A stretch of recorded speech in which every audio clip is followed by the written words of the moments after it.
Good evening. I did not... This was fine just a second ago. This was fine a second ago.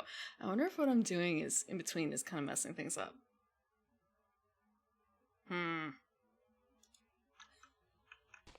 Ow! Oh, okay, that kind of fixed it. Good evening. No, I didn't fall asleep.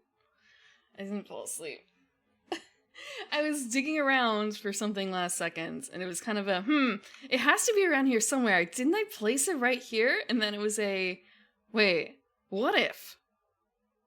What if I put it in this bin? And the answer was yes, I did put it in that bin. It's been, probably 2 or 3 years since I've touched the cards. Since I have last touched the cards. Well, maybe not 3. Maybe 3. 4. Something like that. Malort. No, it's not Malort. It's not Malort. So I realized I should be sitting over a little farther, and there we go. Why isn't this working? Because it's set wrong. Okay. Time is confusing. Time is at least linear. What's welcome Orange Coverman. Hello, Jay. No, it's not magic. It's not magic. It is explicitly not magic. Magic, as far as I know, doesn't have any VTubers in it, does it? Does it? You have to tell me if there are. Hello, Sleuth Monkin. Welcome, Maniacal Foreigner. And hello, Cliff. Yeah, sure. Let's see. Not yet. The sub to Bloom expired. Go renew it. You don't have to listen to me. You don't have to listen to me. I'm just gonna be talking about VTuber cards. Oh, you mean, for a second I thought you meant like there's something similar to Yu-Gi-Oh! And it's kind of a, well, from what you guys are talking about, yes. I've never played Yu-Gi-Oh! I've barely played Magic. I've played more Pokemon than Magic, and it has been a long time since I never played competitively. I played like maybe a handful of times friendlies for Pokemon, and Magic, I don't think I even got to that stage. You're sure they'll add some soon? Who, I guess, is the case. Who. Something feels a little off today. Let me see. Why? Oh, okay, no, it's fine. That's weird. Huh. Oh, Alex friend. Sorry about that. I don't have... Aside from you guys, I don't know too many people who actively play TCGs, I guess? As, like, friends? Acquaintances is more like it. Acquaintances for a lot of it. But, okay, so I came up with this last night, very last minute. I made the joke in VC, but then I realized, like, wait, I'm a Photoshop person. I can make a Photoshop, so I made a Photoshop. Because it's kind of a, Jesus, there's 5 of them now, and who knows how many other ones are in development. There's 5! So, for those who are new, I guess? Maybe not new. Just, there's Granddaddy-ish. It's weird to call it Granddaddy. It's like, for the VTubers, it's the oldest one there. It's Vice Schwartz. It's not specifically VTuber, but it has VTuber properties. It has a whole lot of properties. I actually just checked. They have Adventure Time in the English deck, or English sets now. But they have... Oh, ow. Hello, Yori. Look at me, Yori. Hello, Raiders. Oh, it's a Sunday? What are you doing with a Sunday? Were you having ice cream? Oh, you were going for a Sunday drive. Oh, like driving Miss Daisy? Does Vice Schwartz? I'm counting it because it has VTubers in it, and also it's the only one of these I actually know how to play because it's the only one that's out. Also, I have a set of like 3 deck boxes and 2 trial decks and a handful of other cards in here from like 10 years ago that are Weiss Schwarz. And I reread the rules on how to play Weiss Schwarz. It has hollow characters in it. It has hollow characters, so I'm counting it for this. Welcome poetry and welcome anonymous Dragon Slayer. You went to church? Huh. Weiss Schwartz's distribution worked? We might want to talk about that later. Hello, Clams Cove. Welcome, Boombucker. Bushy in general. But I do plan to go over all of these in whatever capacity I can to some extent. There is like a little bit of a caveat for one. I say one, but we're gonna go over them in turn.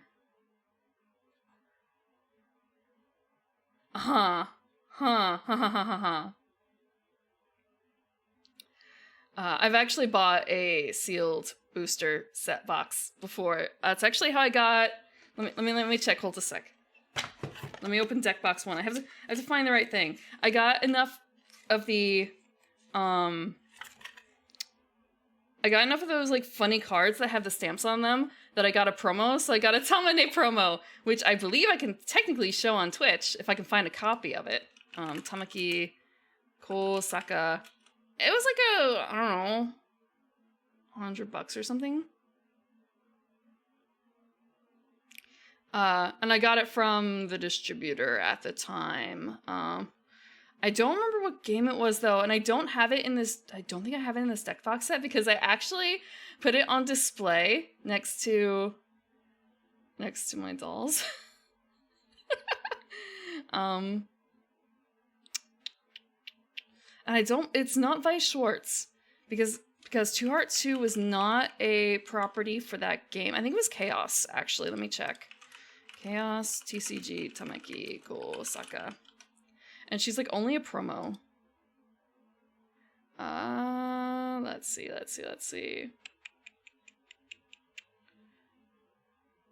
Okay. No, I found it.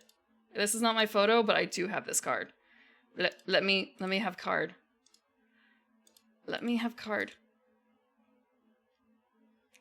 Let me have card not in WebP. Let me have card not in WebP.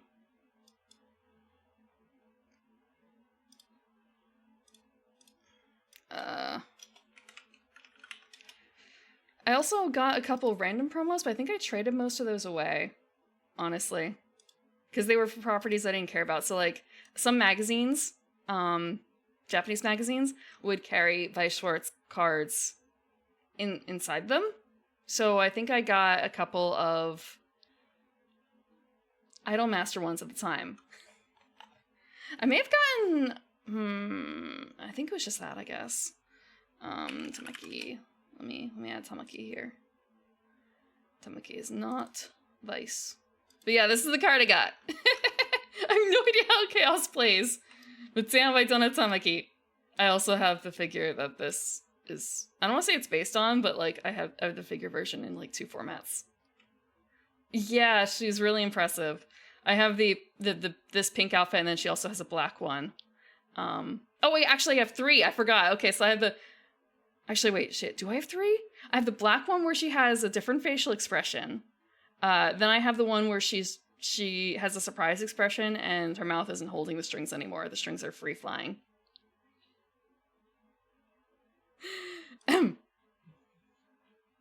Now you're interested? I do have a thing to like right click save to PNG or JPEG. I just have to remember to do it. So the first thing is like, oh, it's a WebP, then I have to use this option.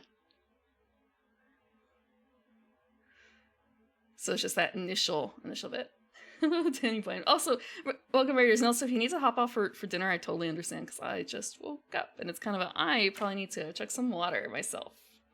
I need to chug some water.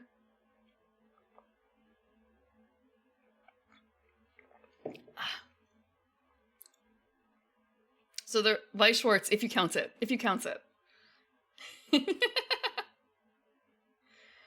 Oh, I was gonna keep this up because next is Rift Runners. Rift Runners is a newer one that's coming out. They are. Let me check my notes. I actually wrote not a whole bunch of notes. I wrote some notes. We're at 5. Yeah, there are 5 right now that I know of. If there are more, let me know. Let me know. Yeah, so Rift Runners has what was formerly Shirayuri Production in there, which has Nyaru and Yoro. Gween is in there too. Gween's in there too. And some other people you may be aware of. But I don't think they have any like big buy-ins from any big.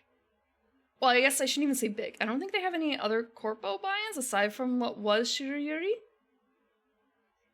Oh yeah, Corey's in it too. Actually, they do have a tabletop simulator. Let me link to the official tabletop simulator workshop item, because I want to pop that open later to actually look at the cards. Like, for what there is a tabletop sim of, which are only actually 2, and even though one is not complete, Rift Runners is complete. Rift Runners has all the cards you could need. But that is the official tabletop simulator workshop item for Rift Runners, if you were interested. Hello, Kaiser. Top 64 German Championship 2004 Pokemon TCGs.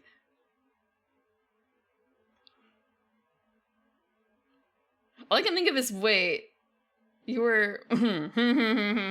That's how you spent your budding years, huh? Playing Pokemon.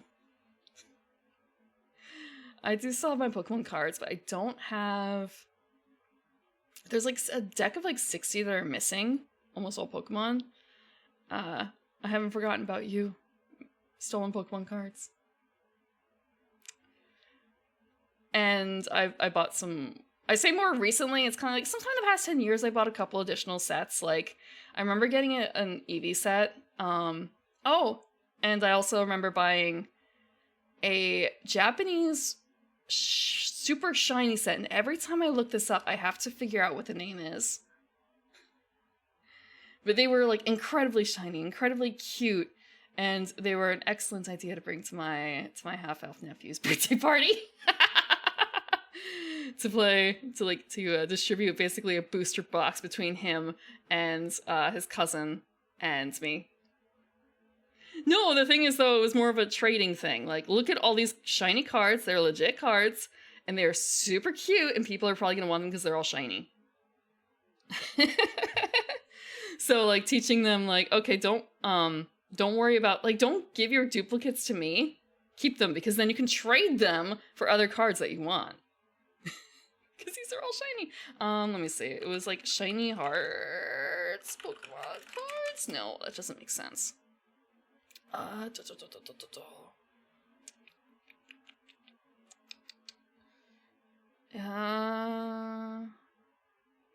trying to remember what is like the good Pokemon site for cards and stuff. Yeah.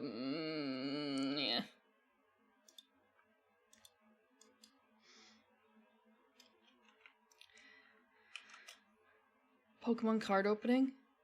How good the art gets? Were they ever bad, I guess? Were they ever bad? I feel like the fan site is probably the best way to go about it. Actually, maybe the best thing for me to do is probably think about the math of it and when the set probably came out. Because I can do... I don't remember. Maybe like 2014 release? Maybe Bulbapedia? Maybe Bulbapedia would be best.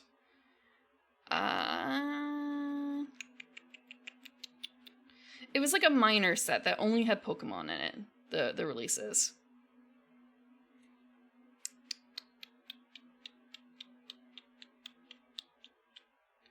But what? The fact that it could be like, okay, it's sometime in the 2010s, that's not a very good... That's not a very good limiter, is it? I've been told off for doing that before.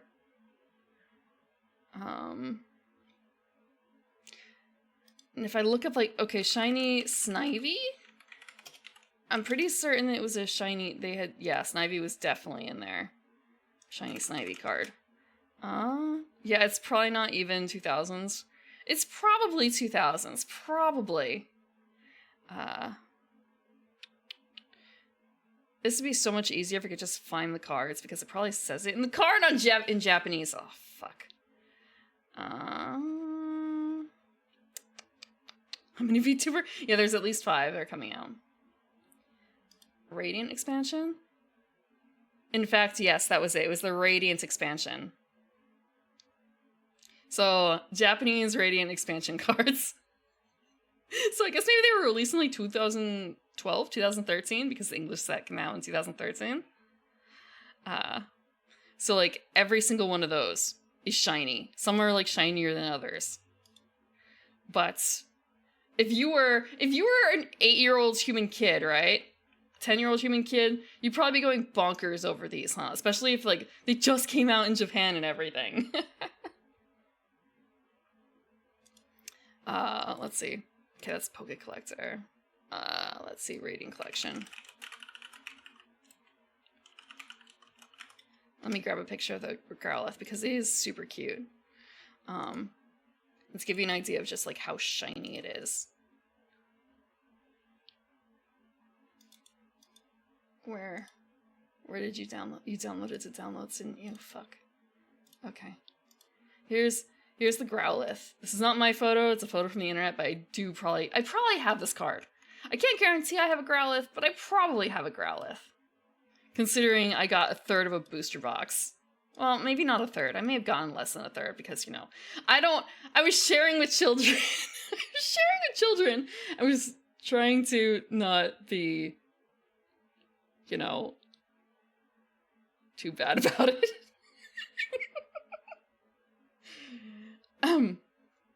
But yeah, super shiny. Ow. Watering? Okay, thank you. Thank you for the water. I'll take a water for that.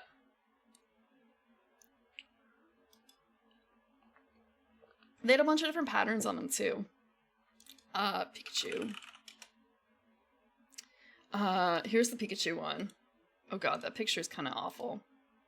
This one's better. This one's better. So like this one is, I think that it was a, wait, no. It was a small amount. It was a small amount of cards per pack. So it was only like 3 or 4 cards a pack. So they were really small boosters. I don't think boosters are normally that small in Pokemon.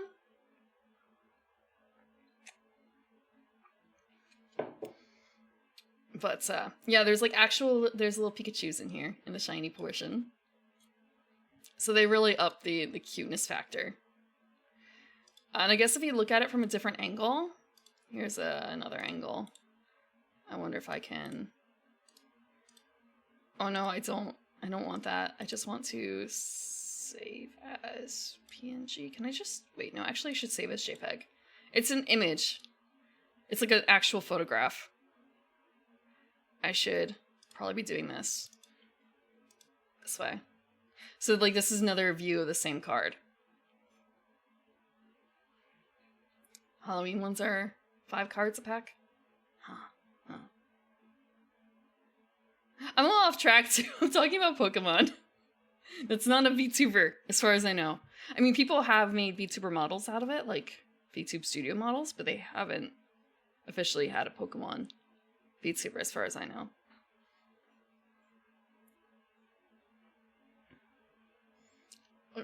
A Pringle? Do you mean because it like curves a lot? Is that a thing?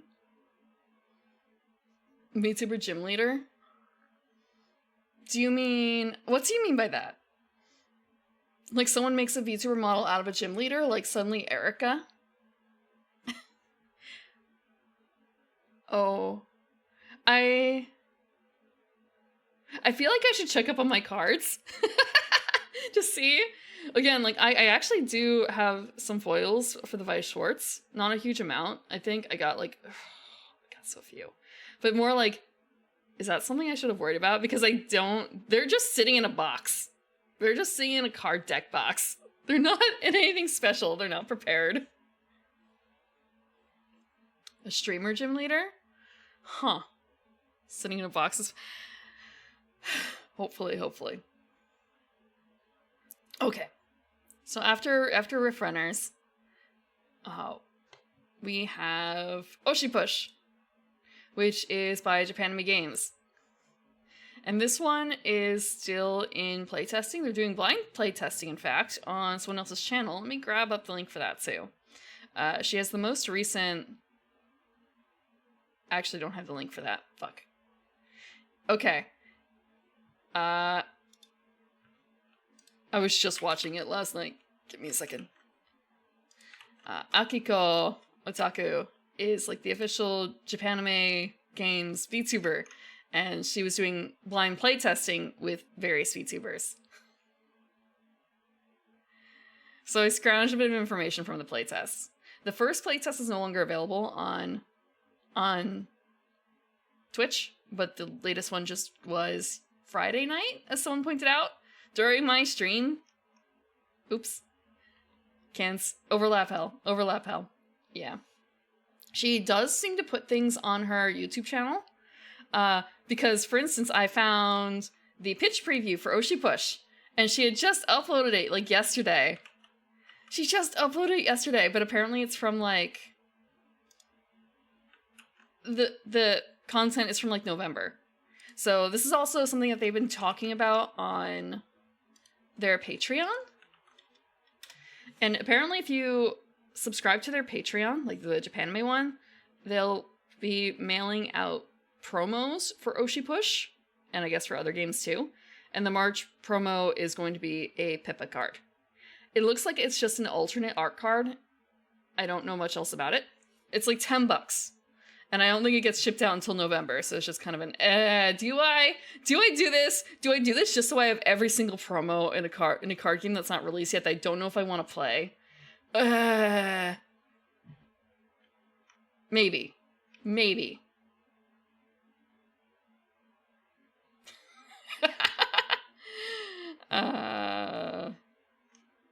Maybe.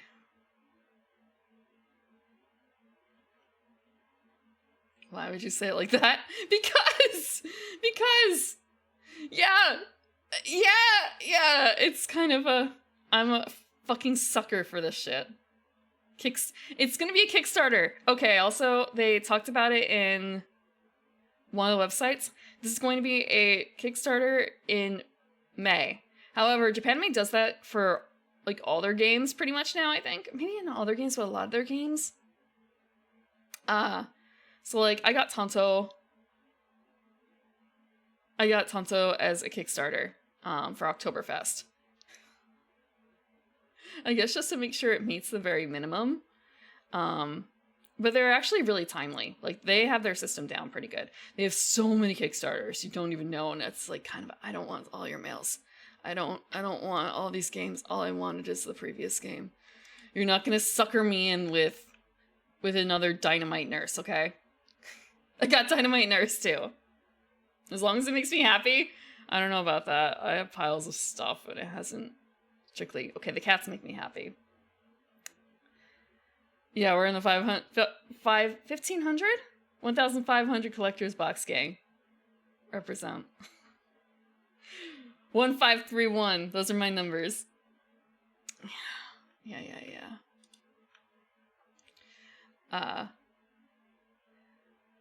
Also, it sounds like for this game that they're still in development in terms of, like, finalizing art and stuff like that. Or maybe not finalizing art, but, like, figuring out what things are supposed to look like. Because they do have some promo images, which I will show in a bit. But, again, still in development. And the playtesting does not have art. It's just text. And a bit of colors for informational purposes. The next one is V-Card, which we have even less information on. V-Card, I gleaned a little bit, tiny bit. And it's mostly not about the game at all. The stuff that I grabbed. This is Shy Lily and Gigi. Their card game. Let me see. It was just announced, this past week? Also, I want to check something out because she said something and it's sort of a wait. Is this a miss thing? Let me see. Did she misspeak once? Okay. Okay, she didn't. Because I didn't know that. I'm so far out of loop on all this gamer powder stuff that I wasn't certain if gamer subs and GG were the same. I didn't know. And I guess they are. So that explains a bit. Because she mostly said GG, and then once she said gamer subs, it's like, wait, is that a different company? No, it is the same. And the very last one we have is VTuber, which was just announced. It's only Malaysian VTubers, or like it's a Malaysia-focused VTuber card game. This has the least amount of information, but I did glean a little bit that may not be immediately visible. So this is like 7 months in development. It's produced by a Malaysian VTuber group in conjunction with a Malaysian VTuber agency. Slice of Six is the VTuber group. I believe it has 6 members. I don't personally know, or I had not heard of any of them. And Project Orbit is more of a like Malaysian collective VTuber agency. I don't know if they have anyone specifically on their roster. And they have not started recruitment yet, but I'm assuming that the Slice of 6 people are going to be in it. And if I open this image up a bit more, you'll see some of the card art that they have so far. Which is a bit strange because, like, why QR codes? But yeah, they do talk about, like, okay, it's gonna have a unique battle system and in-depth lore produced by Slice of Six and Project Orbit. Let me zoom in a bit more on the cards. Let's zoom in. Actually, we'll zoom in on the card that we have the like most info on, which is pretty much like this guy. Granted, if it's like 7 months in development, they should have like a battle system kind of figured out. I have to wonder how this works when there's so little information on the card, unless this is really just supposed to be a promotional shot and not actually give us any information.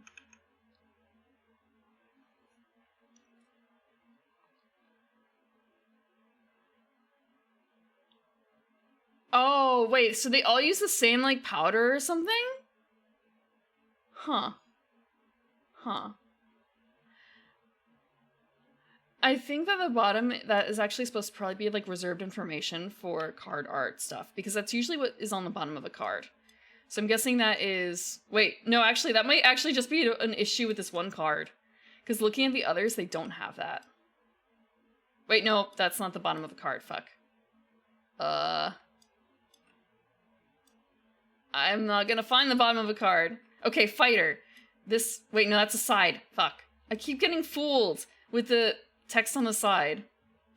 Yeah, so the wizard... Wizzo in the back has, like, a white stripe, too, so... I think that's just placeholder for information. Yeah, for a Malaysian card game, I have no idea. Oh... No, it's not what it looks like. Yeah. It'd be kind of cool if that, like... Okay, if that hooked up to, like, some AR app thing... If this were basically... imagine... Angelic Layer. Imagine Angelic Layer, but with VTubers. What if all the VTubers in this card game had to have a 3D model? So you could basically, like, AR Pokemon fight. That'd be really neat. That'd be a really neat hook. I don't think that's likely to happen. The only people I think that could probably get away with that would be, like, Hololive, and that's not really their MO, is it? So yeah, this one has, like, the least amount of information available.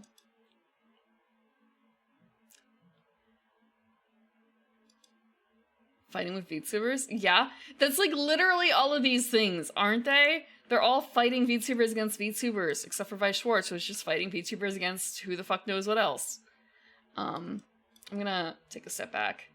We're gonna go back and forth a bit in the beginning here.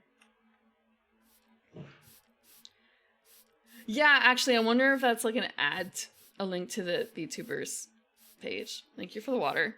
Let me grab my water. And the posture check. Okay, fine.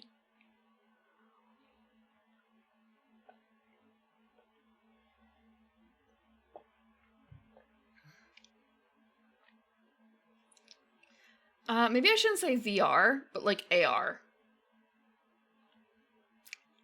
So if you had a, God, was it a 3DS or was it a DS? I'm trying to remember. One of the Nintendo systems came with cards, and they had like little AR games on the cards that were really cute. Okay. So I'm thinking a bit more like that.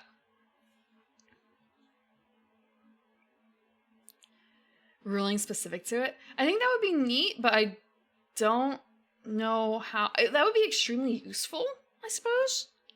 But it's not very visually appealing. VTuber lore? So for Vidaisho, who the fuck knows? So this is V-Card. The Gamer Subs one. I actually have an ad for this one I can show. I have to actually bring it up. The ad tells you absolutely nothing, just so you know, it's just pretty. The ad is just pretty. Let me move over, because it's kind of an odd size ad. And also turn off the music. Nope, that's not it.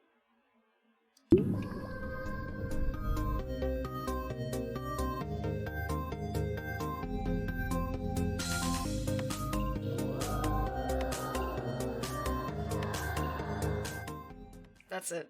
That's the entirety of the V-Card ads right now. I'll turn this back on. We do have a little bit more information about the cards themselves, mostly just because, and this is probably not final. I'm sure it's not final information. I say that except for the fact that Shy Lily was like, when Shy Lily talked about this, she was saying she would love for it to be ready and out the door for, what was it? TwitchCon EU? I think that's in like June. I think that's gonna be impossible, honestly. I think she even said like it's not realistic. Especially because she can't confirm that anyone is in. If you've been hearing anyone saying that they're in the card game, it's a lie. Or they're talking with Gamer Subs, but Lily doesn't know about it because she has an NDA. So she's not talking about anything else. And she's only talked about it to like her manager and Gamer Subs. What do you mean that game isn't coming out?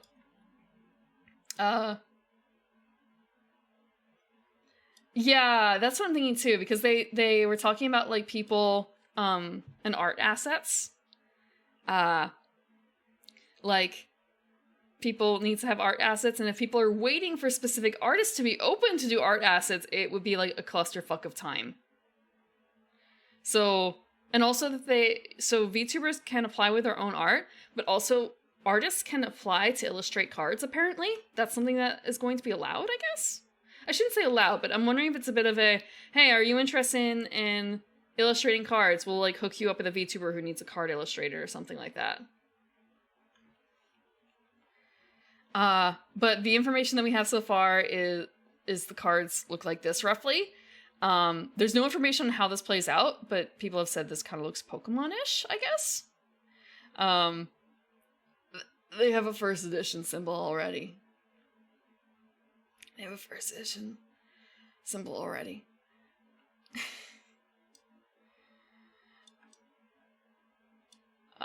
with this, let's see what else.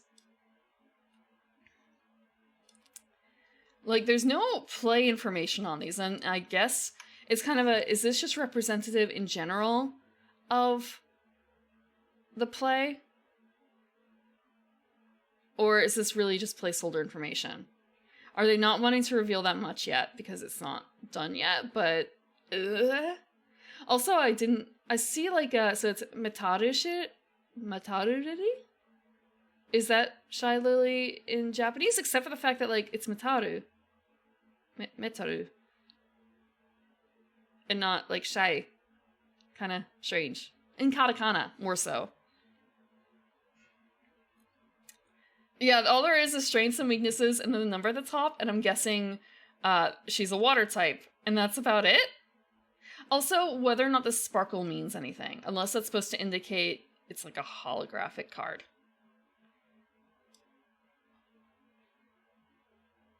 There's like no stats. I don't think. It's also possible that they're like still really, really early.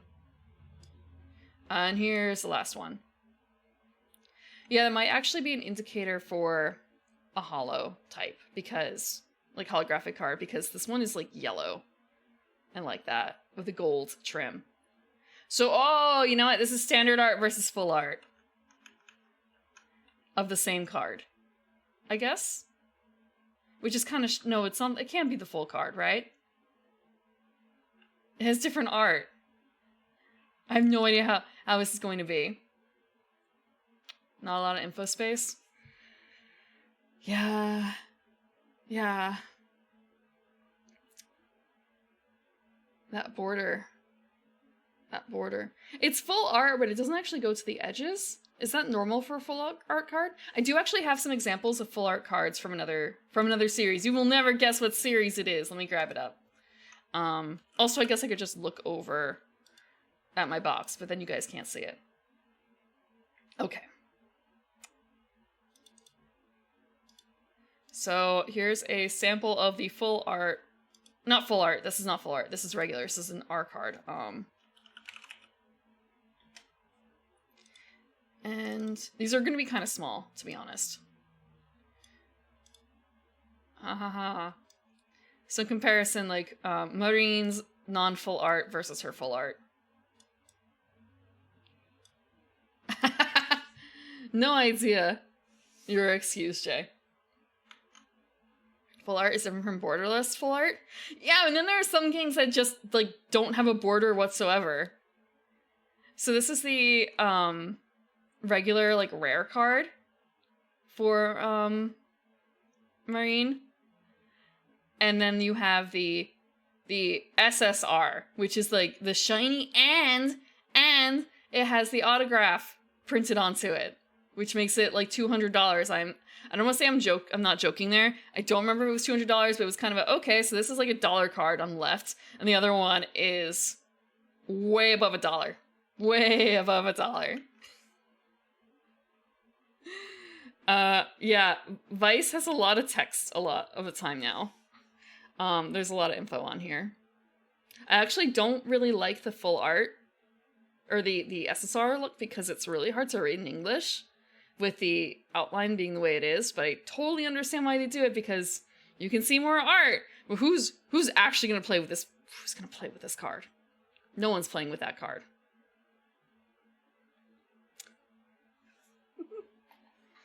Oh, I'm sorry, I actually missed the stretch. I saw the water, I totally missed the stretch. I know you're lurking. I'm gonna take that now while I can. Oh, fuck. Ow, okay. A chroma presentation? No, I refuse. They refuse.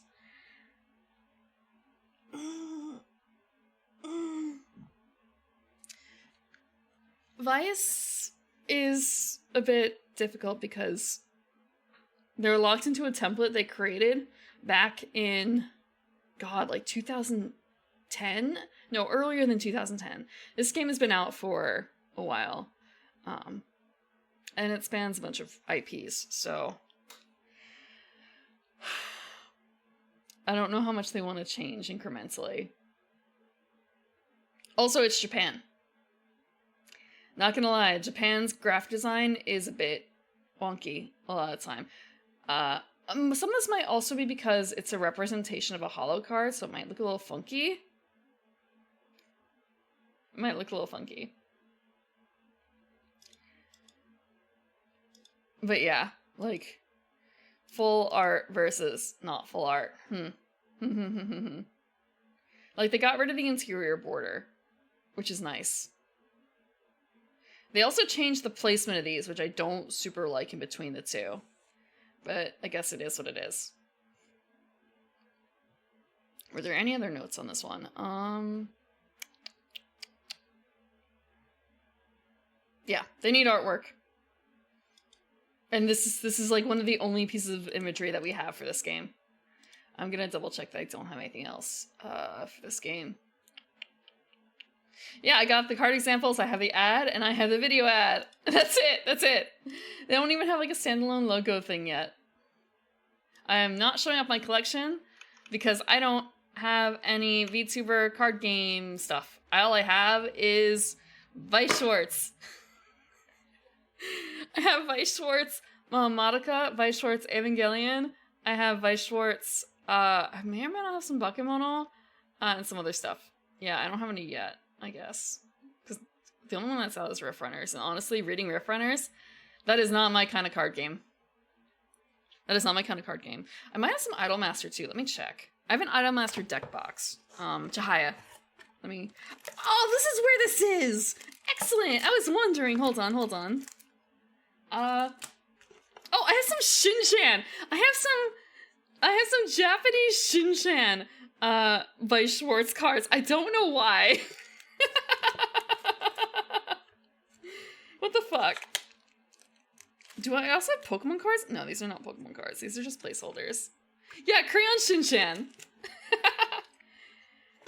Okay. Oh, I found my shiny Madoka. It's at the very front.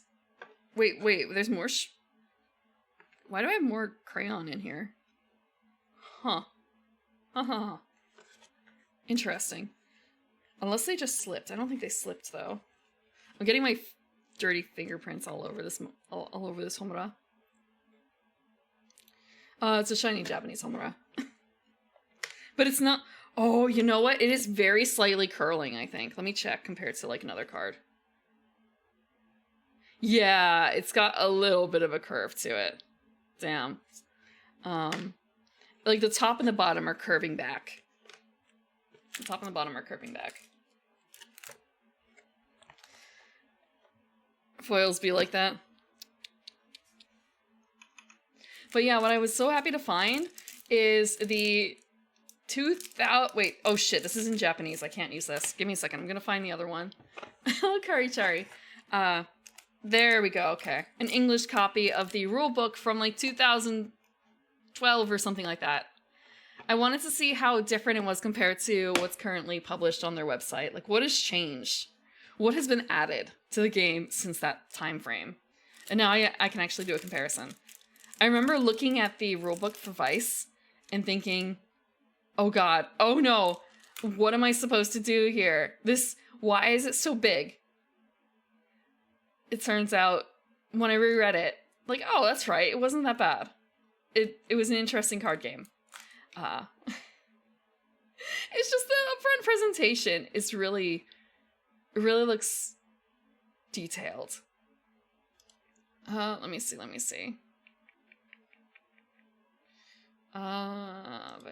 Weiss. Actually, I might just have to bring this up via something else.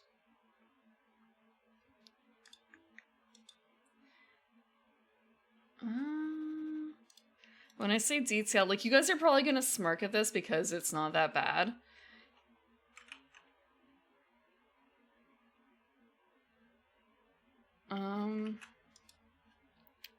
Okay. Oh, I can't hold his blocking. Let me make him smaller. Let me put him in the corner. I can't hold all my VTuber TCGs. Okay. So it doesn't look too bad, I guess. It's only wait, this is only one page. It's one really long page. Because probably Japanese size paper, because of course. This is the March 2021 rules. I don't think anything has changed since then. But like, on the whole, it's kind of a, oh god, this is a lot of text. If I like zoom all the way out. There's a chart!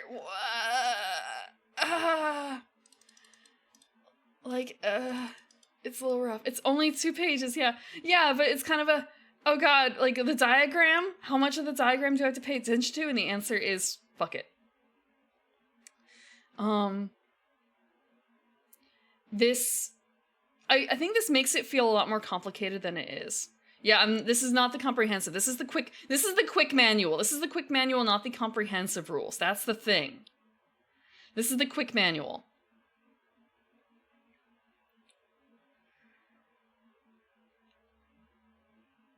And then you have the phases, of which there are 7. There are 7 phases.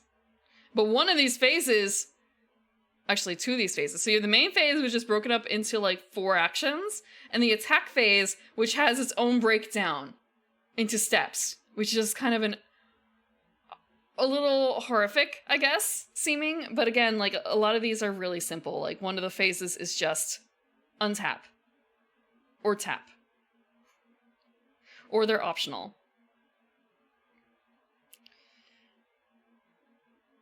More complex. It looks complex, but it really isn't so bad. Versus, let me grab a different one. I have a couple of these saved. I only have actually 2 saved now that I look at it. Let's go for the small one, simply because it's not like an indication of... It's not an indication of like the amount of content, it's an indication of the like visual quality, which is just kind of it takes like a stupid amount of time. You have a closed wait on this Pecora? No, the Pecora went to the clock. Sorry, Azure. Pecora went to the clock.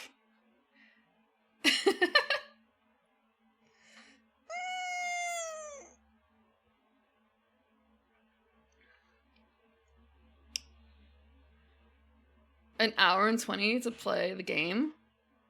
How much is Marine?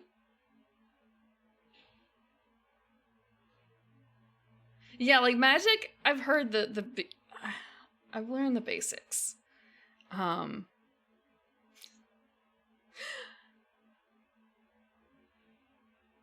Nagi worked with rule consistency. It just seems like it's got a lot going on.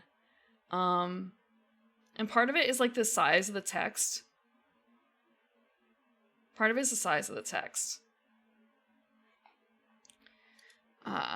one. Let me check. Yeah, I actually have a tabletop sim for it. I have a tabletop sim for Vice, and I have it for this game, Rift Runners. The thing that you guys probably know the least amount, though, is probably gonna be Oshi Push, because that's mostly just gleaning information from playtesting and stuff. Which I didn't watch the full playtest. I just watched a bit. Because there were some parts where it was a case of, they're playtesting this, I'm going to learn the rules wrong after a certain point. I don't want to do that. Because they're still working on like rule clarity for it. Okay, so looking at the breakdown, like what I saw, and I haven't watched anyone play this, though I do know some people who have played this. Maybe I should talk about loss conditions, actually, or win conditions, because it depends. So, for Rift Runners, each game is best played 2 out of 3. One thing that was a little bit, I don't want to say worrisome, but like, I had to make an assumption here, was that there was a section in here about rounds and games and turns. Like, so it was kind of you did not define rounds. Is round something that a normal TCG player would understand that I, as a non-TCG player, doesn't? Because when I think of round, it's kind of so everyone has taken a turn. Is that a round? That's not a round, as far as I'm aware. I don't think it's a round, but I can't be 100% certain. Round 1 is 1 match, a best of 3. Okay, that makes sense.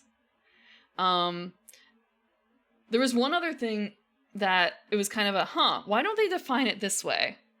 It's a little strange to me, but maybe, again, this is like a greater TCG sort of thing, a round in a fighting game. Okay. But yeah, they don't define a round, but they do talk about a round. And also, I guess, no, actually, you know what? So because I think they talk about, like, games. Okay, so you lose the game, you lose the round. You lose the round, not the game. Because the game is the greater of the 3, right? Like, the game is the best 2 out of 3.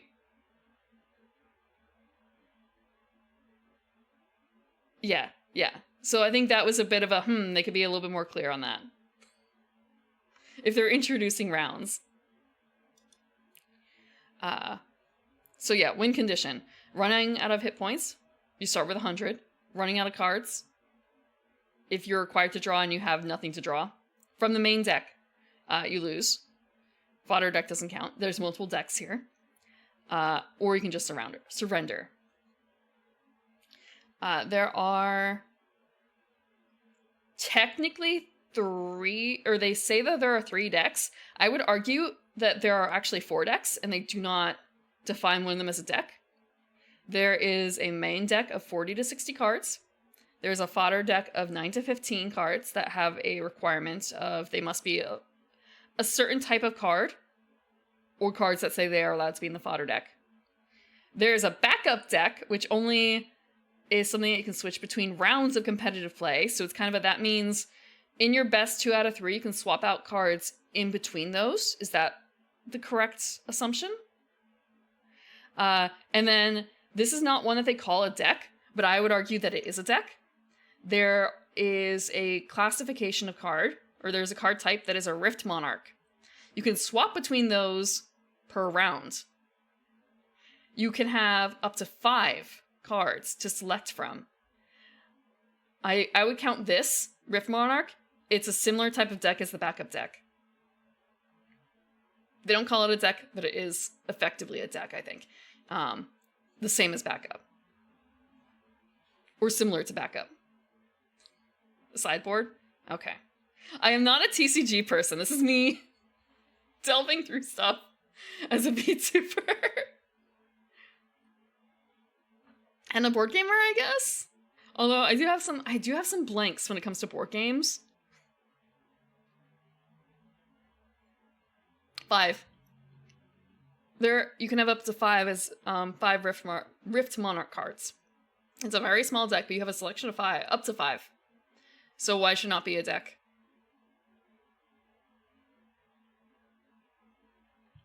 Let me grab it up. We have to go down for this. Yeah.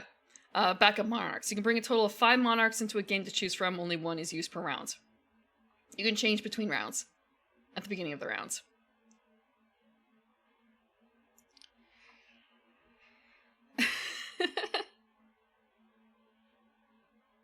I've not played Netrunner. I feel like there's some people in my group who have. In my board gaming group. I'm not analyzing the game! I'm not analyzing per se. I was talking about like definitions of games versus rounds because it's a little bit unclear because you never define what a round is from someone who doesn't play TCGs. I say is I have right here. I don't play TCGs, but I do have like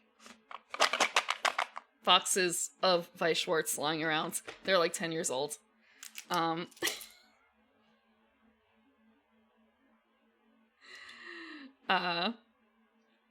Yeah, like losing the game versus losing the rounds. Like I would argue that you could consider the Rift Monarchs as a deck, but they're not defined as a deck because you can bring 5. They're similar to the backup deck. I was very much... Let's see. Okay,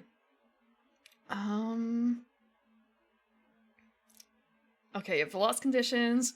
There are 1, 2, 4 different types of cards, I think. Let me check. 5 actually, because I was writing notes and I didn't finish writing my notes. Like I just have a comma after equip. So there's fighters, actions, counters, equips, and monarchs. I didn't even spell monarch correctly. There are 2 different types of fighter cards. There's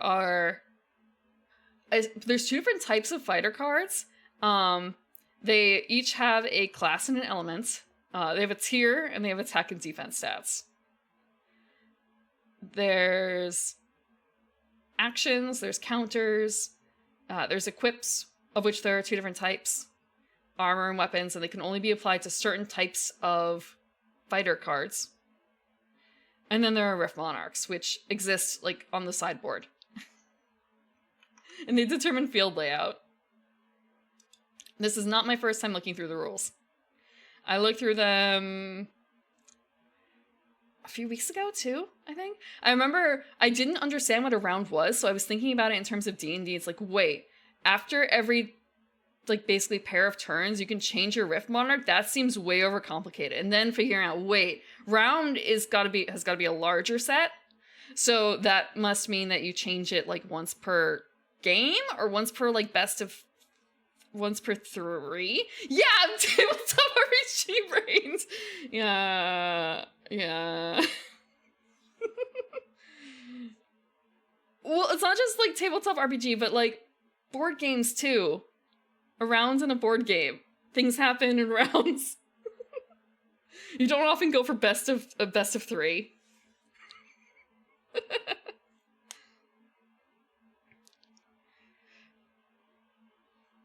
Yeah.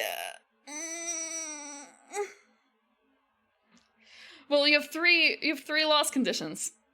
3. I will say that let me look at the loss conditions for the other games. Okay, Weiss Schwarz has a very simple win condition. Send your opponent to level 4. It doesn't make sense when you say it out loud. Send your opponent to level 4. Because it's a strange thing. Like, what the fuck is level 4? And the answer is basically, what's wrong with level 4? Okay, so think of it like a shonen battle.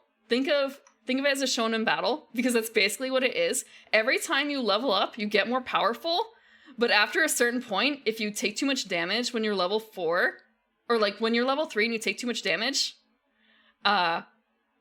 you kind of like, it just eats your hit point bar. This is a bad way of explaining it. But in order to raise levels, you need to take damage. So again, like, I think of it like a shonen battle. And that's kind of the idea of it all. Like, you're playing out an anime-ish.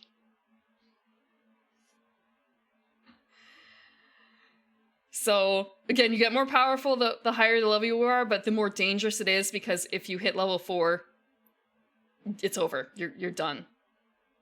Another neat thing about it that I didn't see in, like, Rift Runners, if you run out of cards, it's over.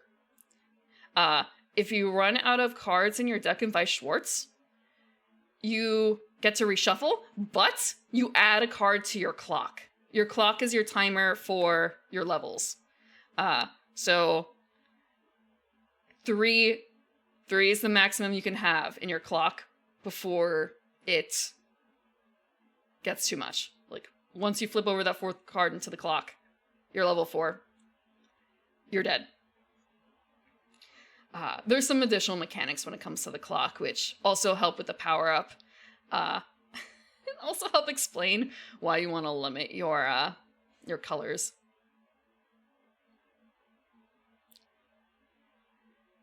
Yeah, I figured it was, like, one of the best out of 3. And not, like, the entire thing. Because you talk about game, like, this entire time.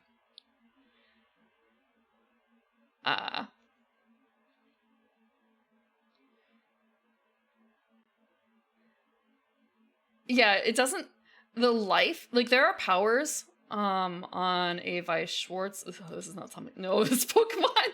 It's Pokemon. Let me grab up Marine. Actually, no, you don't have to bring up Marine. Let me bring up someone else. This one's easier to read. We'll bring up... Hey, looky what we have here. It's in English, too. Real quick. There's a lot of freaking text on this, though. Like, I'm not counting any of the text on here. I'm gonna ignore it. We don't care about it. Like, 500 is her power level. It's not very good. But she's a level 0 card, which means she can be played at any time. Or I shouldn't say at any time. Like, it doesn't... She's so weak, it doesn't matter. She's kind of free.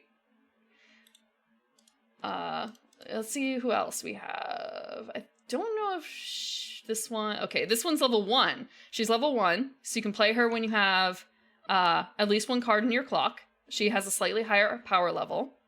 And there's an additional rule I'm not going to talk about. Well, there's a couple of additional rules. Marine is level 3. So she can only be played near the end of the game.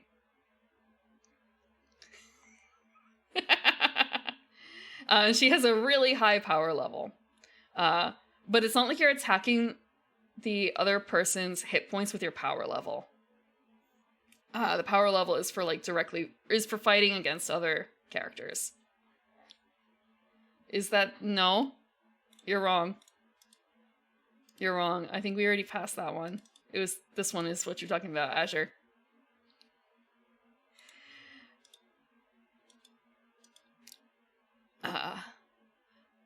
There's a lot going on in here. But the first thing is just there's so much text. There's so much text in this. Which I'm sure is very useful when you're playing the game.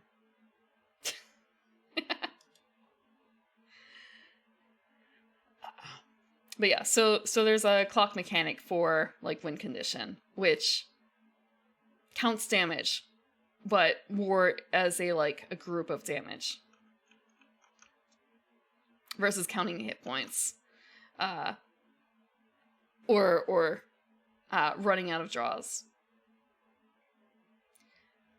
Let's see.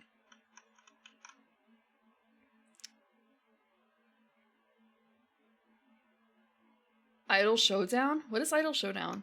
I feel like I should know that. Almost as much text as Questing Beast?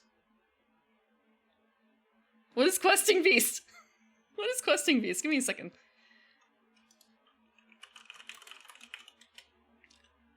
Oh, okay. Oh, it's a card. Okay.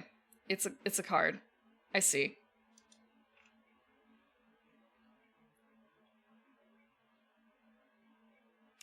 Rather the cards get more powerful when your level increases.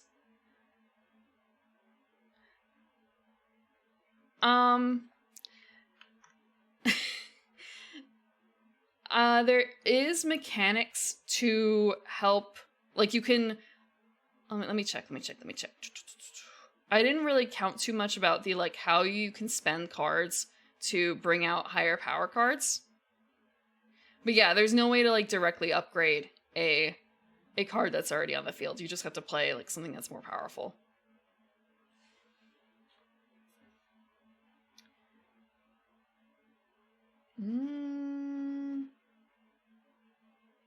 Yeah.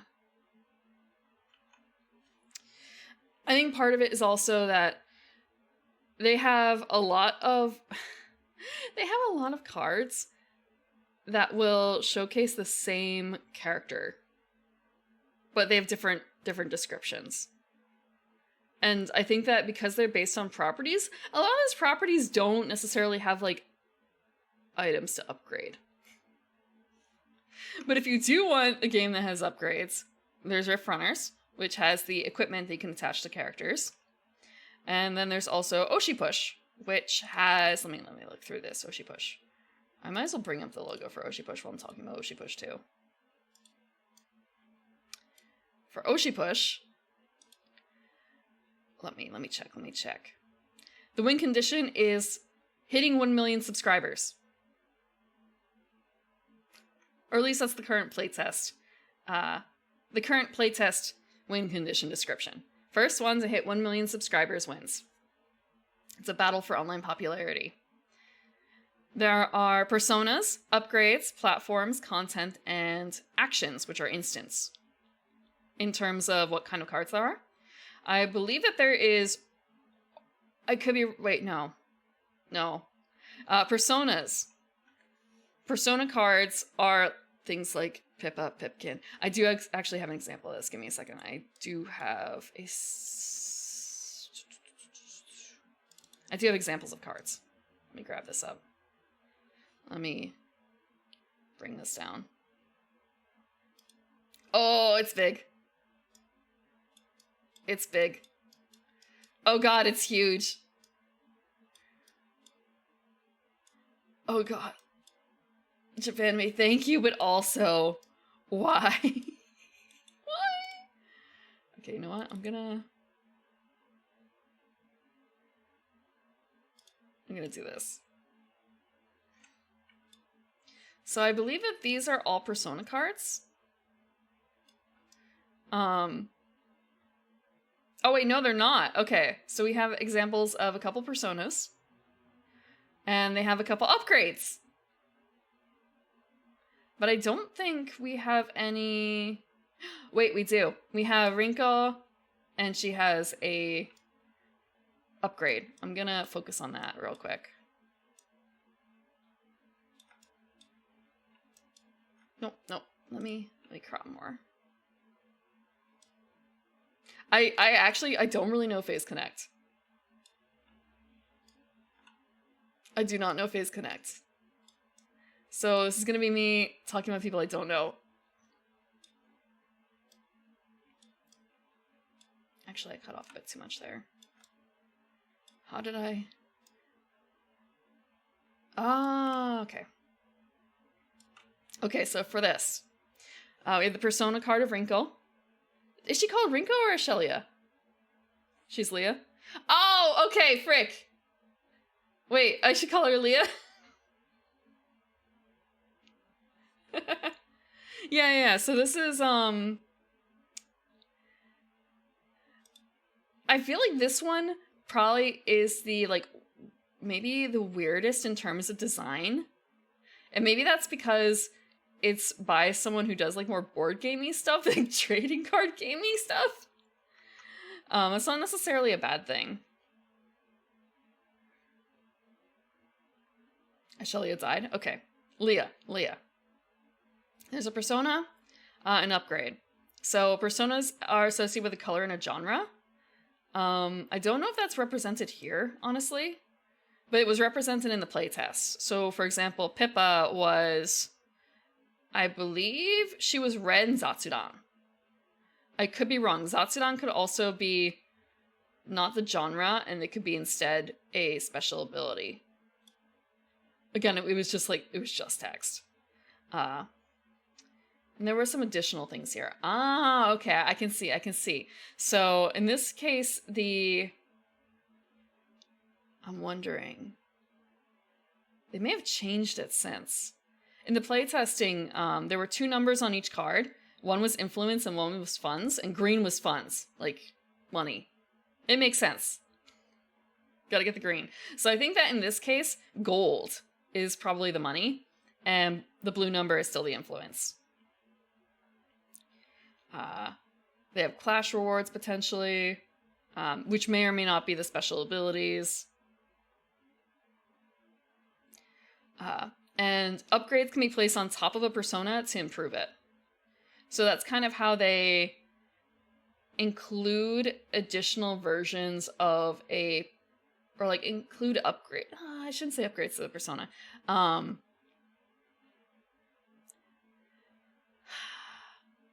I don't know how many personas can be out in play, but this directly improves the card, like you were asking for. Like, instead of playing new versions of Leah, you upgrade the card that you already had out.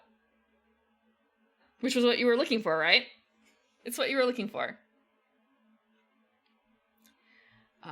They don't have some other examples of cards that I was hoping for, because they do have other types of cards. There were platforms, which are, think of physical spaces that are shared between 2 players.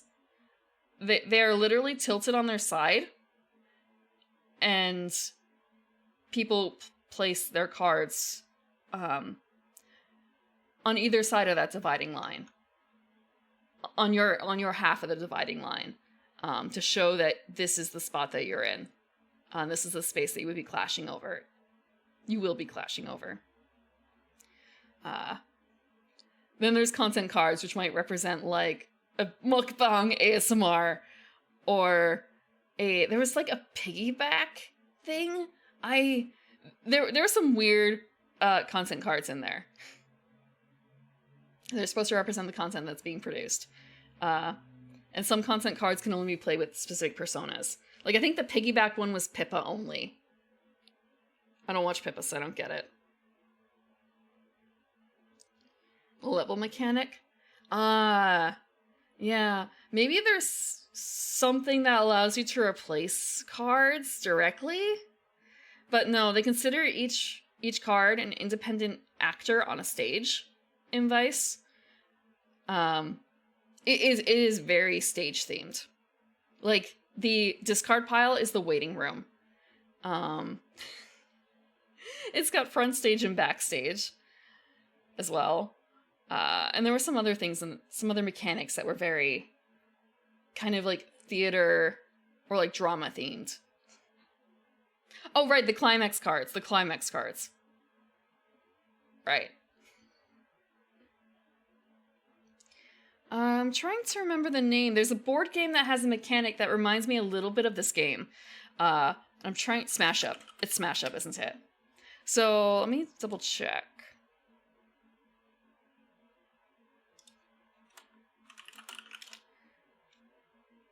Because it has been over a decade since I've played Smash Up, so it's just kind of a wait. Am I remembering Smash Up correctly? I think I am. Because in Smash Up, there's like a center row of cards that you're fighting over. Yeah, it's like Smash Up.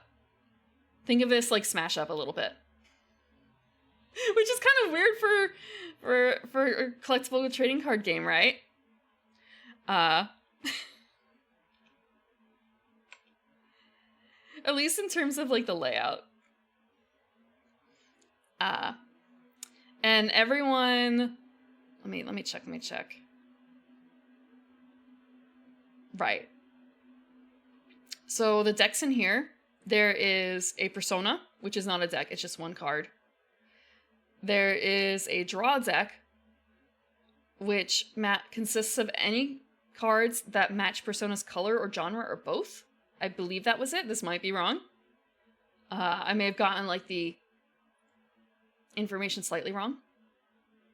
Again, listening to someone doing the playtesting, like talking during the playtesting. There is 40 cards in the draw deck exactly, 3 copies max. The platforms form a separate deck, and they must be 5 distinct platforms. No duplicates allowed.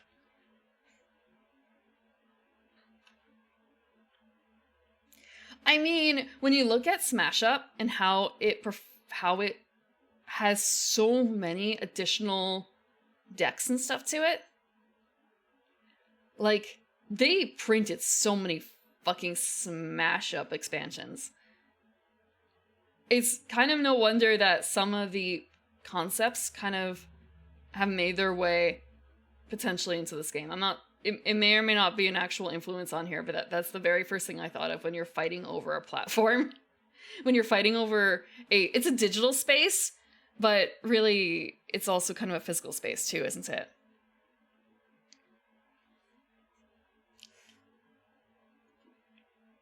But there are distinct differences. I don't think, for instance, like, I guess, Marvel game? There is a Marvel dice game. I don't know about Marvel TCGs.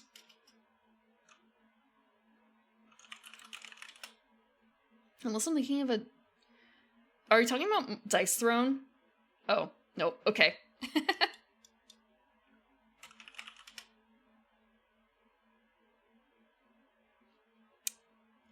Maybe. I've not played this. I'm not big into superheroes. I may need to take some more water.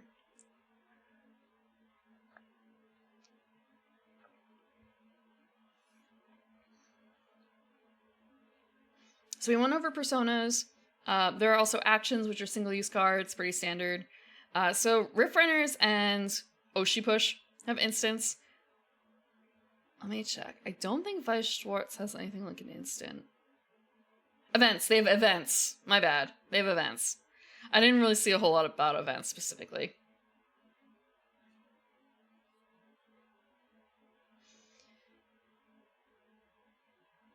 Six turns. Yeah, that is one thing I haven't seen a whole lot of for these games. I don't know how long the average game takes. I do know that for Oshipush, they were trying to make it so that games would run a little faster. But I don't know what their upper bound was initially for that. Let's see. Oh, right. One more thing about Oshipush from the playtest. It seems like they are making it possible to play two versus two. Also, they do have tokens in the game. But I think I was a little bit mistaken. It looks like they're using like emoji placeholders for them. So like there's a rabbit one and a fox one. So they were playing a Pippa deck versus a Tenma deck. And it seems like they only have 3 card colors. They have red, green, and purple. So it wasn't platform specific like I thought. But the card colors were chosen, I believe, because of the various platforms there are out there. The various streaming platforms.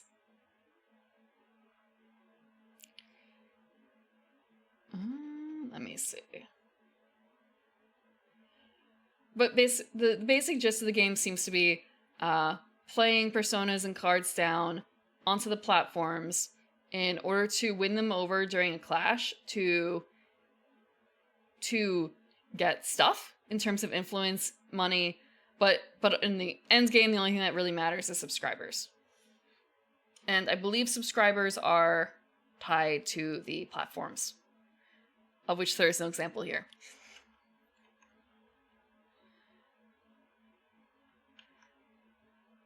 I did see numbers like 300,000 though on like one platform. I know some of you guys are fans of one VTuber. I don't know if she's actually in the example here. I'm gonna reset this if I can. And then flip it back to fit to screen. Yeah, I don't think she's given us an example. So, yeah, we only have examples of 3 personas and a couple of upgrades. Well, a lot more upgrades. I actually don't know what almost any of them sound like. I have never watched a single... I've only watched a stream of like 1 or 2 people from Base Connect. Oh, this is probably not final at all. Oh, you know what? Okay. So I'm guessing that the icon next to like Pippa is Zatsudan. Like if we look a little closer. With the like ... so like that is probably the genre that they're associated with. So NASA is blue, not blue, purple Zatsudan. Pippa is pink Zatsudan.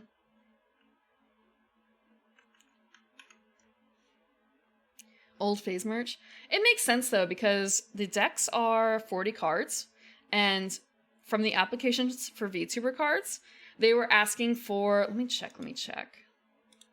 They had a specific amount of cards, or a specific amount of art assets they were requesting in order for you to join. Let me check. So they wanted 36 art assets for tier 1, which would basically mean that you are an entire deck yourself. Or you have you are basically like an entire, I guess, I shouldn't say deck, but yeah, like you have the options to like fill out a deck with almost entirely original cards. Tier 2 is 24 art assets. Tier 3 is 12 art assets, and affiliate is 1 art asset.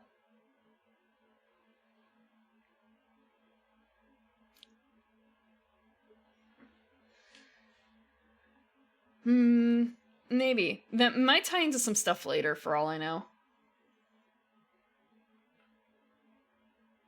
But yeah, they ask that they also have like a royalty section, or rather, they talk about royalty in here.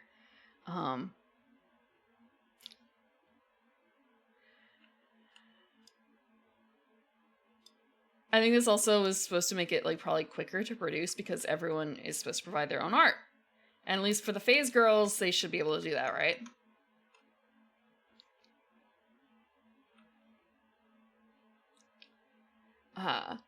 I don't know what kind of symbol is Leah is using there.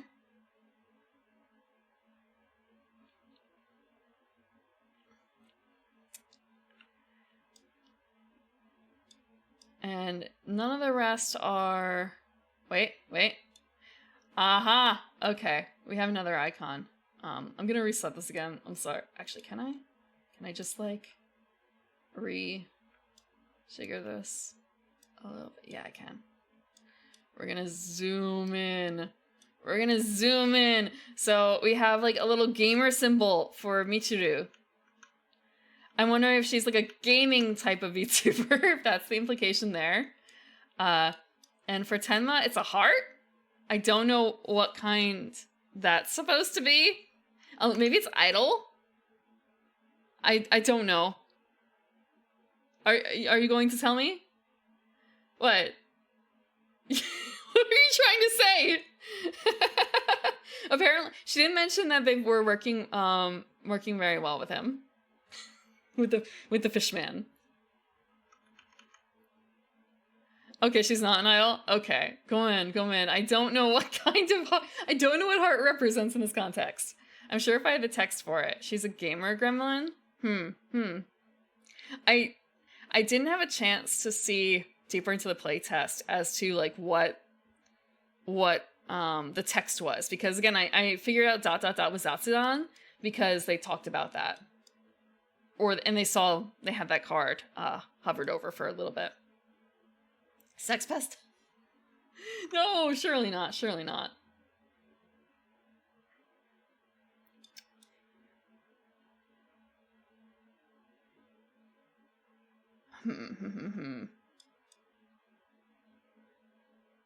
Aspiring rock star.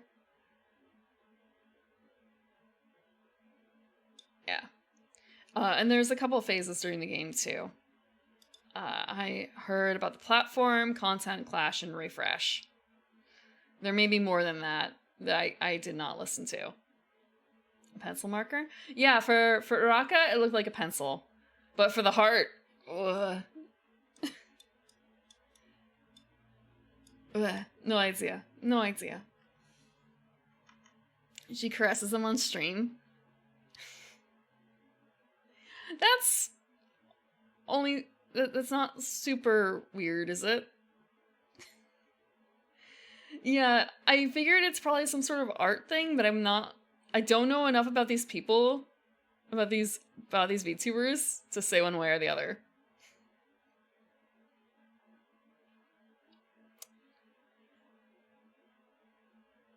Not on stream. Only cats on stream. I think. I don't think anyone has proof to the contrary, though, so it's fine, right? Let me check something else.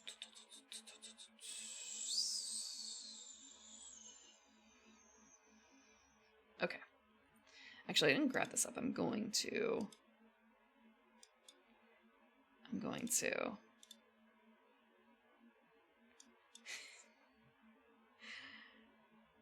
Wait. Huh. I did not bring up Tabletop Sim yet, because I didn't want that to be, like, running in the backgrounds.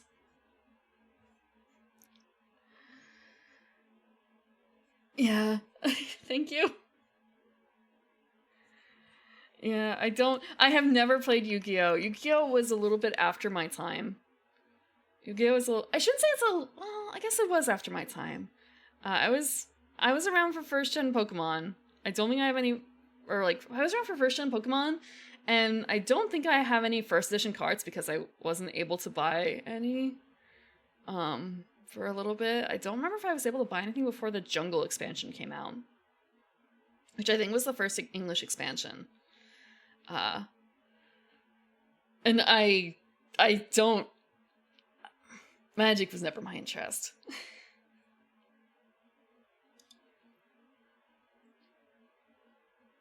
For a second, it's kind of a wait. I have to add one more thing to this. I have to add one more thing. Let me check.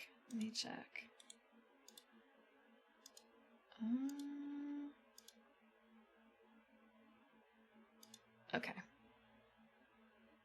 Magic is literally... No, it's not. Is it really my aesthetic? Is it really? I didn't know they had anime in there. Although I do admit I don't look super anime.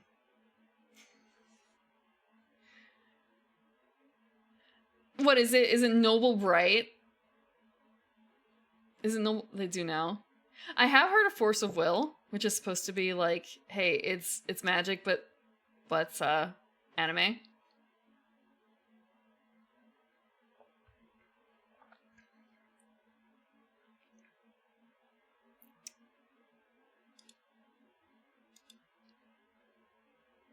Okay.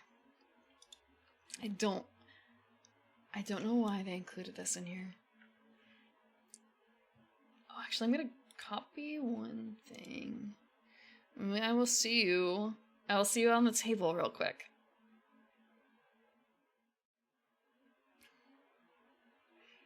Real quick.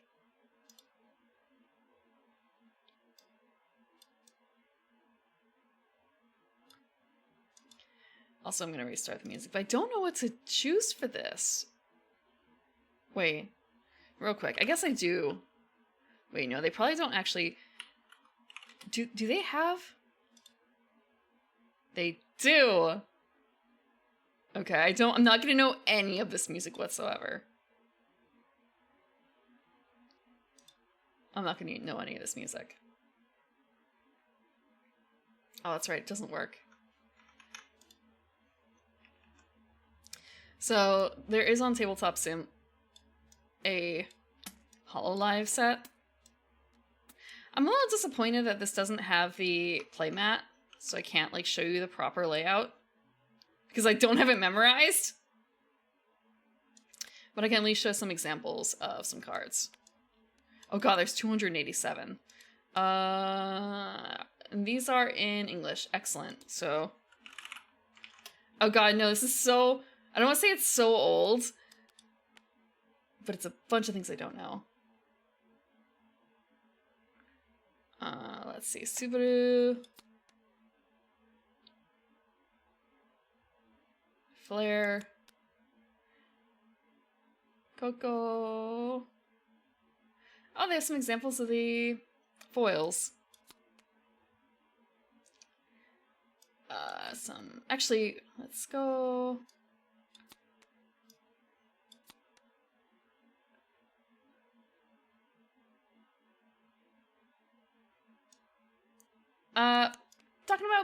talking about card games, real quick.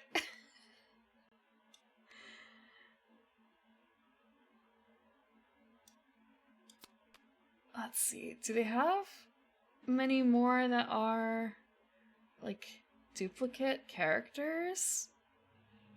Maybe, uh-huh.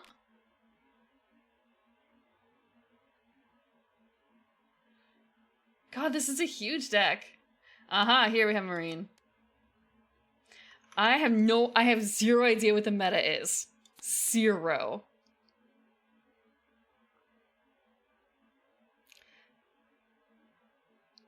Okay, so there is some stuff about deck construction I can tell you. I did look up. So for Weiss Schwarz, it is, let me check. Exactly 50 cards. No more than 4 cards. Or no more than 4 dupes. And you can only have a maximum of 8 climax cards. And there are 3 different, like, standards for deck construction. The one that's used for tournaments is called Neo Standard, where you're only allowed a single IP per deck.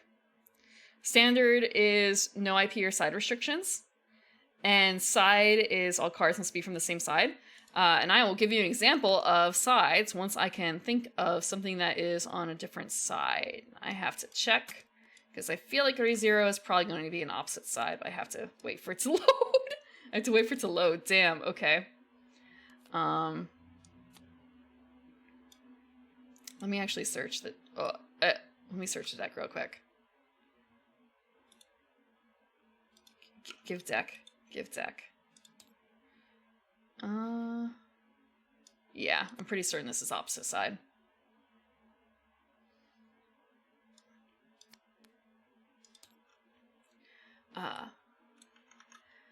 Mono theme. The thing is, I believe that like standard used to be like whatever, like there's no limit aside from did I say side? No IP or side restrictions, yeah. And side was, I thought, the interesting split, but I think that balancing between all the different IPs was too difficult, so they swapped to only one IP. Because there usually weren't too many additions to an IP. There are a couple that have multiple. Like, there's... Actually, I don't know if this counts. There's a Nisei Mono deck.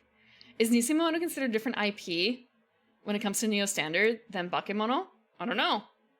Is Hololive all considered one IP? I don't know. I actually don't know. I would like to think that it is. Okay, here's an example of some differences in terms of sides. So, Hollow is a vice side. You can tell because it's got the white on the bottom here, where it has, like, 2016 cover corp, and the same thing down here, like the white wings. ReZero is a Schwartz side, because it's black on the bottoms. So white is supposed to be for, like, the lighter, cutesy IPs, and black is supposed to be for the not-so-nice IPs. So they had a lot of ads where it was, like, it's Vice Schwartz, like, which side are you? I actually took a photo of one from a magazine. I don't know if I still have that file, though. It was very English. It was very English. That makes me wonder, though, like, so there's Adventure Time. Like, is Adventure Time Vice or Schwartz?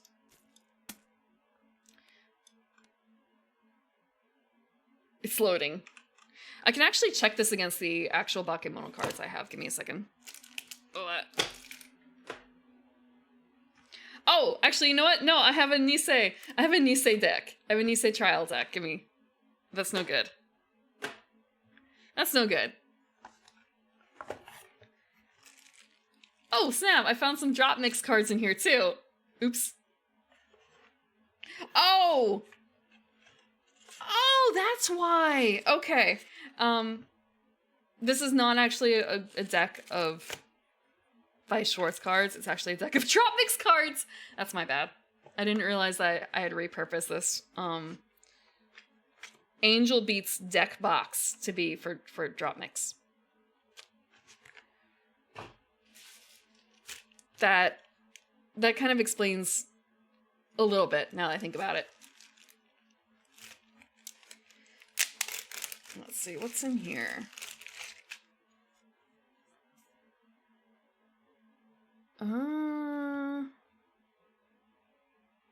This is so small, I can't see it.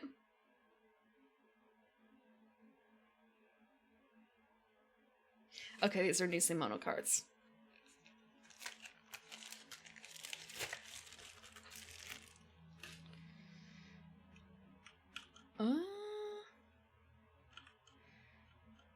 So the ones on the top that are on the side like this, these are the Climax cards. And I believe that both of these are...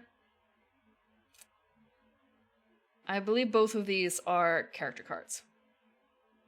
I'm gonna double check.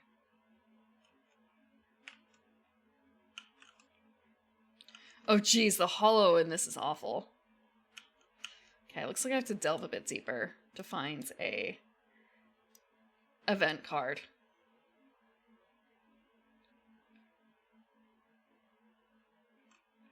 I'm gonna check my notes again real quick. Because I do have a mention of, like... Okay, yeah. Event cards don't have power levels associated with them. So that should be an easy way for me to tell. Okay. It just feels like, why are there so many character cards? Why are there so many character cards? Is this basically the same thing? Looks kind of like it. 10,500.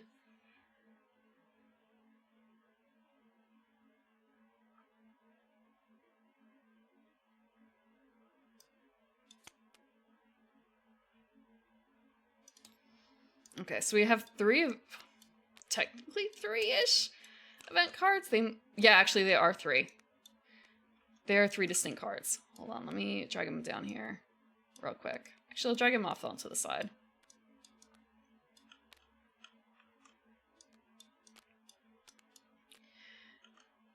They have different names. They look the same. They look similar. So they kind of caught me off guard. Different names, different abilities, different levels.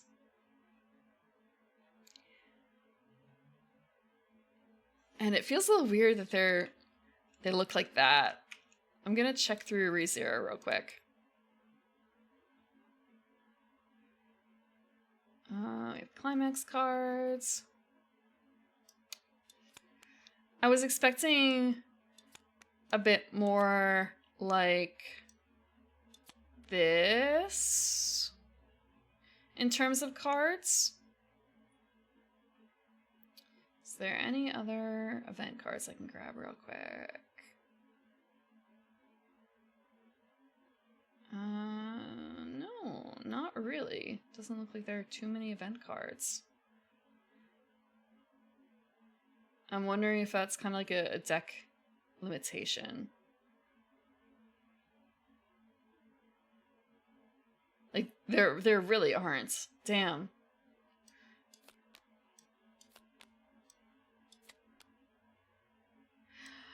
You thought the other cards had huge amounts of text. Look at this.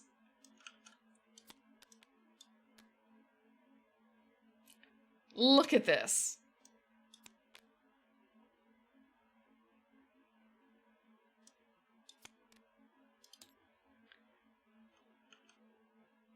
Granted, they're also doing some things where they talk about the name in Japanese as well as the English.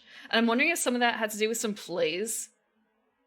Some of them probably have to do with some word plays where, like, the English translation would not be the same, but the Japanese would be different. Like, if someone's name is written in katakana versus in kanji.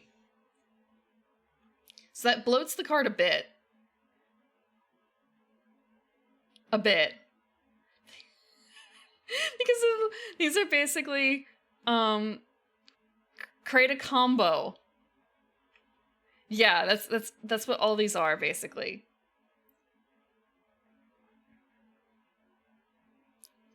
And these are all royal. Okay, these are all actually very similar. They're royal elections. They're just different card arts. Okay, that makes it feel a little better that they're basically the same card just with different art. So there's only, I think, maximum of 4 allowed of any of these, but I guess you can choose whatever character you like the best out of the ReZero girls who are in the election.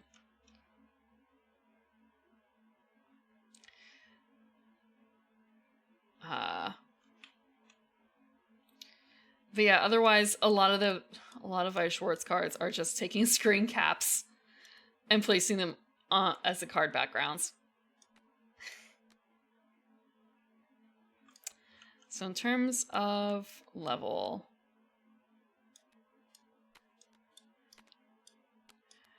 let's see. You'll also notice that these are all red. It's a lot easier to play cards of the same color together. That's pretty standard across TCGs, isn't it? Yeah, it's kind of cheap, but if it gets the cards printed faster, I suppose. It prints money.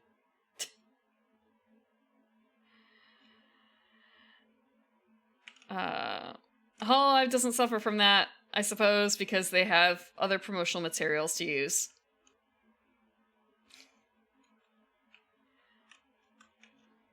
But I highly doubt that they have like bespoke art. Well, I mean, they probably do actually have some bespoke art that's just for this.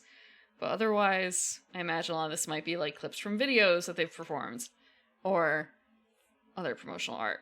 And not specifically for the game. It does. Yeah, looking at my decks over here. Yeah. Was a couple hundred. I say a couple hundred. Like, the Monica booster box was at least $100. The trial decks, what, like $20-$30 a pop? I don't know. How much does a Weiss Schwarz trial deck go for? Weiss Schwarz. Actually, you know what? I have the box right here. Let me see if the box still has like a sticker for price. No, not that one. Let me check this one.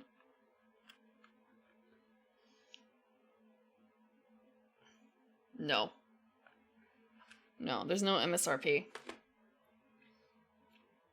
Good song. Thank you. It is Hololive, and I don't know what song, and my snip thing is not working. So I decided I'd rather be a little less late and have that not working than spend another like 20 minutes troubleshooting it.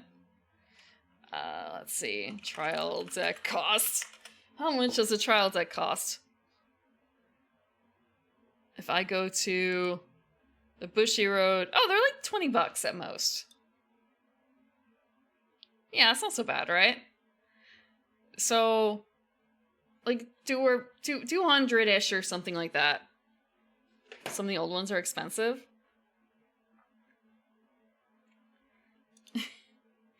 It's like $20 for the Hololive Production First Generation Trial Deck Plus. That's not so bad.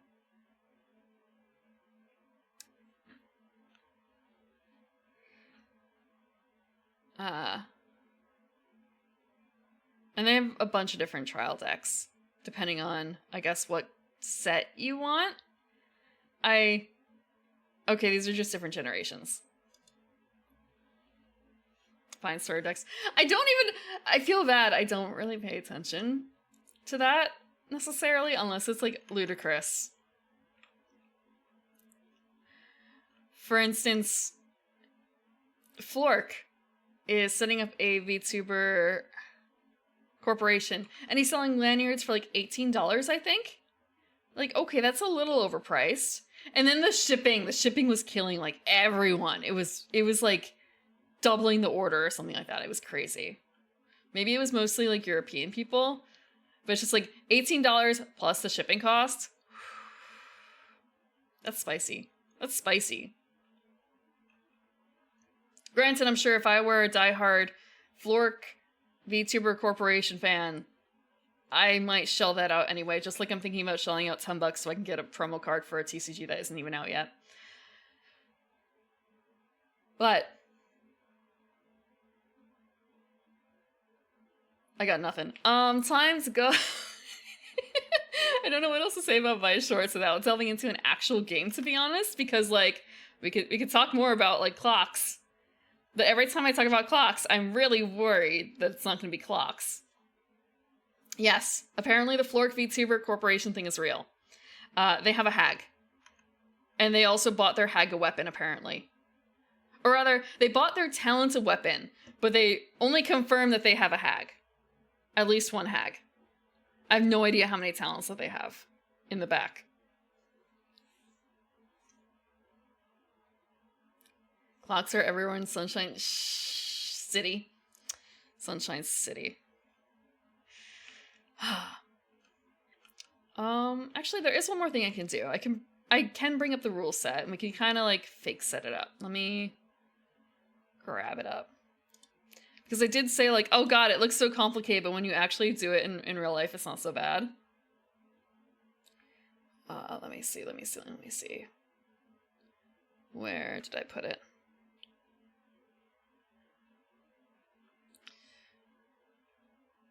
I was thinking like, wait, I could do something a little dumb, but I'm not gonna do it. I say dumb.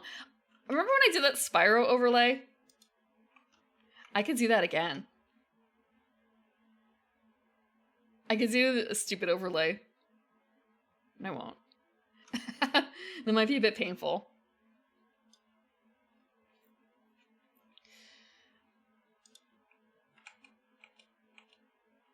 Not with Fat Spyro. No. I was overlaying Spyro for the PS1 over the Spyro Remastered.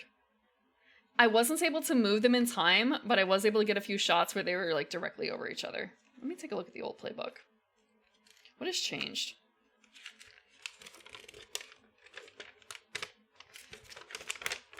Actually, let me see. Let me get a closer look.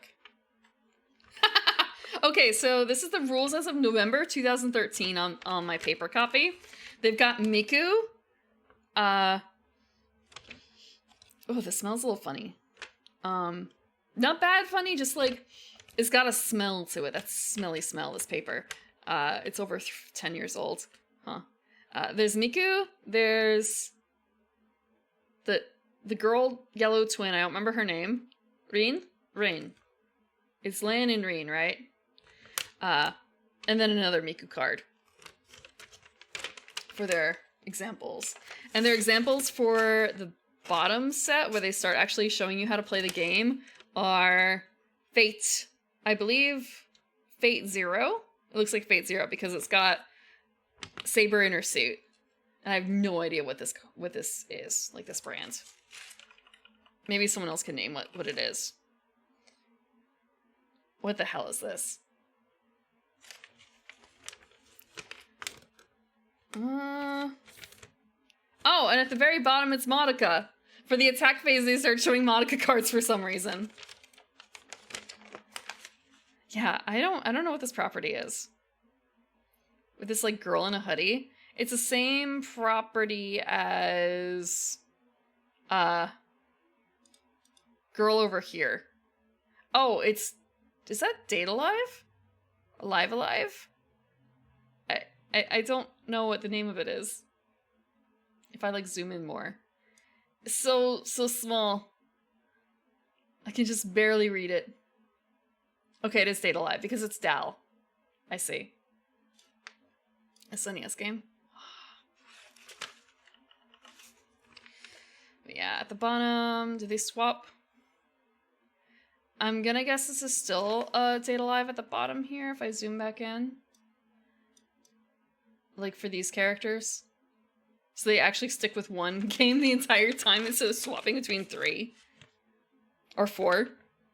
It's really funny. Okay, so for the 2013 one, they actually have the attack declaration step is Kuhalin. It is the Fate Zero Kuhalin. And then when you start going into the counter attack step down here, they swap to Madoka for the rest of it. Oh, you know what? But it makes sense, though. Ish. Because the person you're playing has a Fate deck, and the person, you, the player, have a Madoka deck. So it's kind of showing two different sides. I get it now. I get it. So it's just a little bit too big brain for me. That's how I'm rationalizing it. As opposed to everyone playing the same fucking deck, which is Date Alive. Yeah. Let's see, there was something else I was interested in seeing the differences in. Because I think a lot of the basics are going to be the same. Like, it hasn't changed between the concept of, like, frontal, side, and direct attack down here.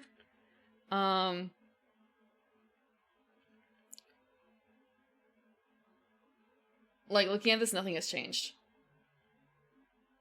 As far as I can see.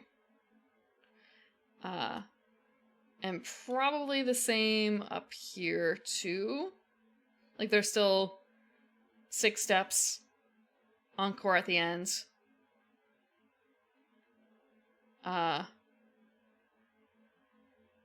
They've slightly cleared it up. I shouldn't say cleared it up, but they did change a little bit of text, but it's more like 4 the number versus 4 the word for.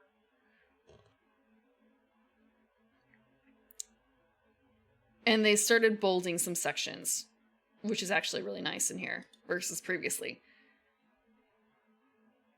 Okay, trigger step. Trigger step is the one that I was interested in seeing. What has changed between the two versions?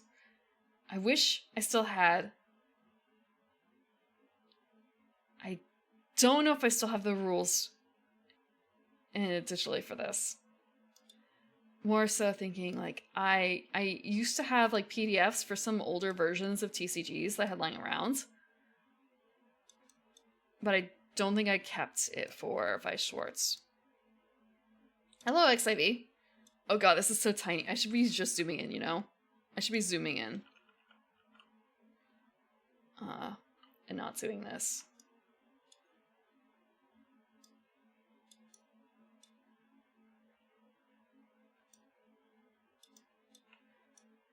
Okay. This was the thing where it's kind of a, they added a whole bunch of stuff. It did. Wait, no, it didn't. It may have been too low. I'm sorry. I made this may have covered it up. I will.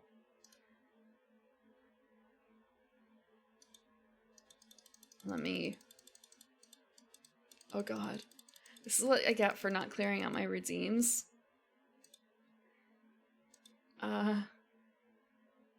Okay. Rejected. Rejected. I'm drinking water anyway, but it is rejected. You get your points back. So back in 2013, there were... Let me check.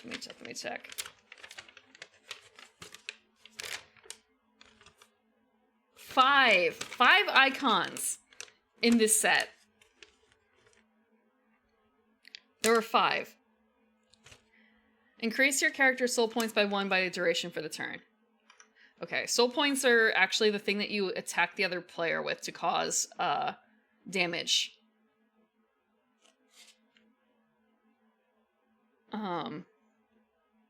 The whirlwind, you may select one enemy character and return them to your opponent's hands. So that is I heard it called a bounce back? Oh, okay, wait. No, this is fine. I was misreading. I thought that they swapped the treasure pack and the whirlwind, but they're both whirlwind. The treasure bag is pick up the top card from your deck and place it in your stock. That hasn't changed. Or rather, they've changed the wording very slightly. The wording that I'm using is from the 2013 one, and it seems like the new version has more, like, you may do this. You don't have to do this. Aside from the increasing your character soul points, you have to do that, I guess. You have to do the extra damage. Don't play with your food. Then there's the opening doors. Select one character card from your waiting room and return it to your hands. Waiting room is the discard. So, calling them back through the doors. I think that the symbols, they seem silly, but in the concept of the game, they're pretty evocative, honestly. Next one is... okay, the next one is the Arch. And that one is not from 2013. You may select one climax in your waiting room and return it to your hand. So it's a different flavor of door, essentially. The book is for drawing. Draw one card from your deck. Huh. They don't specify in your deck in the new version. I wonder. And the rest of these are from the 2021, 2023 version. The new version. The latest rules in English. The Fire Spark is... If damage dealt by the character that triggered this is cancelled, deal 1 damage to your opponent.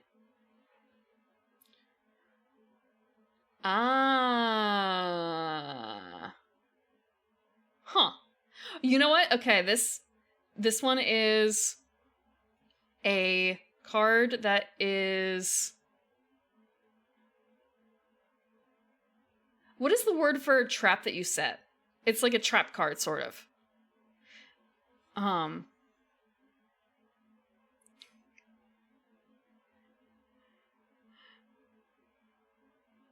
But it's a trap card that still hurts your opponent.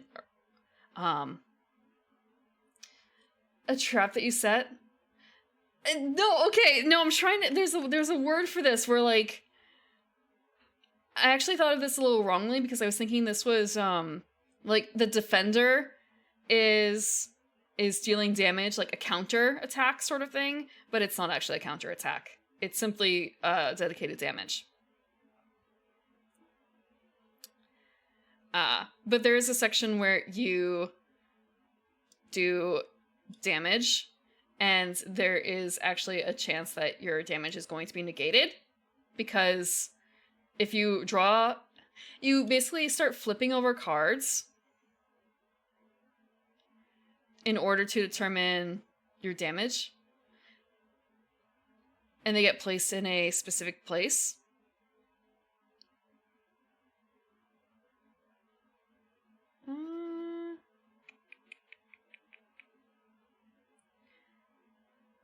I'm gonna double check something.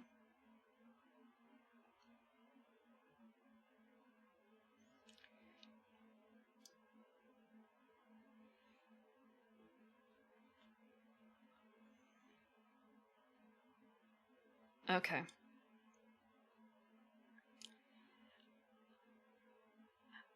I was a little mistaken before when I was talking about clocks and levels. So the clock is not actually ticking your levels. That's a separate area of the board. Let me resize this. Again, it's been a good couple of years. This is the board. This is the board. Levels kept track of in a separate area. The clock is supposed to go up to 7. It goes up higher too, but then you start... that's like overflow damage. That's overflow damage. When the clock hits 7 or more cards, one of those cards, aside from I guess the top one, is going to go into your level area to count your levels. And when you take damage, the damage goes to the clock. However, damage can be cancelled if you draw a climax while you're taking damage. Then you stop drawing cards, and all the cards that were going to go to your clock instead go to the waiting room, I believe. Let me double check. Yeah. They talk about it in here. I've never played Digimon. I've never played Digimon either. Like, I might have a single Digimon card, actually. A single Digimon card. But it wasn't really my thing. They weren't cute enough for me. There's a few of them.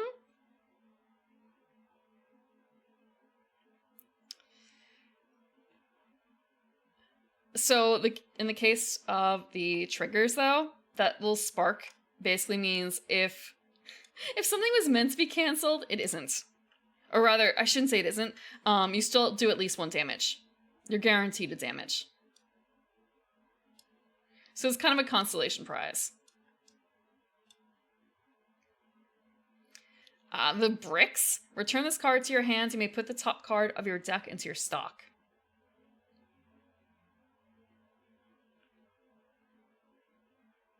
Huh. So it gives you a card. It gives you the card. And then you get to put something in your stock. The power button. You may place one character from your waiting room that meets the conditions stated on your stage as rest. That seems a bit... It's like the doors, but different. So taking from your discard... And then you place them... You place them into play, but they're resting, which basically means they're tapped. For those who play Magic. I know, like a tiny bit. I talk about tapping cards, I've never played Magic. And then there's a split, which is you may choose a character with... I don't know how to describe that simple. A fleur-de-lis. And its trigger icon... in your waiting room, and return it to your hand and put it in your stock. So again, taking from the discard, and then placing it either in your stock or in your hand. So retrieving things from the waiting room. I should play People keep saying that. People keep saying it. It's... Magic isn't really the look of things that I like, I guess. I bought into Weiss Schwarz because I liked the properties. The game is interesting. But I have a lot more cards and I don't play the game. Do not play Magic. The symbols are whack. I think a lot of the early ones are easy to understand. The later ones are more detailed and a little harder to initially keep in mind. But again, you don't necessarily have to play with decks that have this stuff. Just play with just buy older decks. Just buy older decks. I have no idea how expensive those would be. Mechanics. I also don't... Okay, maybe it would be better in Commander format or whatever. I don't really like one-on-one games that much. I like bigger group games, but not necessarily huge, but at least like 3-player. At least 3-player. And I think it's also like... It's extremely competitive, isn't it, usually? And also, I am not super great at picking mechanics out, which means that like deck building would take a lot more effort for me. Granted, you don't have to build your own deck, but that's where a lot of people find the fun, right? Or something, aside from just playing. Stick with the anime TCG.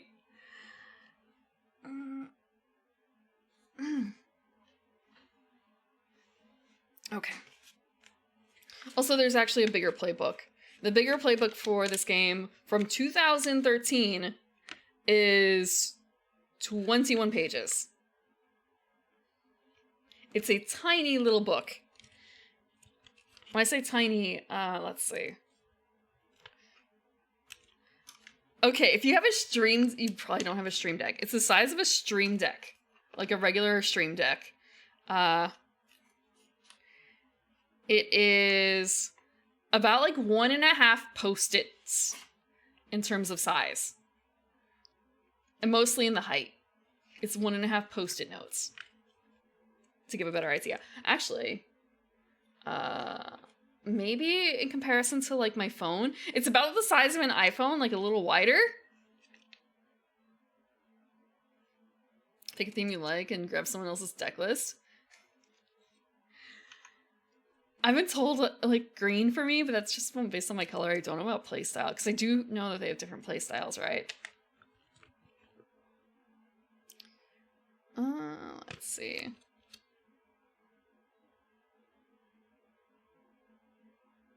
Huh. So what I have up here is the quick play for Weiss. There's a couple other mechanics. There's a bunch of other mechanics I didn't really talk about, because I didn't really talk about the stock at all, or like leveling up state things. But then there's also something else in here that I don't really remember seeing before, where it's like, what the fuck is great performance? Oh, okay, you know what? This is details of different abilities. It's like describing what assist is, what bond is, what backup is, memory, experience, shift, accelerate, brainstorm, more in-depth rules, resolution stuff. 21 pages in 2013. Granted, first page is... Oh, actually, they don't give the first page a number, but the first page is the how to play. And facts starts at page 17, so it's got like 3 pages of facts.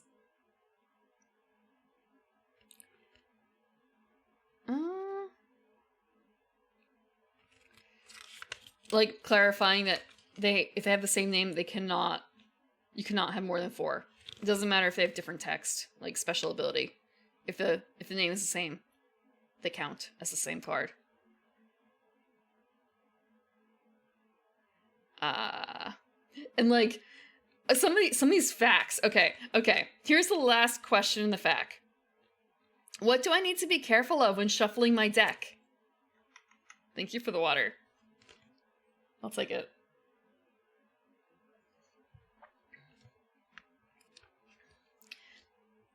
Answer. You have to randomize your deck enough so you cannot tell at all what cards may be where in your deck. It is not desirable to organize your deck in a certain order before shuffling, because it will take you more time to randomize your deck. If you finish shuffling, have your opponent cut or shuffle your deck as well. Yeah, like that is one of the questions in the facts. So it's just sort of they are very cautious with this writing.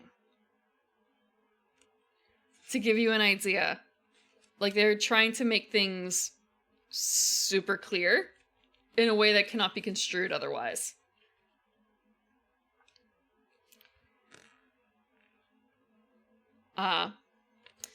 Another question here. Are my turns and my opponent's turns separate turns? Answer, yes they are. For example, if an effect that lasts until end of turn is applied during your turn, then the effect will have effect until the end of your turn. This is Weiss Schwarz. Come on. This is Weiss Schwarz. Which is an older Japanese trading card game that includes VTuber, so I'm including it in here, and it's the one I have the most knowledge of, which is why I'm talking about it so much. Fuck. Yeah, it's also probably to do with the writers of it. I should also say that this is a Bushi Road property. They also put out Vanguard, I believe. And Tante Opera Milky Homes, and probably some other things. And I think that they are sponsors of Hollow Life now of some sort, which is probably why they have the tie-in for Weiss Schwarz.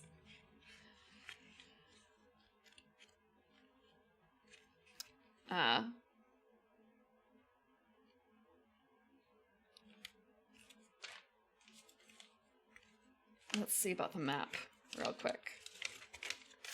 I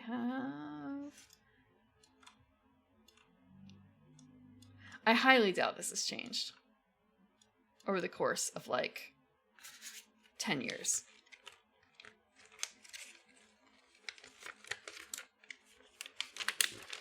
Has it changed? Ah, interesting. So there is one change I would say that matters-ish, and that is simply in the paper copy that I have that is basically a playmat, just paper. They have the descriptions of the different types of attacks in the space with center stage. And they also have a turn progression in the upper left corner, like right where it says stage, instead that there's turn progression, with a breakdown in it of like the attack phase steps and also things you can do during the main phase. Any quick rundown? It might be. I haven't actually talked about like all the mechanics. I've been talking around the smaller mechanics, like generally how it works. I didn't want to go into like fully how it works because I didn't think I'd have time to do that and riff runners and also cover the Oshi push stuff because they each have like different mechanics, and I'm not super competent in any one of these.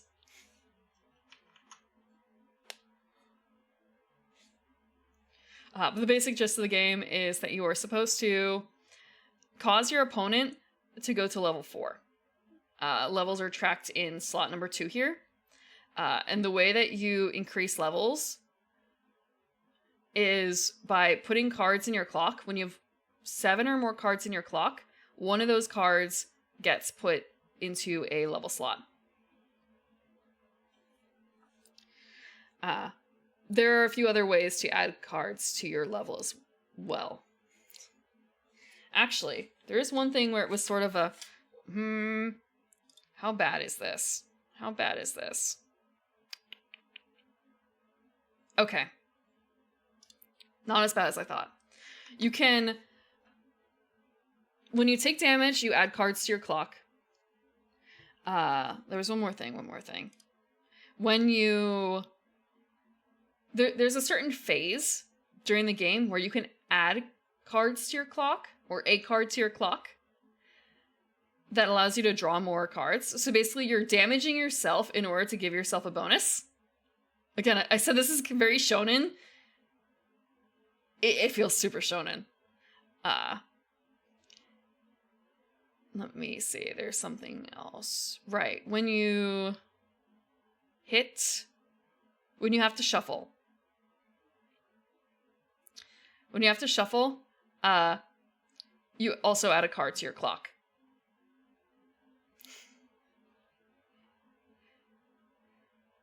So every time you run through your deck.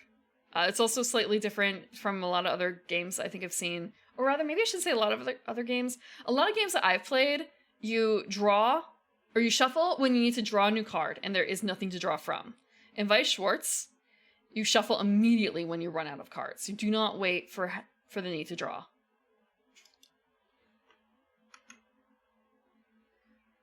Basically, Arcris has it. Yeah. You keep getting more powerful until you just take so much damage that you're dead.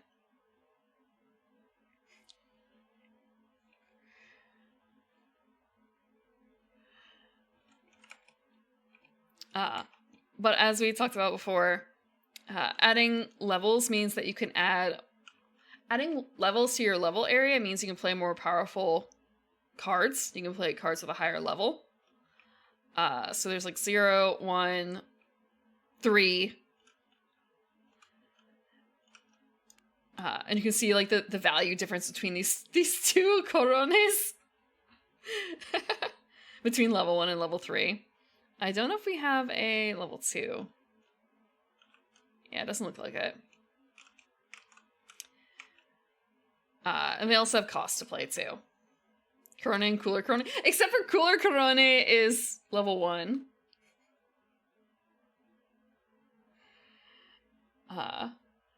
They also have traits. So like down here there's Hololive and Gamers. However, honestly, it feels really weird for them to do that. And I never found them to be very important to the game, honestly. Because a lot of time there was no overlap between IPs for traits. Or like much use for traits in general. It feels weird to just say like, yeah, they're Hololive and then second generation or like first generation or gamers or third generation. Where they used to be things like magic, weapon, fang teeth. There used to be ones for like glasses and stuff too. Let me see. What's in here?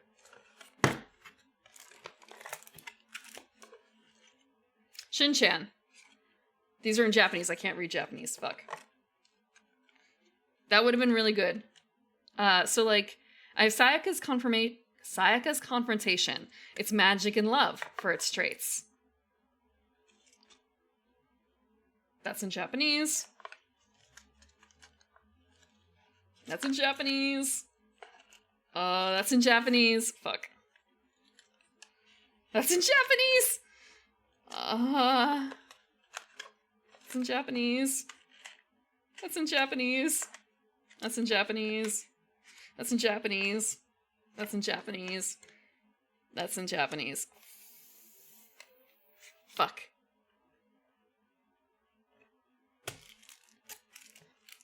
I made a mistake. What about this tech box? Oh fuck. I pulled out a card. Okay, this is a Macross deck. Japanese. Japanese.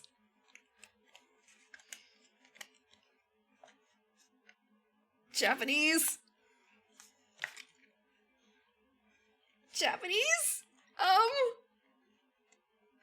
Japanese. All my cards are in Japanese. Okay, I shouldn't say all my cards are in Japanese, but a lot of these are in Japanese. And they're not in katakana either.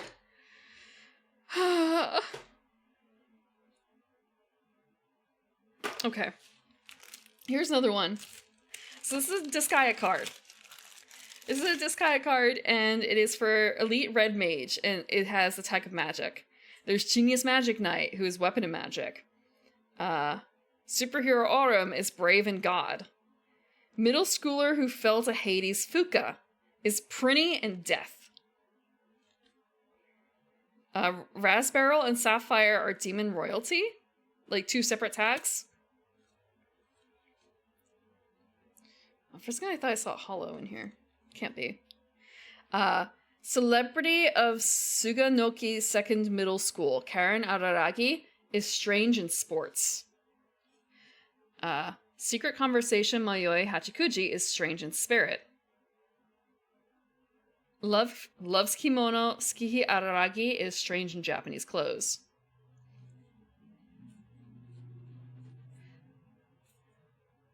Then there's also like class representative. Sudden attack Koyomi Araragi is strange in blood. So they usually have something that's specific to the character. And then also, I guess, a tag that kind of talks a bit more about the property. But it also is per character. Because I'm sure there's probably someone in there who doesn't... Yeah, okay, here. Wait. This is Idolmaster, never mind. I was thinking, wait, this is a Nisei card, right? Or a Bake card. No, it's Idolmaster. It's music and army. For one of the characters. Uzuki in pajamas is music. Matching live t-shirts Mika is music and gal. Marshmallow Catch Kanako, music and sweets. Does anyone... Okay. New Generation Rin is just magic. Or not magic, just music. So... yeah, like none of these... Have you heard a single repeating tag in here except for like magic? And even then, nothing really matches anymore. So it just feels like there's no reason for tags to exist as far as I'm aware. Maybe there is. And maybe it's different if you're playing non-IP base. But again, like it's really hard to find something that matches. It's so hard to find things that matches. What about up here? Magic book. Witch cult magic, weapon, fang teeth.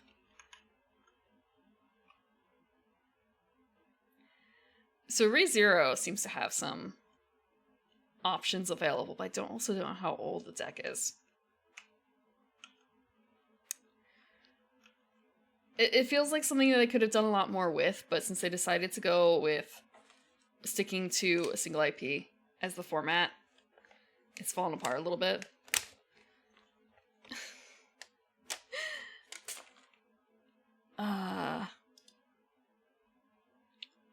It was a cute idea.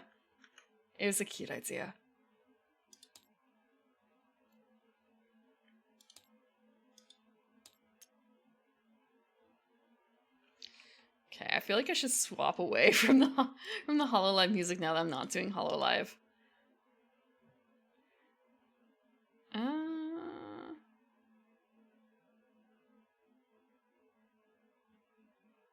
Is this still HoloLive?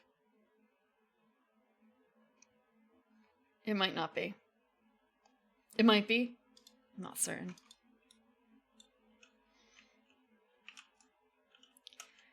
Okay. 30-minute Queen says nut compilation. No, sorry. It's my Spotify. Go man, it's my Spotify. I have HoloLive music playing in the back.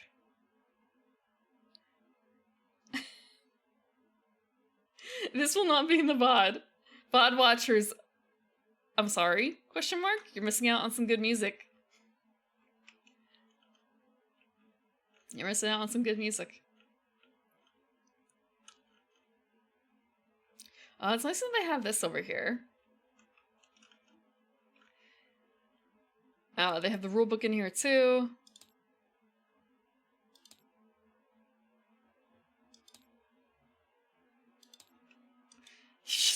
The music is there, you're just ignoring. Watch that I'm going to fuck this up and I accidentally somehow put the music attached to the wrong audio channels again, and I won't be able to like remix it out.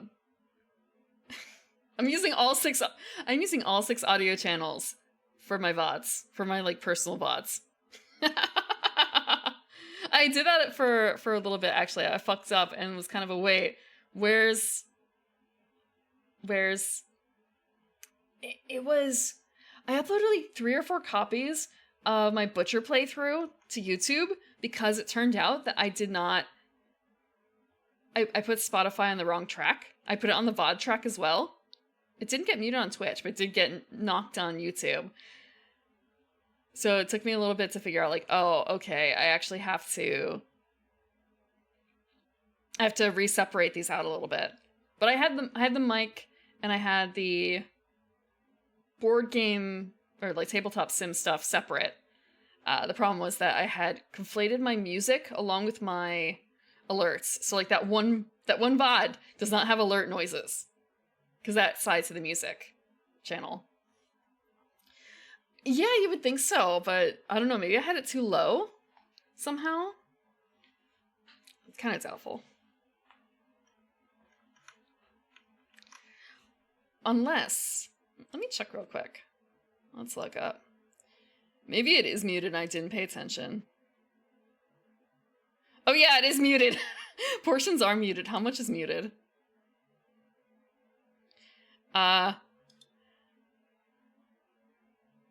It doesn't matter if I... It muted during the Bridge of Death song by Hildur Gudnadottir or something like that. It muted around that song. But that's the only one.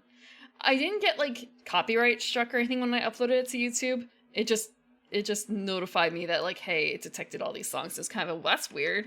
That shouldn't have happened. They shouldn't have any music. And then looking deeper, I'm like, oh shit. I forgot something very important.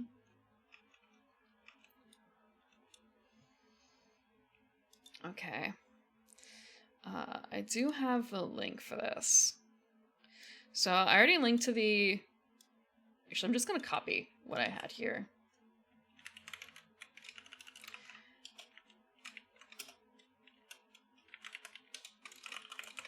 So this is the rulebook for Rift Runners. That is the official link to the Rift Runners rulebook. That is not my personal drive. Because people have been worried about that before when I linked things that were on Drive, and it was kind of, nope, it's not mine. My name is not... My name is not... not Lucas Smith or whatever it is. Yes. I think rule books, because there's a light version of the file and a heavy version of the file. Basically just one is more compressed than the other. My name is not Cole McStardew. No, it is not. And there's an official tabletop sim mod, which is what I'm using right now. Let's see. Let's flip back.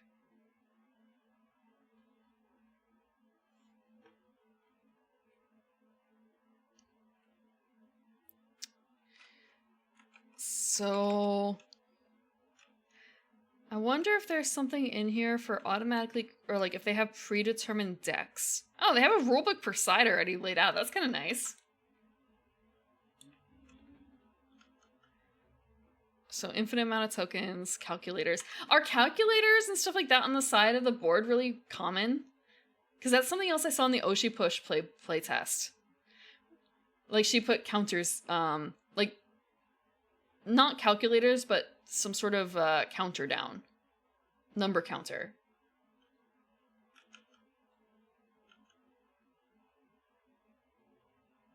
When you deal with bigger numbers. Yeah, I guess Vice Shorts is nice because it only goes up to 4. I don't have to worry about that. Spin downs? Oh yeah, spin down dice, right? I only know about spin downs because of D&D, where it's kind of like, just make sure whatever dice you're buying aren't any dice you're buying are not spin downs. It was kind of, why would you want that? And the answer is, oh, okay, that makes sense.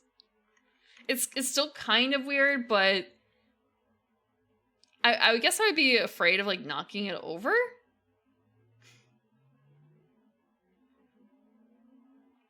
But it is easier to probably keep that around than carrying a calculator in your pocket, because who would ever do that in this day and age? Carry a calculator in your pocket all the time.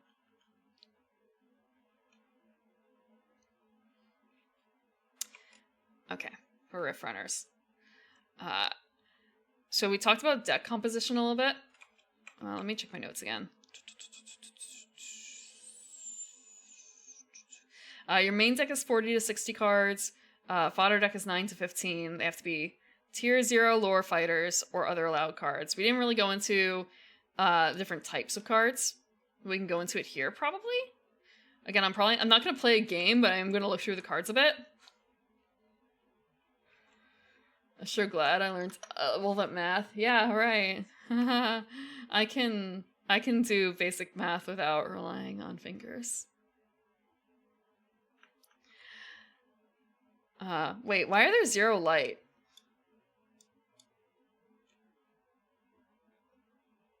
Why are there 0 light? Is that supposed to be the way it is? I wonder. Is there anything? 0 metal.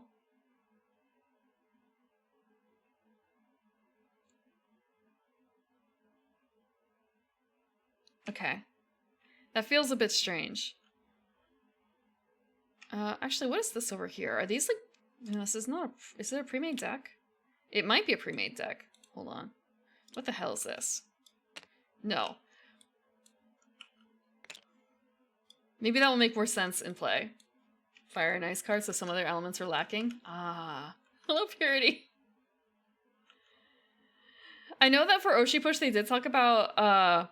they had like a lot of different categories. I think when they were talking about it, they meant like the Zatsu and like gaming and stuff. But I think they condensed it down into a smaller amount to begin with, like a way smaller amount.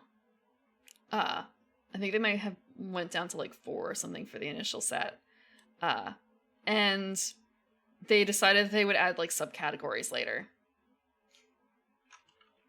Yeah. So there's actually 2 things that they divide it by. They divide it by, let's see. I'm in the wrong section. I'm in the wrong card game notes.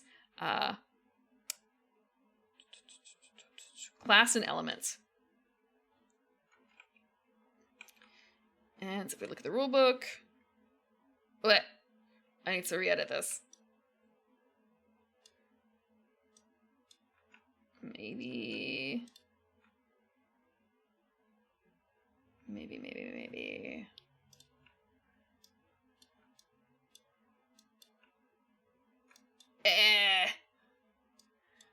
Over the side. So big.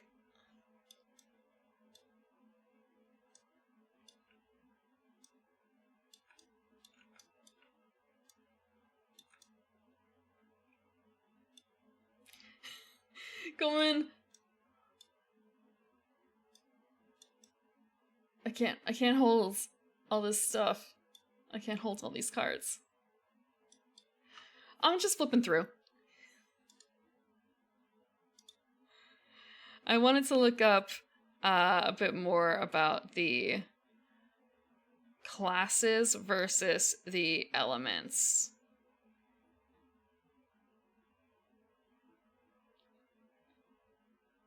Because it's kind of a, what's the difference between a class and an element in this case?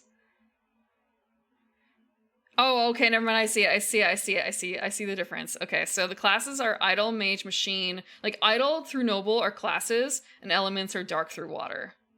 Okay. It took me a second to grasp it, because I didn't see the separation clearly enough between these 2 concepts. On first look. And part of that might just be streamer brain, honestly. There's a lot of times when it's kind of a way I can't see something and like, Brim, look a little closer. Not even look a little closer, but just like look at it for more than like half a second.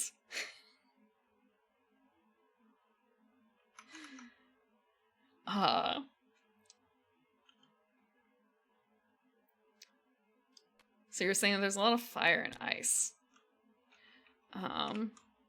Yeah, there's no pre-made deck in here, huh?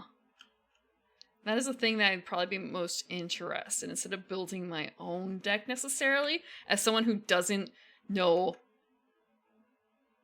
VTuber, doesn't know tabletop card games very much. Like pre-cons.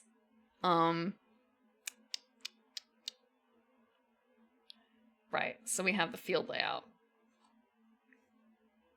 Yeah. So, from what it sounded like, Void Zone is basically discard, and Exile is like the... Okay, I don't know if there's such a thing in Magic.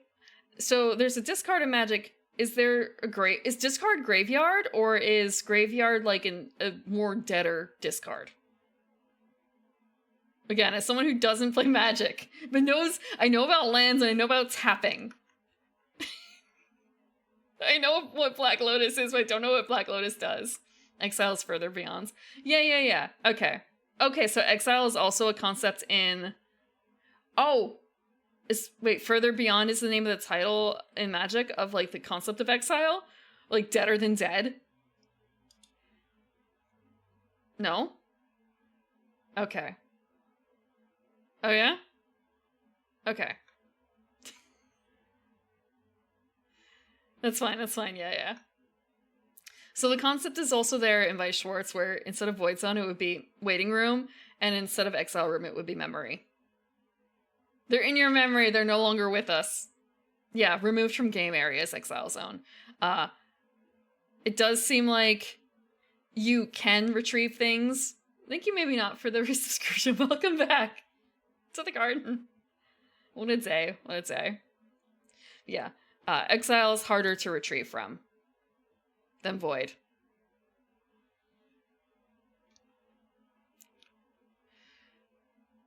Rift Monarch is not going to be changing in the game. I don't play Commander. I'm wondering if it's a little bit like that, though. Like, the concept.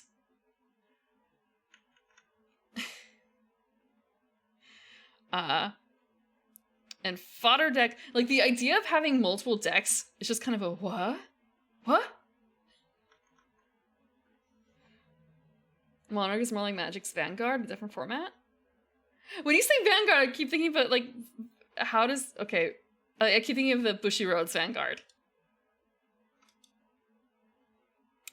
AC Zone. Initially, when I read AC Zone, I thought, wait, what about air conditioning? Not realizing that it's actually action encounter. Because I think it's just like, it's placed in the AZ zone. Like, reading this through at first is kind of a wait. AC zone? What the fuck is the AC zone? And, oh, okay. I see where that came from. Action encounter. It just, yeah, it took me a bit because it's not defined before they start using the shorthands. Which was the part that I was looking for. And I'm wondering if a bit of that is, Again, difference between someone coming from a non-TCG background.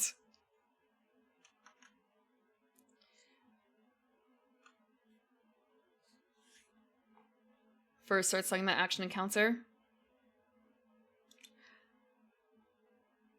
Actually, I'm gonna try and load up one more thing. I realized, wait a second. This isn't as I would expect. I'm wondering if the bigger file is going to cover it. Let me see. No. Damn, okay. I was hoping for this to be searchable. I was hoping for me to be able to, like, highlight the text, but I can't. Because I was going to do, like, a Control-C. I was going to do Control-C. But yeah, no, they don't actually... So you have action encounter, and then you talk about AC zone. But you don't define what AC zone is. So I just have to... Like, if you say action counter A/C up here, that might be a little bit more helpful. But that, again, might just be overthinking it. Because, yeah. I understand it takes a precious space. Space is precious when you're doing print stuff. Back row fighters, front row fighters, fodder deck.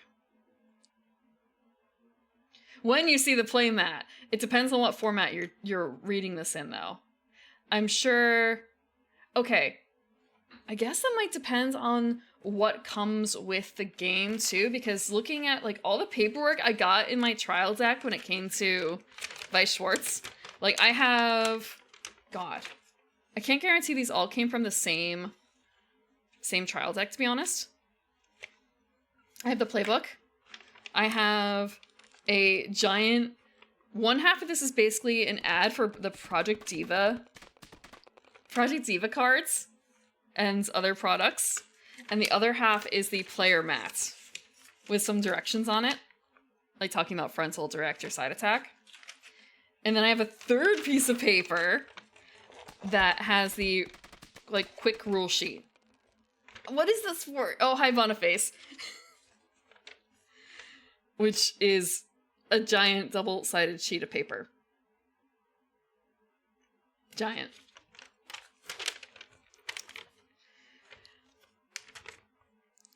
So, like, because it comes with the giant playmat,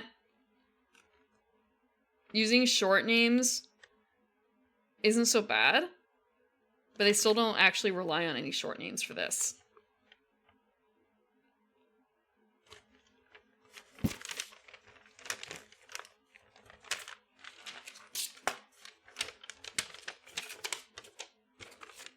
Oh god, there's so much paper.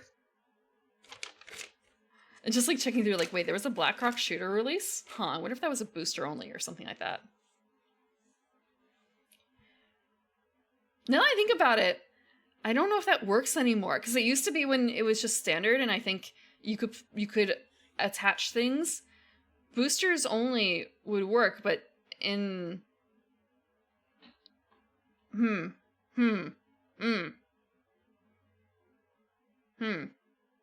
I'll have to look into that later. Zones in the correct space. Wait, are there playmats that don't have zones in the correct space? How does that work? How does that work? Why? I will admit, I do have playmats, but I have playmats for, like, Tanto Cuore, which are both, like, stylish. And then I have the one that is, like, very basic looking, but it teaches you exactly where every single fucking card should go. I don't have any actual, like, TCG playmats. I only have like half naked maid ones, okay? Oh wait, no, wait. I might have a Dynamite Nurse one. Or two. Look, okay, I've also I've never used one for a mouse pad, but I was considering it. Look, it came with the expansion. Italy, is it Italy? Italy and France look really cute. I think France was, like, the cutest, though.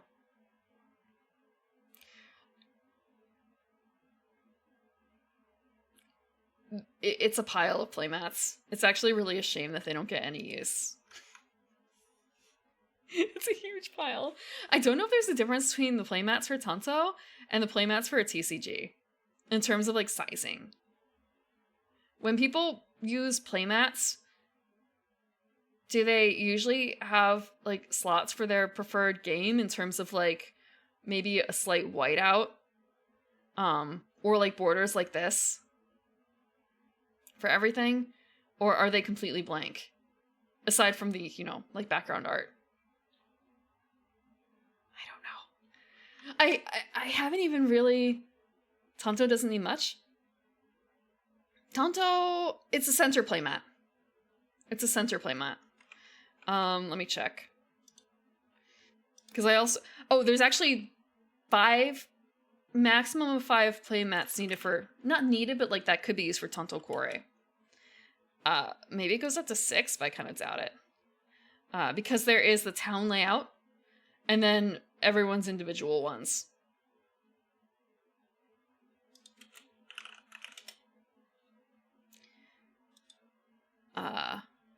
Let's see. Yeah. There's 2 sets. Town layout and personal. When are we gonna play Tanto? When I don't have furniture to put together, I got a shipment. I have to do that after stream today. I'm going to have a place to put my PlayStation and my Switch and my NES that actually I won't be able to connect to anything, but it's gonna not be in a bag or a box. And I think there's another game system. Yeah, the Wii. They're all gonna have a place to live. They're all gonna have a place to live. That's not my table. No. Yes. Technically, maybe not. No, I just didn't have them set up in the garden before. They were living in different areas.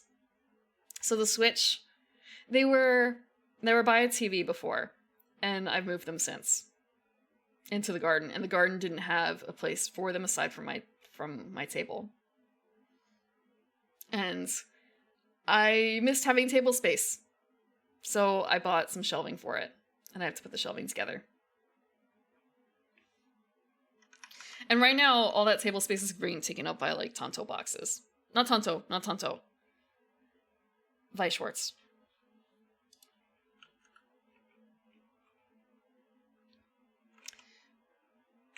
Okay. Oh, actually, I'm gonna turn this off real quick.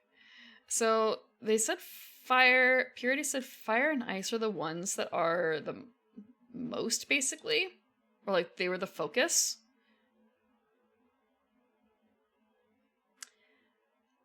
Can I just...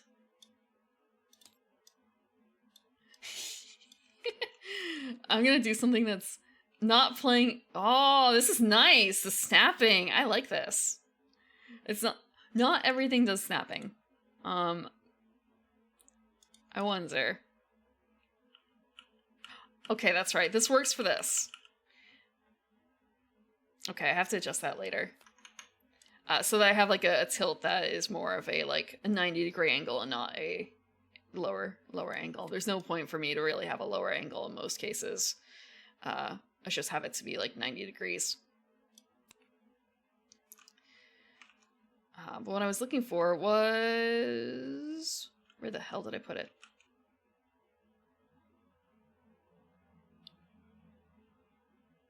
Where the hell did I put it? Oh, I only dragged the one card. That's why.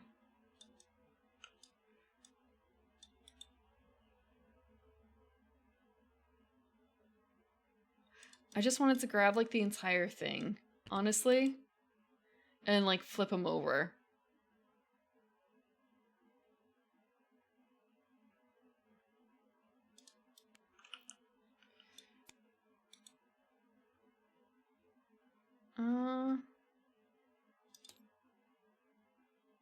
How many can I just draw, like, 8?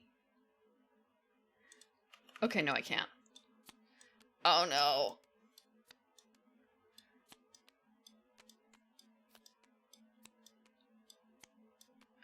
Okay, now we're finally entering into the cards. So these are all the Fire Monarchs, I believe, because they have the gold border. I'm just rearranging them haphazardly so I can get a better look. And each one has a different layout that you're allowed in terms of your field layout. So how does this play out?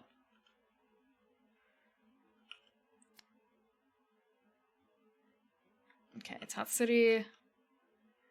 So maximum of 4 in the front and 2 in the back. 2 support and only 3 action counters at a time.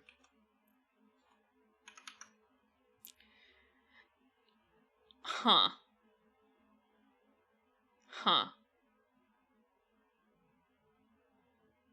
I have to wonder what the difference is. That's probably in the details.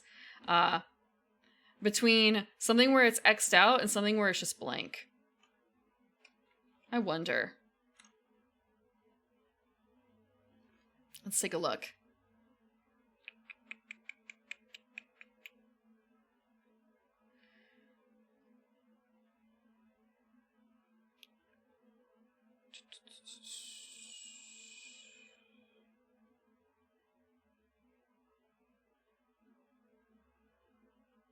So that's the basic field layout. How does it impact? points. Okay, don't care about the hands. Fodder deck tokens. Okay.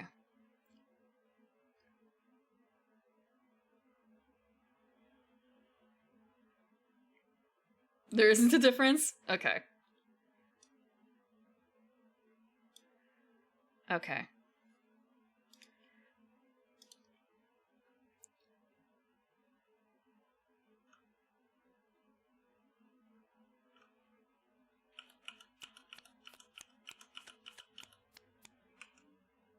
So, just looking elsewise. Monarch effects.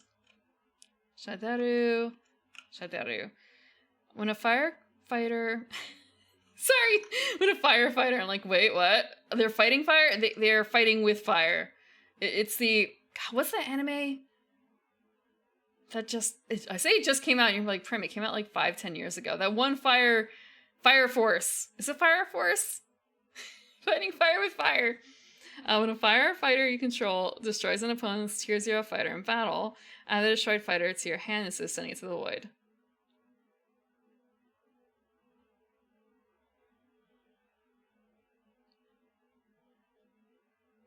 This is... Okay. Just reading that one, it's kind of a, wait, are you taking your opponent's fighter into your own hands? Isn't that weird? That's weird, isn't it? But I guess, is that something that happens in other card games? It feels weird to be handling your opponent's cards. Yeah. It just is extra kind of weird, because it's kind of like, I don't want you touching my cards. It does make sense though as Lord of Plunder and everything. It's just kind of shocking to me. Especially because that's the very first one I picked out. It does? Okay. Copies of Silent Tactician Mia that you control can use their attacks, or use their effects to deploy fighters from the deck rather than the hands. That's neat. Huh. Okay. Yoro. Expend all tokens from a fighter with Yoro in the name and target cards on the field up to that number. Those cards are shuffled into the owner's deck. This effect can be used once per round.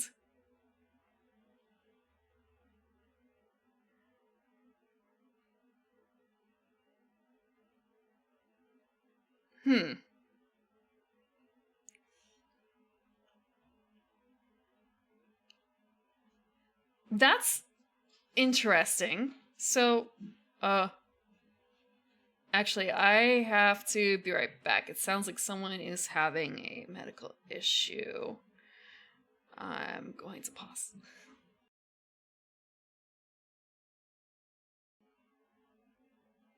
Going, yeah, Cat was having a medical issue. I'm gonna take that stretch.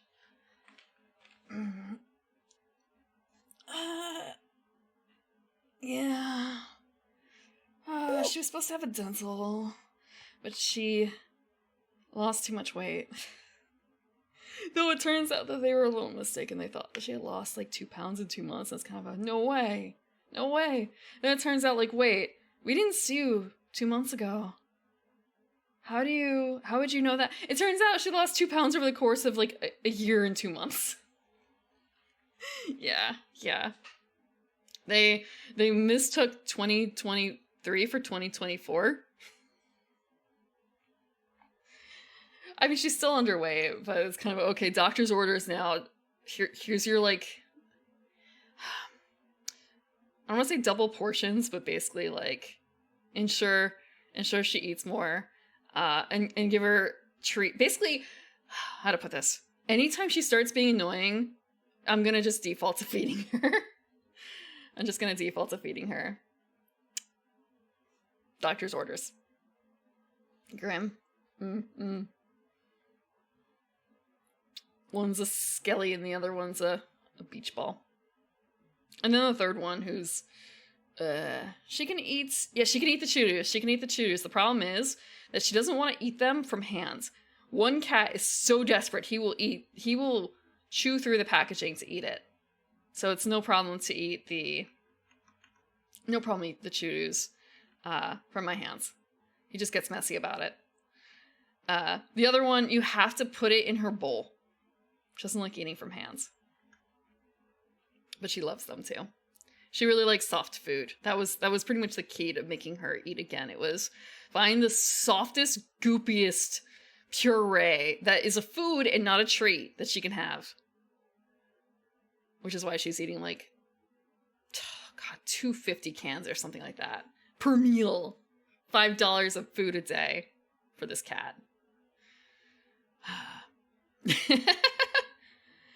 When you put it into perspective, it's kind of like, well, $5 a day for cat food isn't so bad, right? And then it's kind of I guess, actually, no, that is quite a lot, isn't it? It was kind of a bit. She was really picky for a long time. So I'm just happy that she's enthusiastic about her food. She gets like it's a chicken mash. It is a gelatinous whitish blob. It looks disgusting. But she loves it. Speaking of food, Arcane Chef Tatsu. If you quick deploy a tier 0 Fire Lore Fighter, pull one Fire Lore Fighter from the main deck. 1 PT. This effect can be used 3 times per rounds. Okay. I didn't actually look into details about like deployment and stuff and tokens because it's kind of I'm gonna learn about that later.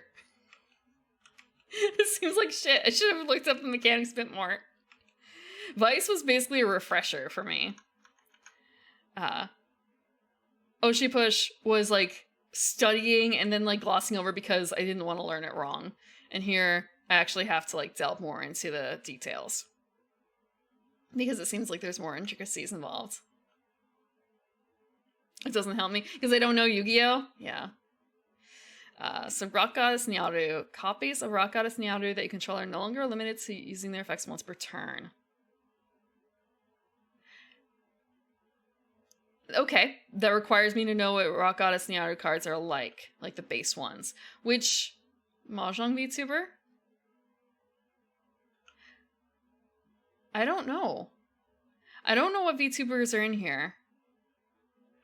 Let me check real quick to see if there is something on their site about the different VTubers that are featured.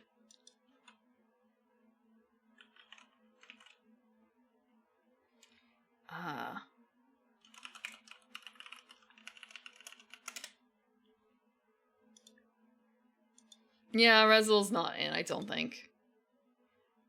I don't think they're... Okay, Azure, name me a VTuber who's actually themed around Mahjong. Rezul does not count. He is not themed around Mahjong. Mahjong is his main game, but he doesn't really look like he's themed around it, does he? Because as far as I know, Rezul is... Okay, unless Rezul is using his, like, Akagi PNG. He's, Okay, actually, I do know someone who's supposed to be themed around gambling, but I don't know if he streams anymore. There was one themed around gambling, especially Mahjong. I did know a couple other people who played Mahjong, but it wasn't apparent in their theme aside from the gambler, who was supposed to look kind of Akagi-ish. Yeah, so if you don't want him to show up... Gambling? No, you're not allowed to gamble on stream on Twitch as far as I know. For money, anyway.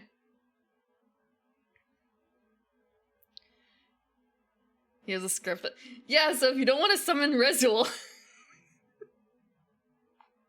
Gotcha? Huh. I don't do gotcha anymore. Not since... Not Vice. Not since, I pulled for... In Fate Grand Order, I pulled for the Valkyrie. No, wait. I pulled for Valkyries and for Scotty? Not since the incident, no.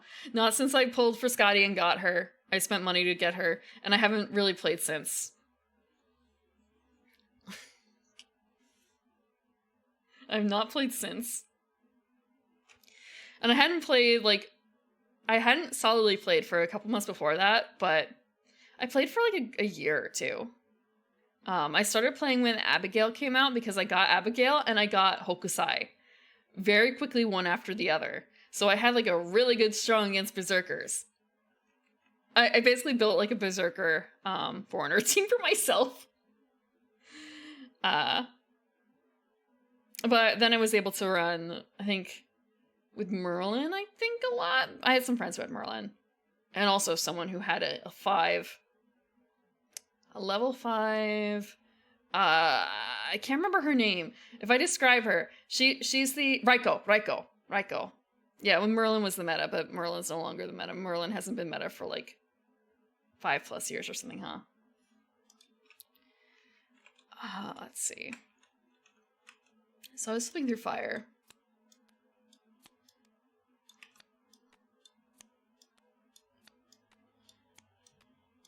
We're just gonna flip through a huge amount of cards. I'm gonna probably like put the ones that I recognize as like similar next to each other. So I made a mistake in my layout. Okay, so there's Rice Master, so you know what? Whoop, we're just gonna move a whole wait, shit. No, I wanted to grab like a whole bunch of cards. Okay, there we go.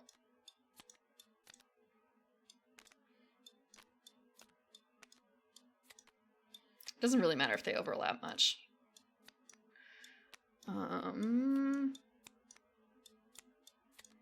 Explosion Artist Leah. I'm probably like finagling too much with these. Okay, Torako will go up here. Okay, Strike Commander. I don't think that she is someone in here. We still have 13 cards. Okay. That's Shooting Star Nyaru. Astral Mage Yuna is also not here. We have Firecaster Gween. Pretty much. I'm looking at the Monarchs versus the regular versions of the cards because there are some that refer to it. Oh, here's another... Wait.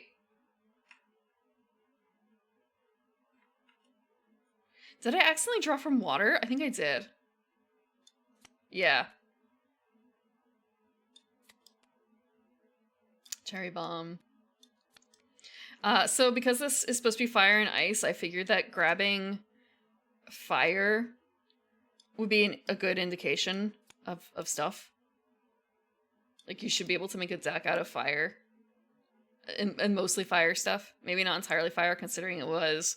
let's see, ice is 39. So I think there was like 36 or 39 fire as well.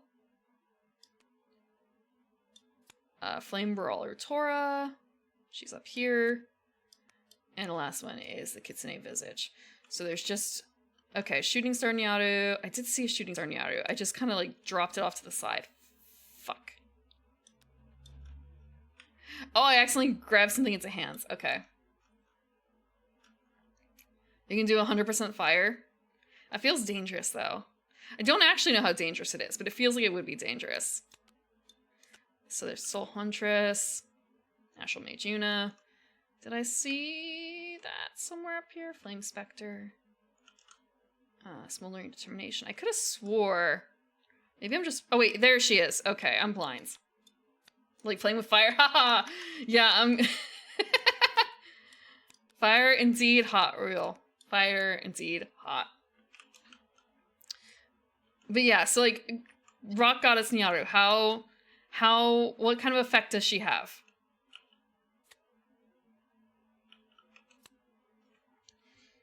So she's Fire Idol. I believe she's tier 4, which means that she's really difficult to summon.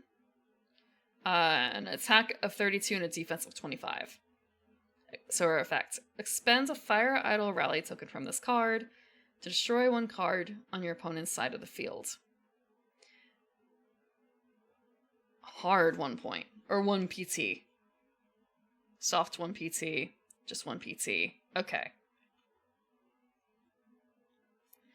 And this is the case where it's like, I wanted to be able to search this so I could see where that comes up in here. What area of the book am I supposed to be looking to for the One PC?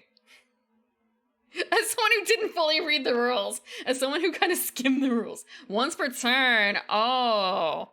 So what's the difference between hard once per turn and soft once per turn?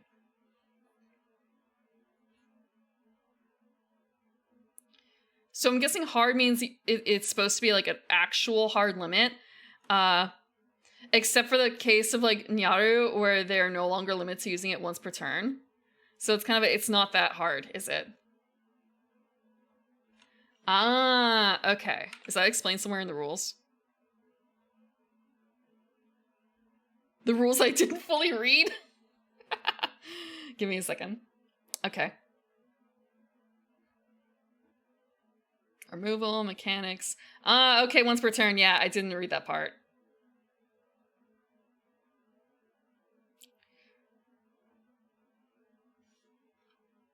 Okay. Okay, that's good.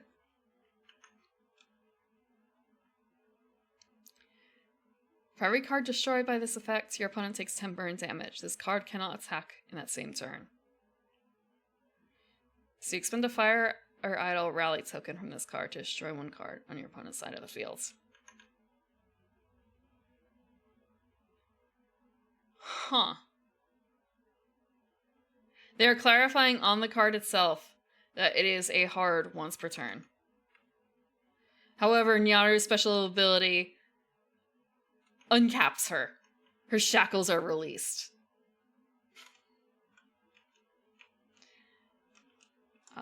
What is the shooting? So Nyaru actually has 2. Is she? Okay, no, she's not. So there's 2 people in here who have multiple Monarch cards. Nope. Yeah, sorry, I confused Mia and Leah for a second. It was kind of a wait. They look different now. And then there's Tatsuri and Nyaru, who I'm actually gonna flip with Leah. Oh no, I didn't want to do that. Come back. I was just gonna grab the Nyarus so that the Nyarus are together. I was gonna grab the Nyarus to live together. So you have a different Nyaru as a monarch. Once per round, if you or your opponent take over 20 hit point damage in a single turn, pull 1 God tier firefighter from your deck or void.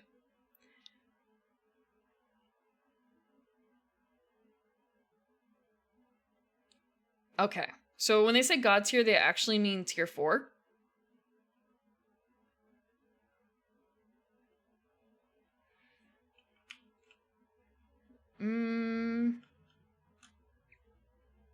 Level 4? Yeah. I did see that.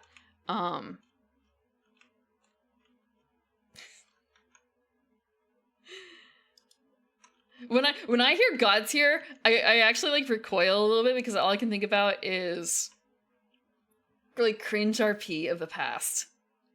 Having God tier character, God mode. And like I think of that poorly. So it's just kind of an I have to get over that reflex. While this card is face up on the field, you can rally deploy God tier idle fighters from the hands using firefighters in the void as rally material. In the void. Not in exile, though. Cringe. Yeah, okay, shh. Jay, you don't have to call me out.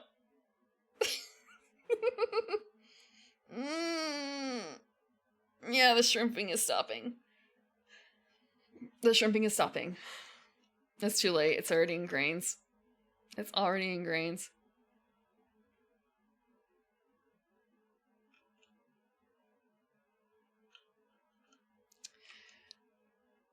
Solo Hunter Sillin. Astral Mage Yuna. These are... Okay. Actually, what I'm going to do... So we have all these cards out, and they're monarchs with their related fighters. But there's a couple other types of cards that we haven't looked at yet. I'm going to... Let me see. Group them by what I think... Okay, Fantas... Oh, wait, no, she's water. Right, fuck. She's water. I grabbed the wrong one.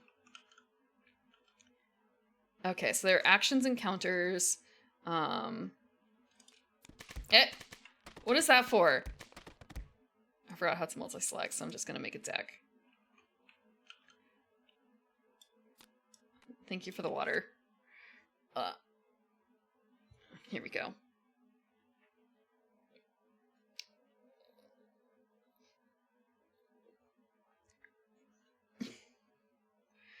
Is it really just not working? Did I break something? Did I break something? Let me check.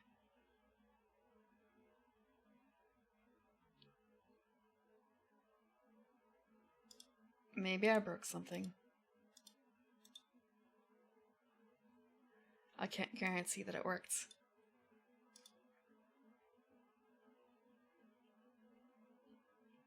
Oh. Okay, there we go.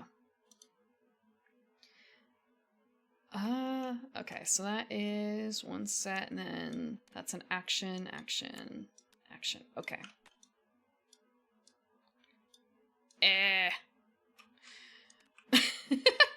I feel bad because it's kind of like, yes, I have over 200 hours in Tabletop Sim. I absolutely know what I'm doing here is I'm like fucking up all these cards. Absolutely know what I'm doing. I'll move these up. Oh no, fuck. Come back. You weren't meant to do that. I wanted to make room. These are not related, but I'm just gonna put them into oh, I shouldn't say they're not related. They go in the same area. Professional gamer. Yeah. I pay way too much money to game. To stream. Let's see. So we have 2 equipments, and they're both weapons, which feels appropriate. And then we have a bunch of fighters down here. Actually, I'll cover the fighters. So we have, let's see.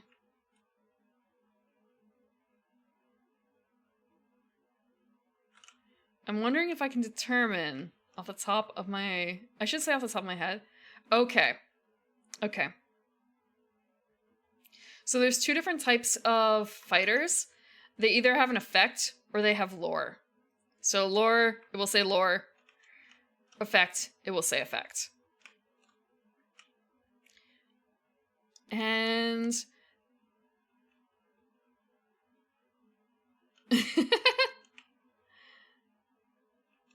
yeah.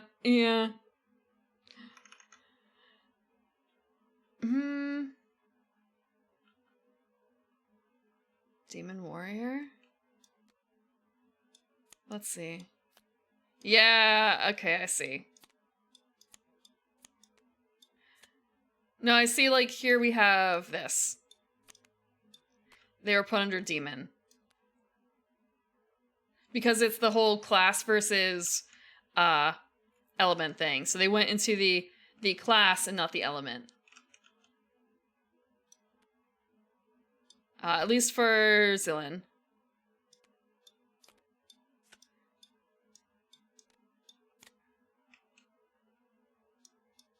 Let me grab out. Let me see if I can find the other ones then.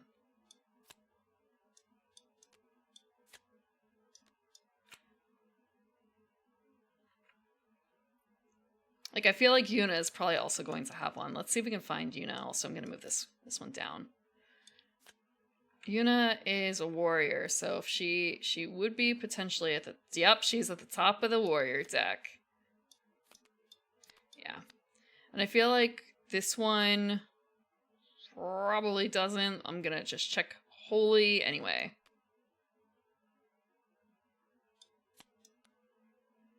Nope.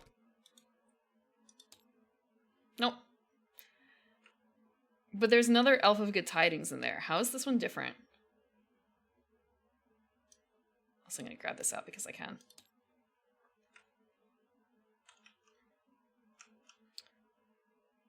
Okay. Okay. Just there to help with deck building. I guess if you're looking from a perspective of all cards that have Holy or all cards that have Fire.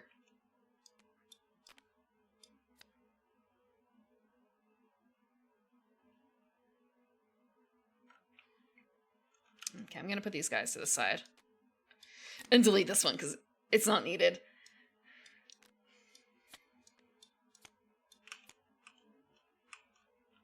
Okay. So we added a couple new characters that have monarchs associated. And these are the tier 0 fighters, of which, let me check. How many was it that we were allowed in the deck? I have my notes. Oh, max 3 copies across all decks. It doesn't matter what deck it is.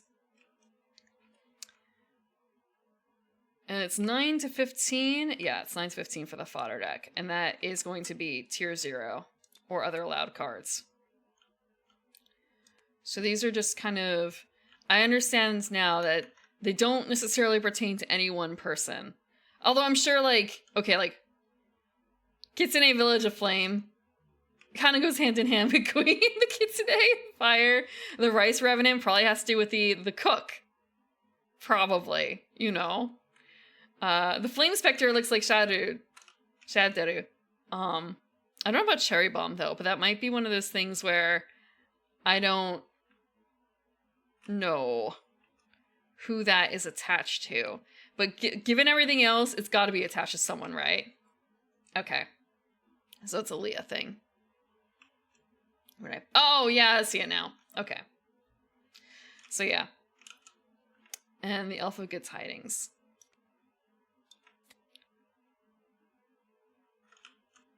Also Cherry Bomb.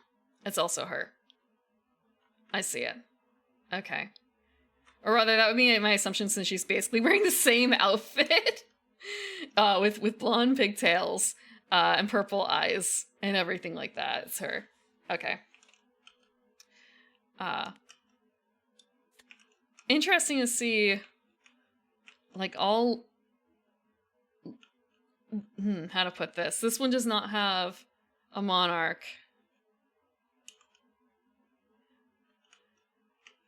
Compared to the others. Like, others are all tier 0, but she's actually... That one's a tier 1.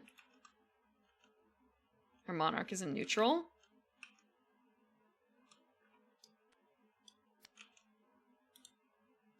Search. Ah, I didn't think that she would have one just because based on the name, it doesn't specify who she is. Unlike the other ones, which do have their name in it.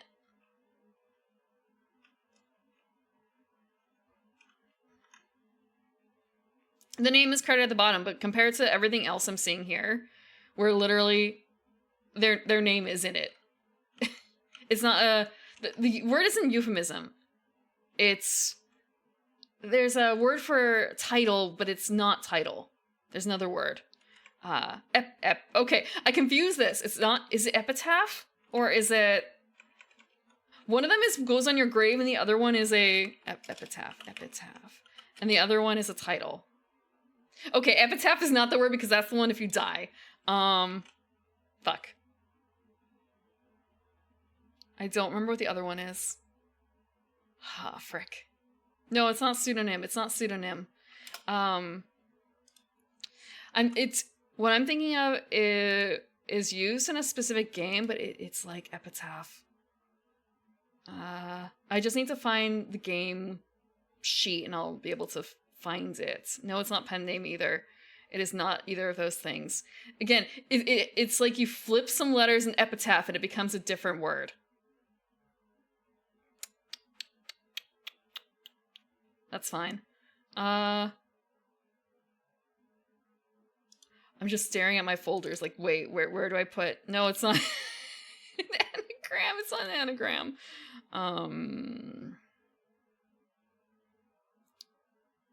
Not dialect, not Blades in the Dark, not Weird Little Games, not Mythic. Aegon. It's Aegon. But Aegon... I just need to look up an Aegon character sheet.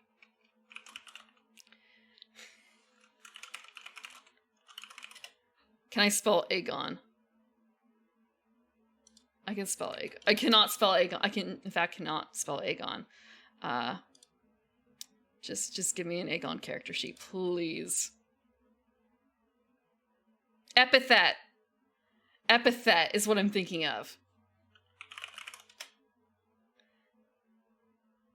An adjective or descriptive phrase expressing a quality characteristic of the person or thing mentioned. Yeah. And Aegon. Aegon is a tabletop RPG where you are playing the child or the chosen of great gods. It's kind of like a Odysseus kind of story. Odyssey. Think of it as an odyssey. Your own personal odyssey. And with that, you create an epithet to describe yourself. And it plays in pretty heavily into that game. But I was thinking epithet, like the Alpha Good Tidings is more of an epithet. It's a title, and it's not including the actual like proper name at all.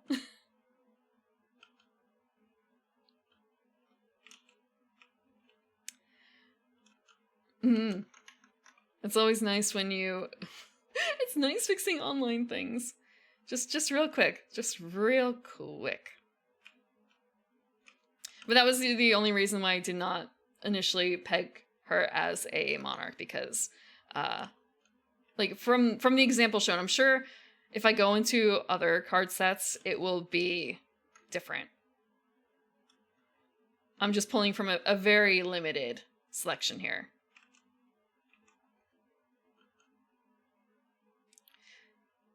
Okay, so there's lore fighters and then effect fighters. And the difference between them is that lore fighters can equip items. There are more differences, but that is like one of the big things. Effect fighters, I do not believe, can equip anything. And they can only have one weapon and or one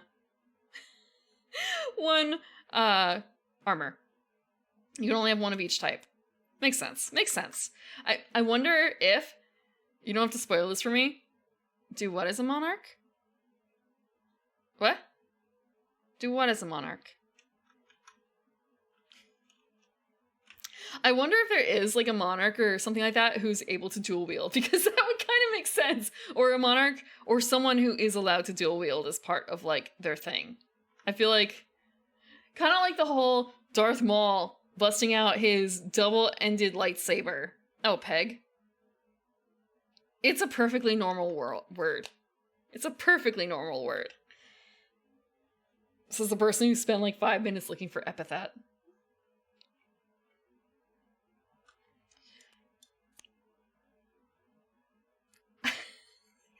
The solar rift just made me think of the Darth Maul thing, Gomen.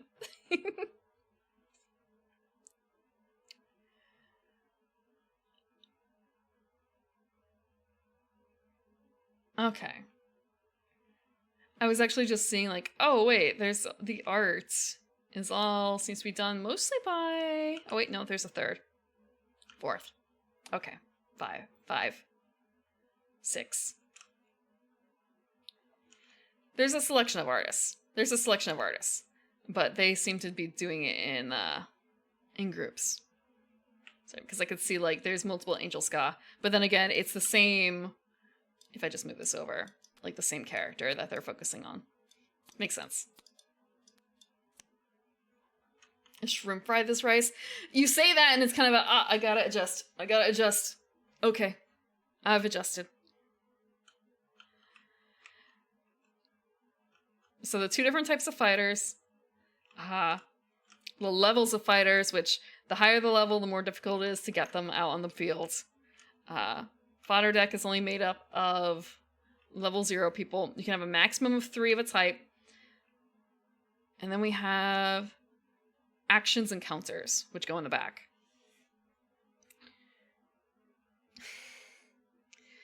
During either player's turn, revive 1 firefighter destroyed during your opponent's most recent combat phase.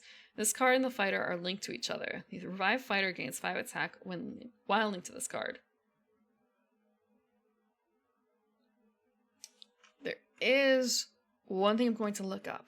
And this is more, this is 100% on me because I didn't look it up beforehand. Because it's kind of, it's battle stuff. So it's just kind of a ha ha ha ha ha. What happens? What happens?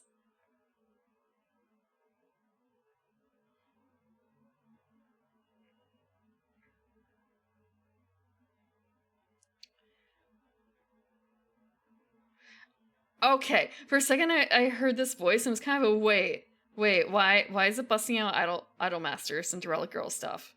But it's not. Okay. That makes sense. I just wanted to double check that destroyed cards go to the void and not to exile. It's not the same.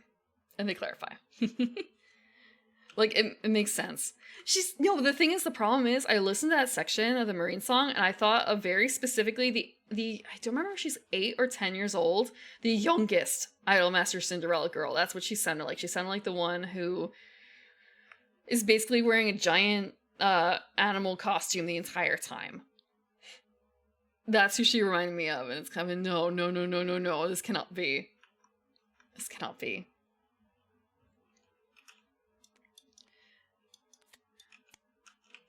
Here we have...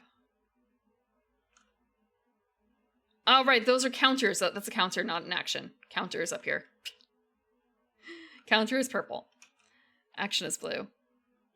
Shuffle 5 firefighters from your void into your deck and draw 2 cards.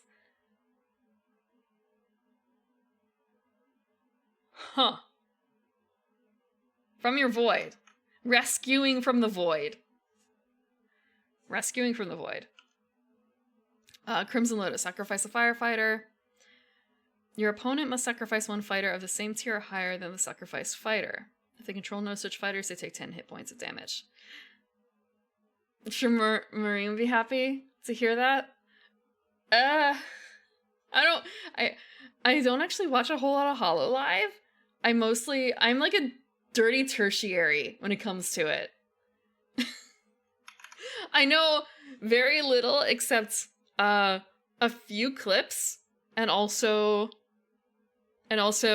I've seen Ahoy. I've seen the music video for Ahoy.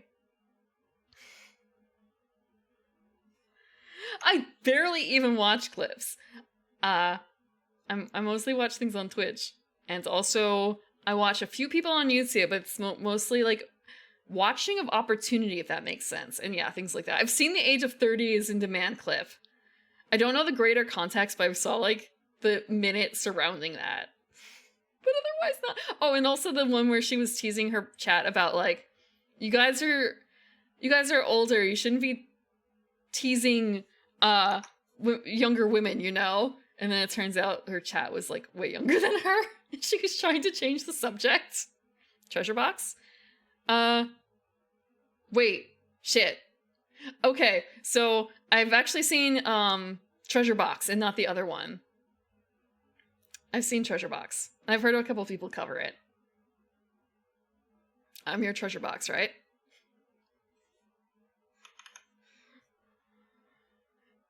Sailing the Seas of Marine. So Crimson Lotus does forces a sacrifice.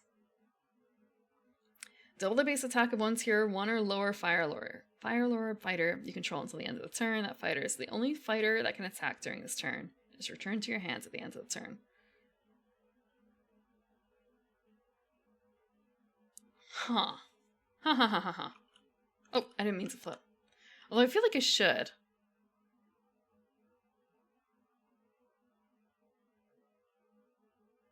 Huh. I suppose it's normal for a card to be not flippable, huh? Like, reversible, I should say. Now that I think about it. Yeah, it's probably normal. I think I'm more used to tabletop games where they tend to be reversible, but not always.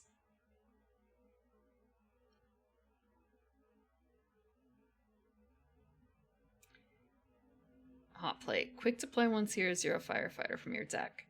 You can't quick deploy anything else that turn. And Wildfire. The can'ts easily have 2 sides if you have a Hands of Hidden Information.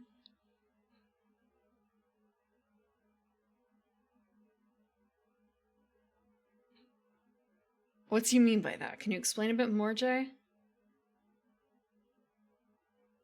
I don't think I understand. Wildfire.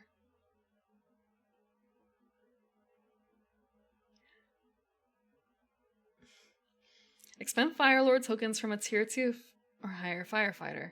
Destroy cards on your opponent's side of the field equal to the number of tokens expended. The backs are not plain. The backs are they can only be read one way. There's a distinct top and bottom.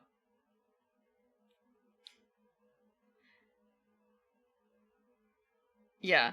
Now that I think about it, though, I feel like Pokemon is also, there's a distinct top and bottom, and the same thing with Weiss Schwarz, I think.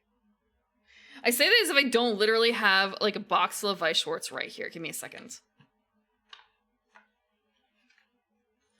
Oh, fuck.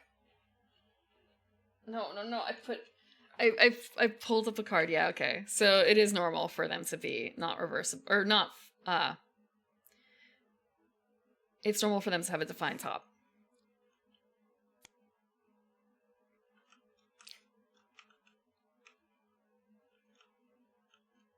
Again, from someone who's not super familiar. But it makes sense for a lot of them, because you can't exactly make... I don't actually know if they had Pokemon balls that had... Oh, there it is! I just moved it really far. Okay, that's why. Thank you for the water. I just moved it really far away. Thank you.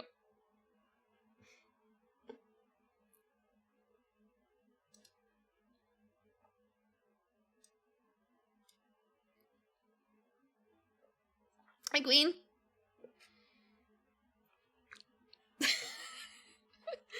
Oh, wait. Look, wait, no, fuck. Look, you're on screen. You're on stream. You're a streamer now. It's like a collab. You're right here next to me. Oh, actually, right? Not. Come in. That's the only thing I can think of now.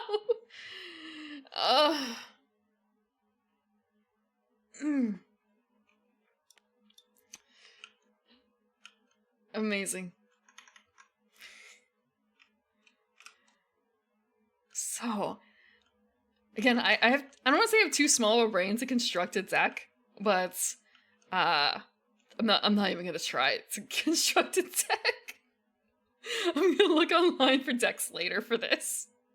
And the same, well, with Vice, I could just grab a precon. Actually, shit, I can't grab a precon for Vice online. I think I would also have to look it up. But I could also just, like, grab an existing deck and base the precon off of that. Or, like, make a con based off of the physical precon I have. The physical trial deck. Is there a difference between, like, precon and trial? Or is it that's just branding differences? I wonder.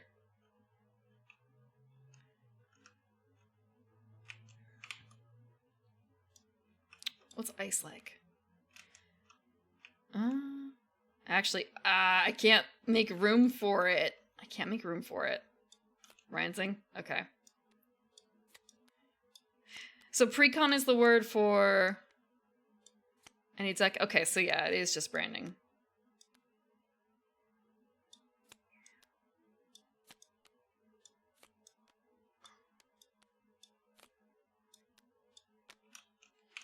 Actually, I wonder if I can, like, trial or starter. Ah, yeah, that would make sense.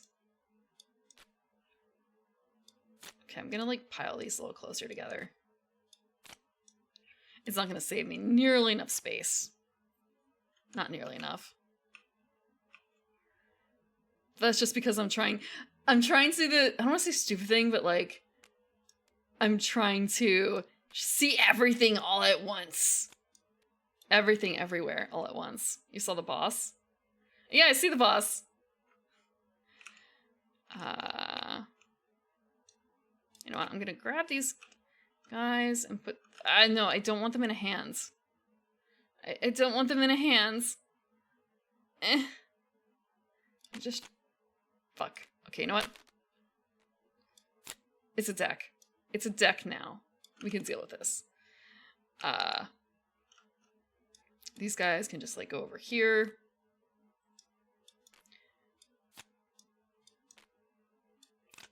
I'm just gonna grab everything. Thank you. I built it myself. It's a completely illegal deck.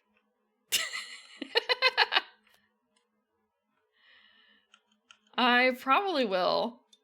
I will later. Let's see.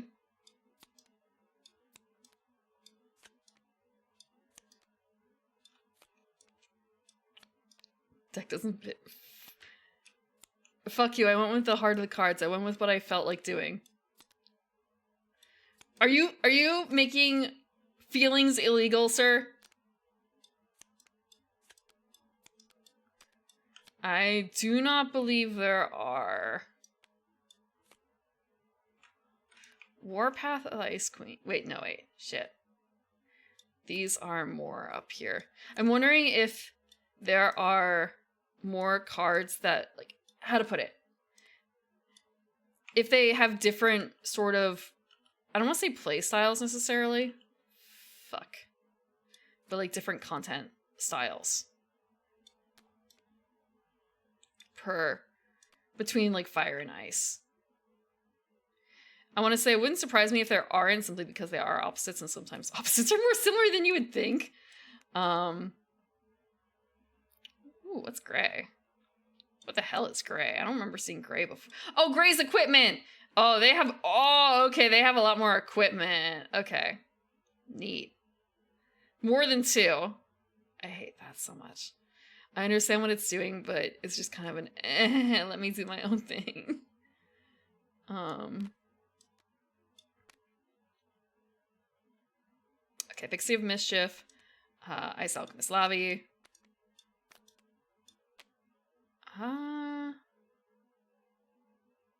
Okay, I don't see. Wait. I do.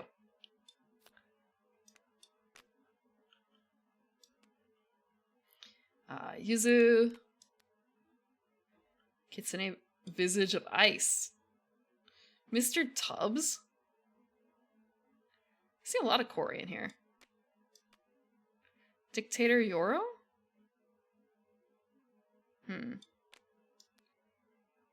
Ice Queen Yuzu is not in here. But again, she might be in a different area. Boop, boop, boop. Yeah, that Cory. 100% that Cory. Wisteria. Ice Mage Acolyte. Kingpin Cory is over here. Ah! Stop stealing my cards. I'll separate these out later. This one goes here. Oh! Someone else I know. That is my Evie. She was my vocal instructor when I was still doing that. I had to give it up because I sent my cat to chemo instead. One day I'll return. Come in, t-shirt. Let's see. Strike Commander Yoro. So, what is Yoro? She's noble. Okay. So we'll check. Okay, there she is. There she is. Okay. And Evie is a mage. So I'm gonna check under mage for her. We're gonna toss the mages to the side until we get her. So because hers is not particularly icy, I guess. She's over there. And Dictator Yoro, she's probably another noble? Scientific Titian Mia. Oop, shit. There she is. Wait, no. That's not That's not a noble card. I mean, it is a noble card, but it's not a... Okay, that's it. So I guess this one does not, in fact, have a associated monarch with it.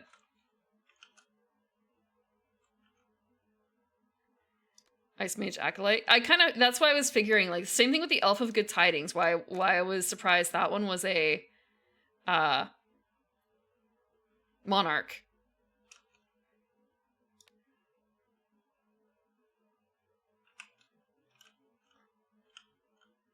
I'm gonna put these over here. Astral Knight Yuki is... She's a warrior. I'm gonna check to see what she has. And also idol. Warrior... Yeah, so she does have one. They're overlapping, it's fine. Idol. And she's got one too. Sorry, Gwen, I'm gonna move you down a little bit. You gotta share a little bit of space with Yuzu. Kitsune Visage of Ice. So I also just have kind of like a side panel here of like between Frosty Nyx, Mage Acolyte, more mice. More mice.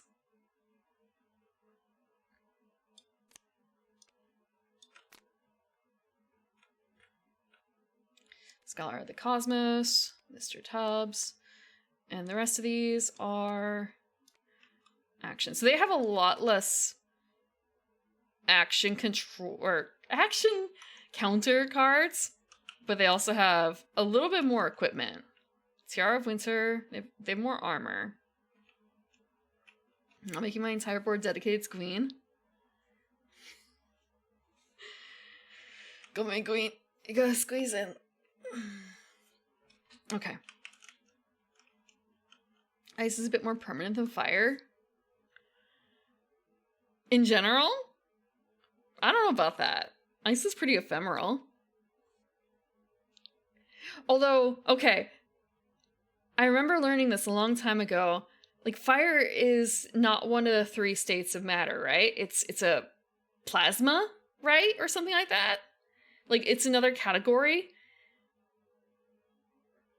In that case, yeah, I guess ice is more permanent than fire.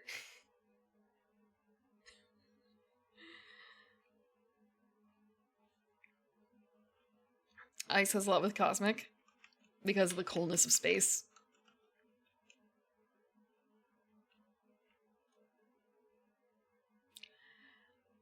Okay. From this size, Undead was a little bit hard to read. So it's kind of a, wait, what is that? But I do know that King Corey is a Undead Raccoon Mafia boss. So it's kind of a, that explained a bit. Space is null. What temperature is space? What temperature is space?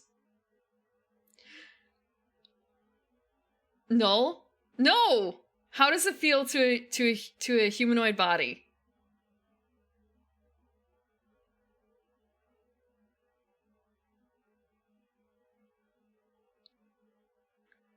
What does it feel like? It doesn't have a temperature? How close to the sun? So I guess if we're closer to the sun, it's going to be hotter. If we're any farther than Earth, it's going to be cold, huh? So for the vast majority of it, it's probably not going to be warm.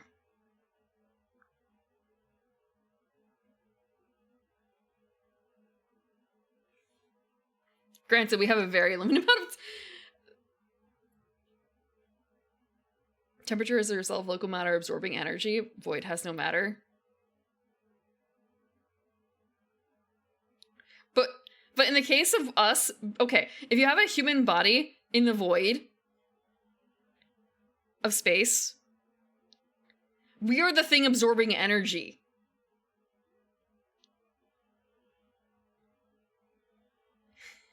You'll explode.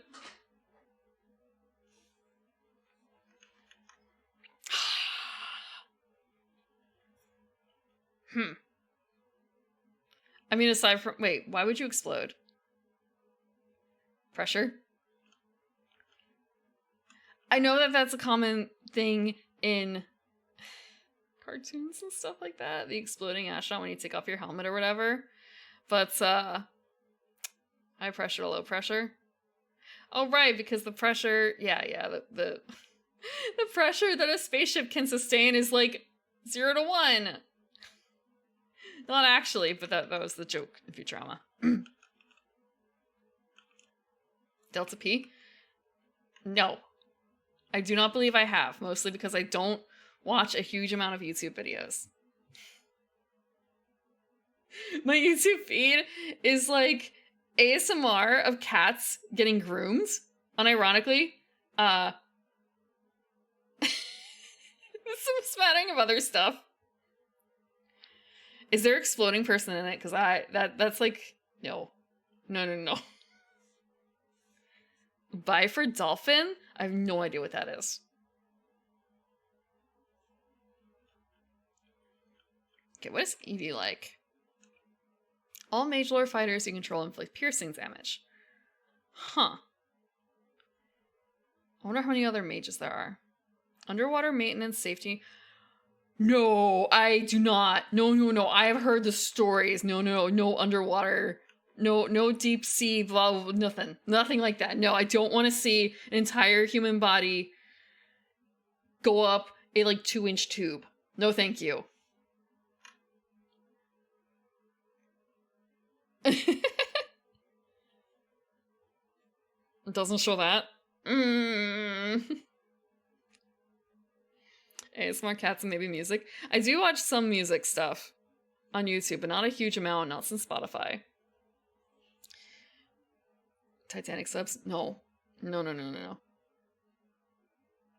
Okay, Time Ripper Eevee. Lore. Aided by her trusty Time Saw, Eevee is able to tear holes in space and time and traverse dimensions. She has learned much in her travels and even... Oh, okay, so that's just lore. Like, really just lore. So it's not... Right, Effect Fighter would be different. What's her setup like? Huh.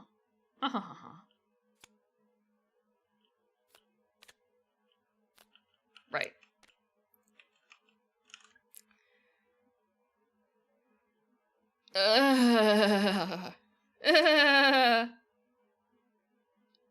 No, I don't think I've seen the video of the crab. It took me the longest time for me to actually see that bouncing crab video. The crab rave. I didn't know what crab rave was from for the longest time. I knew what crab rave was. The snibs the snab. Yeah. Crab rave. Yeah.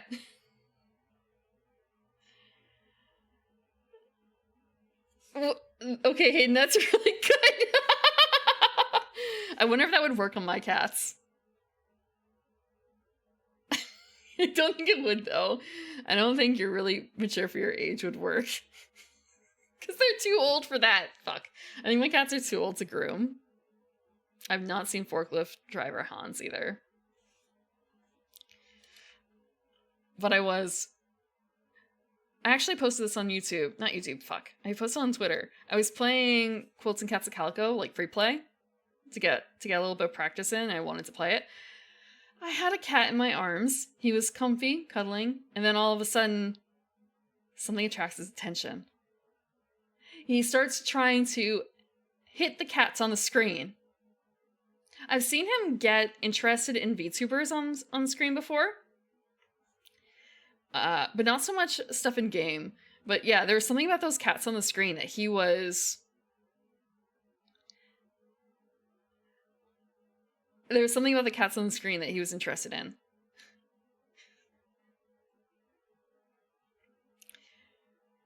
Yeah, no gore. No gore. Even, like, realistic-y fake gore. No, please no. I think that's, like, one of my few rules. No gore, no porn, no politics. The gore is mostly because of me. Or I say, like, mostly, that's for my own comfort. I don't want to deal with that. Sorry. I have really low, like, personal boundaries for gore. Okay, I guess I should say, like, video gore I don't like. Because I have read MPD Psycho. And I still have that on my desk. Yeah. You have to read the rules to enter! Yeah, I don't hugely like video game gore. Animated gore. The crab video? Were they getting sucked in? It's crab. It's kind of like, does crab count as gore?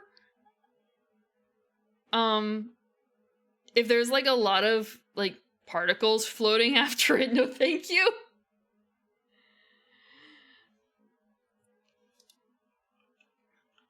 Yeah, that's fair.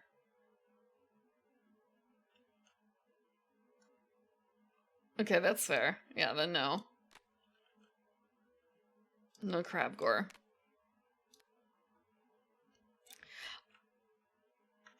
No, thank you.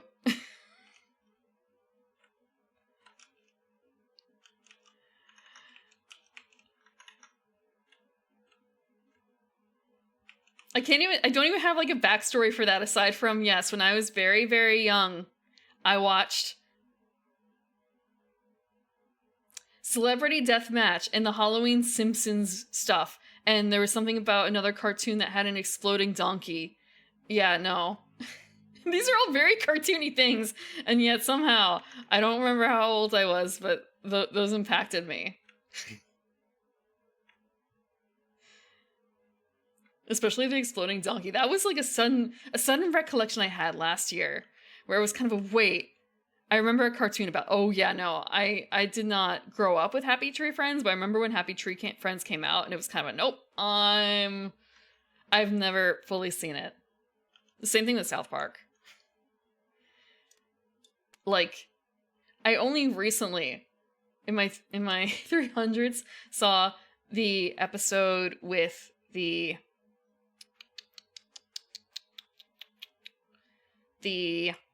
Christmas episodes. Like, most of the rest are fine, I think.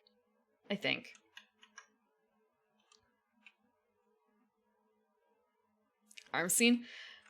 Yeah, I usually end up closing my eyes.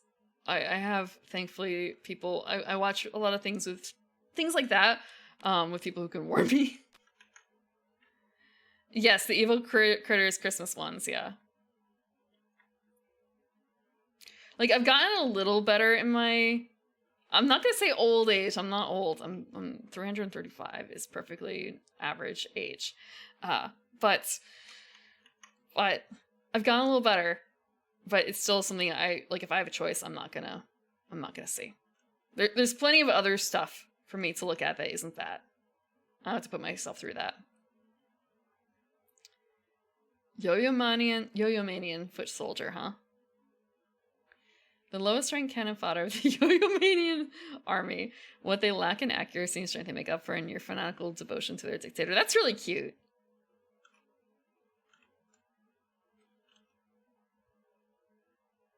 So the Ice Mage Acolyte is completely unique.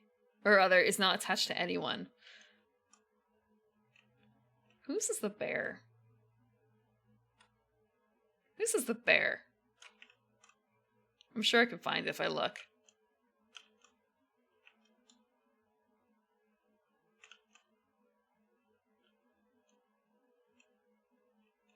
I feel like it's probably Wineria because she has the most... Yeah. She has the most, like, direct ice theme in her design compared to the others. Like, Corey is ice-colored, but she's not actually, like, strictly affiliated with ice in her design. Versus... she has snowflakes. Same thing here. Ice colors, but, like, nothing, like, super snowy.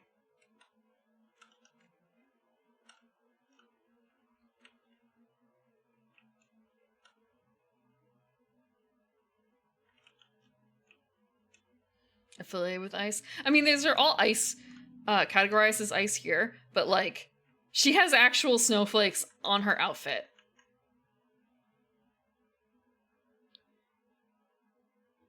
In multiple places. That's She's like heavily invested in the theme. It makes sense that she would have a little guy like this in her as part of like her thing. Ice Goddess is the most ice-like? Yeah, that's yeah. Yara is 1. So who are the zeros here? I mean, the Kitsune Village of Ice. We have Mrs. Tubbs. She's cute. Oh, wait. Okay. I thought that these two were the same, but they're not. Or rather, I thought that they were the same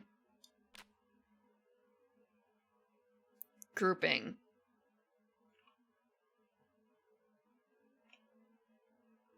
Unrelated. Yeah, they're just super cute. And Mr. Tubbs. Okay, right. Okay. I see. It'd also probably be a little different if I saw their designs head on.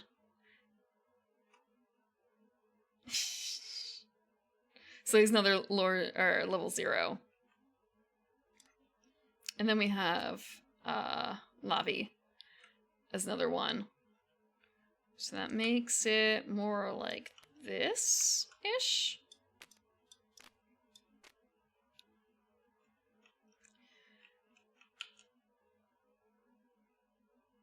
Three, 4. Okay. So similar numbers of level 0s, but they have a bit more level 1s.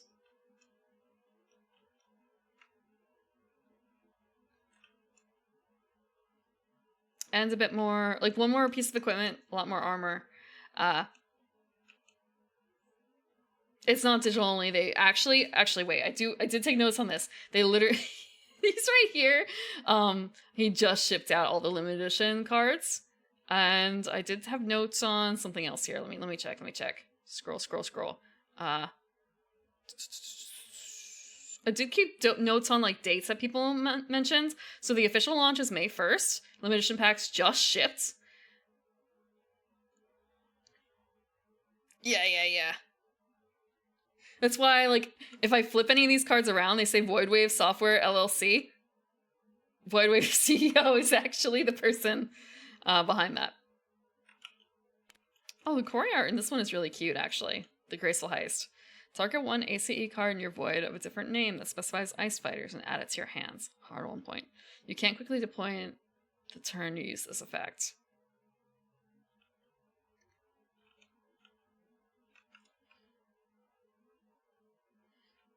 But yeah, so official launch May 1st. I believe May is also when Oshipush is going to be doing their Kickstarter, but obviously they're not ready for actual publication yet.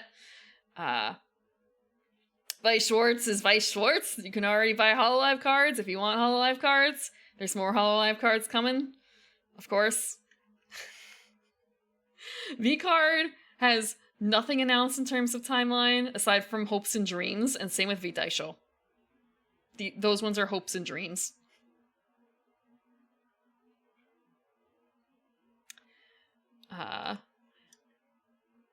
You still don't know how to play? I'm sorry, I don't know how to play fully either. I wanted to go through the cards more so.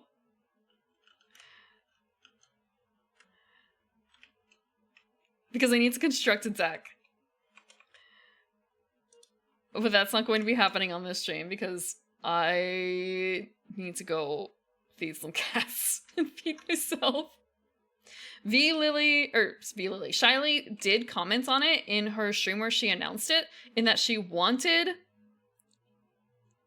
love for it to come out for TwitchCon EU, but she doesn't think that's realistic. And I looked up, and TwitchCon EU is like June or July.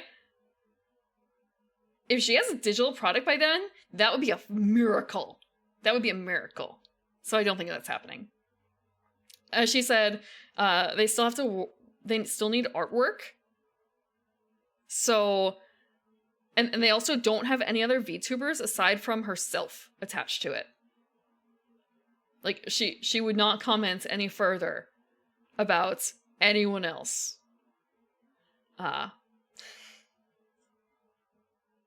Because of NDA. That was from her stream when it's the Shiny stream that's actually labeled, like TCG something or other. and she talks about it within the first like 2 hours or so, but it's kind of like sporadically placed through. And she spends a lot of time talking about how if you hear anyone saying that they're in V-Card, she doesn't know anything about it. If anyone says that she told them that they're in V-Card, they're lying. She has not told anyone. She has not talked to anyone aside from that one initial announcement, aside from GamerSupps and her manager. She was very emphatic about that. That was like literally like 2 different instances. That was like 10 minutes talking about that. And the VTubers can apply with their own art. Artists can apply to illustrate cards. But yeah, artwork is the big deal. And all we have otherwise is 3 cards that show... 2 cards that show Shy Lily and 1 that shows a water sprite. And there wasn't a whole lot of hard data on the card. Which kind of made everyone... And the way that it looked made it seem like it was Pokemon-esque. Not bad. Just... It's a different style of game. The Daisho has even less information on it. It has character art, character name, or like character title maybe, a QR code, and like a description. Like fighter. Very basic description. Ooh, market. Yeah. Just everyone, I'm sure... I shouldn't say I'm sure they're still working on it, but now that there's so many fingers in the pie, maybe they might reconsider, or maybe they weren't able to find a group to attach, because, I mean, Vice feels like it doesn't really count, but they've got Hollow nailed. Oshipush has Face Connect. V-Card doesn't have any corpos attached, but they do have Shy Lily. And that's likely to attract a lot of the big name indies, right? Probably. The Daisho is Malaysian focused, so that's its own market that I don't know anything about. And Riff Runners was Shiriyuri Productions. Shiriyuri Production? Which is no longer with us. But the people are still around. All the actual VTubers are still here, and it's all in here, I believe. And then other people I actually know, like Queen and Evie. Yeah. And I also saw that for Riff Runners that you are not... It's not a... The word is... It's not quite non-compete, but like if you're in Riff Runners, you can be in other VTuber card games too. It's not you're not locked in. I did see that. Yeah, exclusive is the word. Thank you. It's not exclusive. If they can get VShojo, I wonder. Like, I actually do wonder if they are going to get VShojo. But it might also be a bit of a shock of what needs to be done. Like, everyone has different limitations. Shy Lily hasn't officially put out anything. She just had that one like tweet about like, hey, do you want to be on it? Comment in here. That doesn't really mean anything, does it? Hololive is Hololive by Schwartz. Oshipush. You have to be a content creator for at least 2 years. And you also have to supply your own art. And it has to be anywhere from between 1 to 36 pieces of art that are able to be printed in a TCG. Like, it's you can't just go grab your scab pieces for that. That doesn't work. Which is a big limitation for a lot of indies. Having that many pieces of art for already made to apply. But they are doing like rolling exceptions or rolling applications for their game.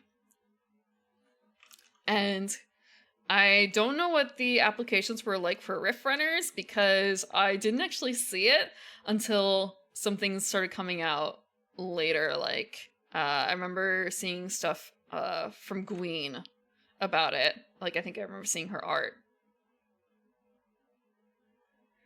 Yeah.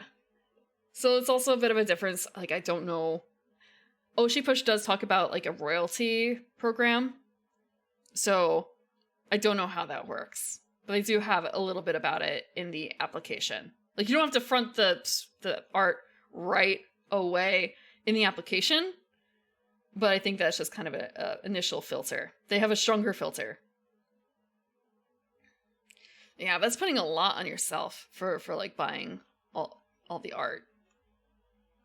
But it doesn't ensure a consistent look.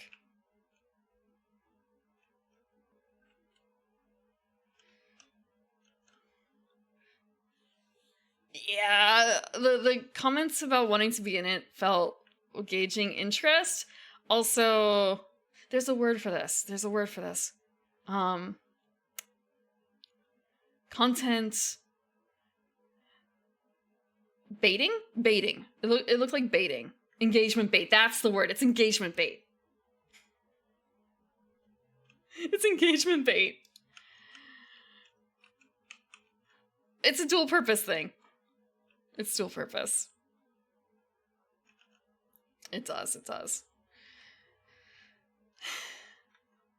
I mean, I guess if it helps for her to know, like, wait, she actually does, since she apparently didn't talk to anyone about this beforehand, like, knowing, like, oh, hey, a bunch of my friends actually are interested in being a part of this, that means that they're probably not developing anything on their side? Because that's kind of a big leap to do. What if one of her friends was actually working on another project that was similar with a different group? I can't think of anything else like that. Or maybe there's a non-compete agreement for Oshi Push. I honestly don't know. I didn't see anything about it, but it may depend.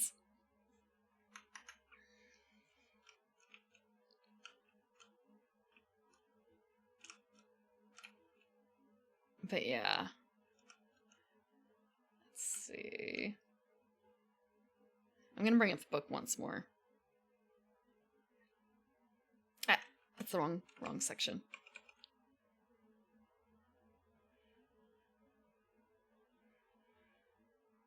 So there's a lot more in here about building tokens and stuff. Or not building tokens, but like creating tokens. And how to fight. It's a little bit more... I don't want to say it's difficult to parse. It's not difficult to parse necessarily. It's a lot of words. There are pictures for some things. Attack position, defense position. But that is one thing. So, like, I nailed by Schwartz for having, like, oh god, there's a huge sheet. But they did have diagrams of how things worked, which was really nice. But that also...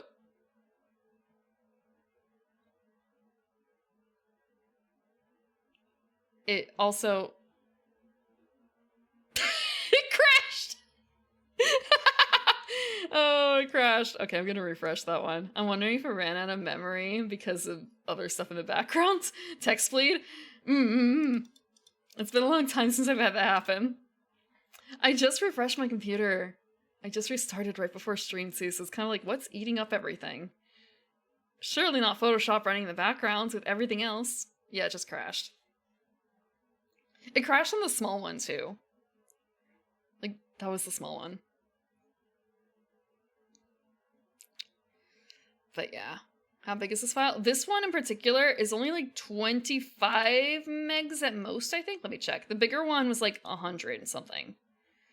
26.4 versus 143. So yeah, I think it was just something else. Being really unhappy. Maybe it's not liking Tabletop Sim and this up and everything else, but it's kind of strange. I should be able to run like stronger things. Chrome and stuff. Yeah, I should be swapping over.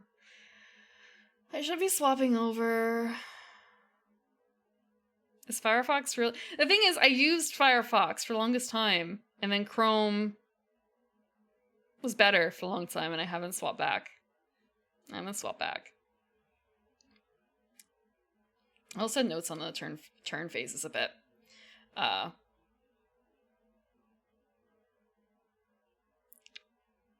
So, structured in phases. some actions can only be done in certain phases. At first it's kind of like, wait, there's a lot going on in here.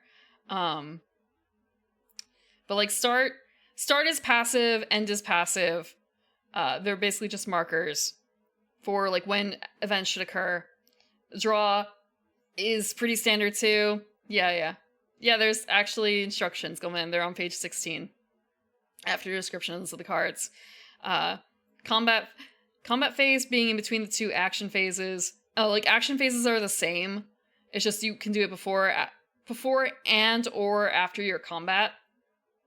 I'm wondering if there might be like a better way to put that, but I guess it kind of is what it is.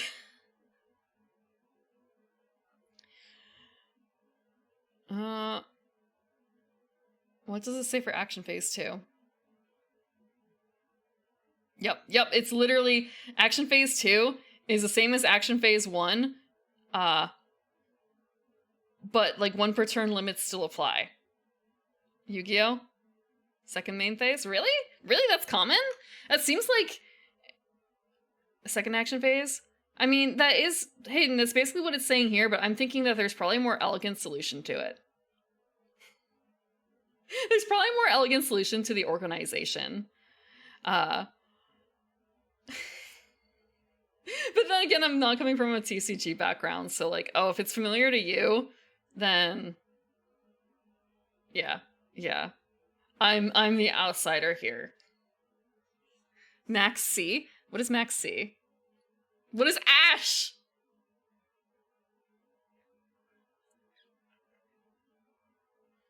You've seen the clutter? The Rams hacks? Oh, okay. Yu-Gi-Oh! Yeah, literally nothing on Yu-Gi-Oh! Hand traps? What the hell is a hand trap? What the hell is a hand trap? Thank you for the water. And the stretch. Okay. Let me stretch.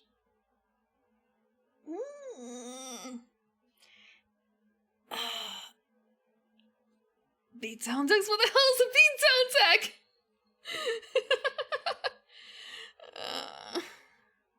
Post-combat main phase?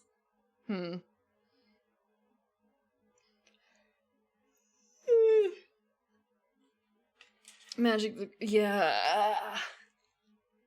I'm coming from a completely different angle. This sounds familiar, this song. Whose is this? Don't want the pink. Okay, yeah, that's fair. That's fair.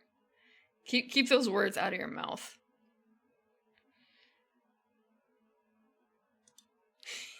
I'm just thinking I could do something really funny right now, but I'm not going to. I was just kind of like, wait, if I just end stream right now, if I had a button to just turn everything glitchy really quickly and just end stream.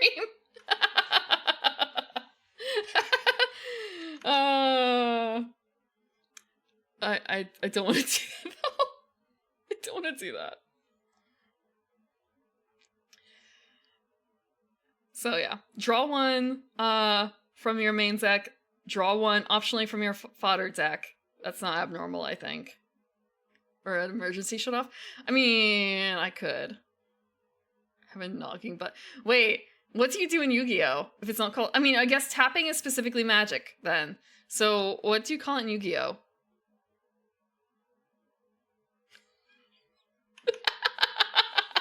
Next time. God. Actually, no, with the saver version would just go like swap to black screen really quickly. Shh. As if the stream was ended.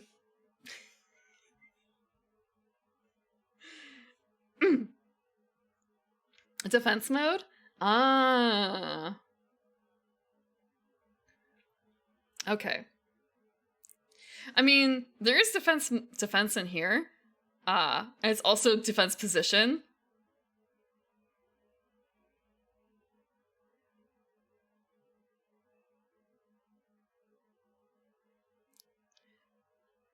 But that seems more like another mechanic and not strictly speaking a like tapping mechanic.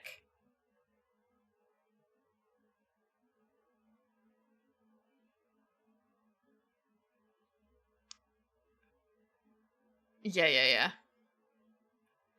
Complete Yu-Gi-Oh scheme. That's the thing. So like Vice is a existing game. I don't know what it's similar to, honestly, in terms of card games. Shy Lily kind of looks like Pokemon, but gotta see more to really talk about it.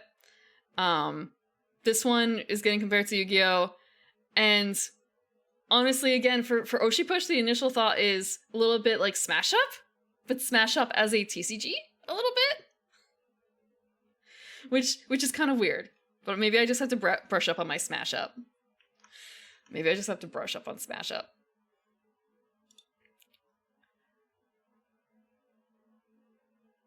And I think that's kind of where I don't want to say I get a little lost here, but more like there's a lot of stuff going on in Yu-Gi-Oh! To digest for someone who's new. Like when I first heard about Yu-Gi-Oh! It was surely, yeah, Smash Up is surely in Tabletop Sim. Surely.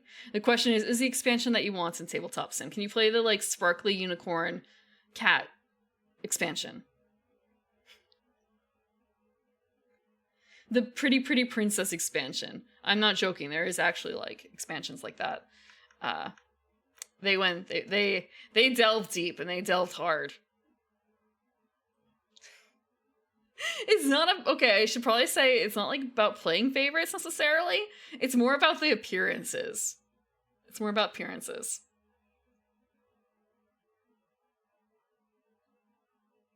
You're very good at Pretty Princess? I kind of forgot how that game even went. But it's not even that property, honestly. I don't think it's officially that property. I think it's just a... Okay, Smash Up Princesses. Let me see. Okay, it's literally just called Princesses, my bad. Oh wait, it's the Pretty Smash Up set. That's why. It's the Pretty Smash Up set. It contains 4 factions. It has the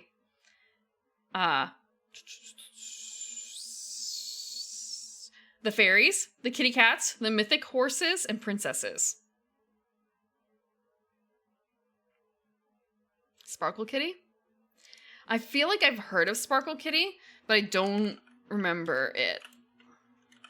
Let me see. Yeah, I think I saw that, and it's kind of an I'm not...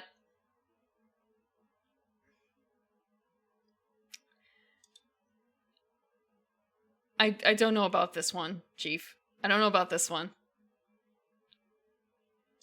I have a lot of light cat-themed games that already don't get a huge amount of play.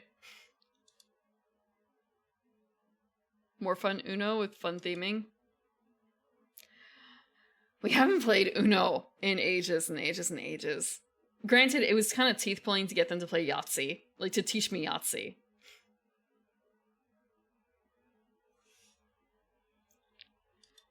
Oh no. Oh no. I can't see that. I can't see that. Yeah, I haven't played Pretty Princess in a very long time either. Very, very long time. Boggle. I haven't played Boggle in decades either. Yahtzee I just played a couple 2 years ago or so. I vaguely remember tweeting about it. Let's see.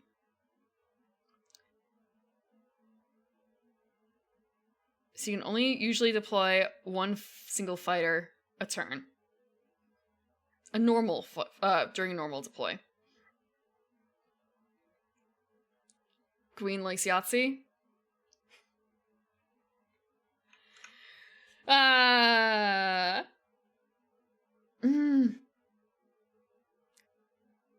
Recap on the thoughts on the game. Yu-Gi-Oh! Is very involved.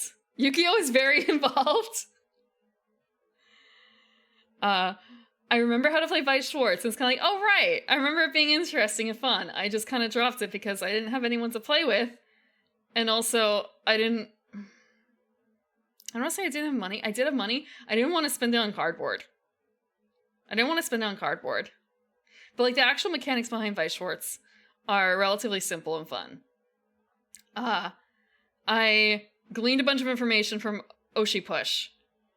I shouldn't say a bunch. I gleaned a bit, but not a huge amount. Like I looked at what kind of cards were coming, and I think it's a bit like Smash Up, but I'm not 100% certain. Like that's the closest comparison I can think of. V card looks like Pokemon, hard to tell. And V Daisho, question mark. It's Malaysian. That's the rundown. I also think like Vice Schwartz, I'm way too late to pick up on that for Hololive. It's too late for me to start that. At least like physically. With set decks. Vice Schwartz.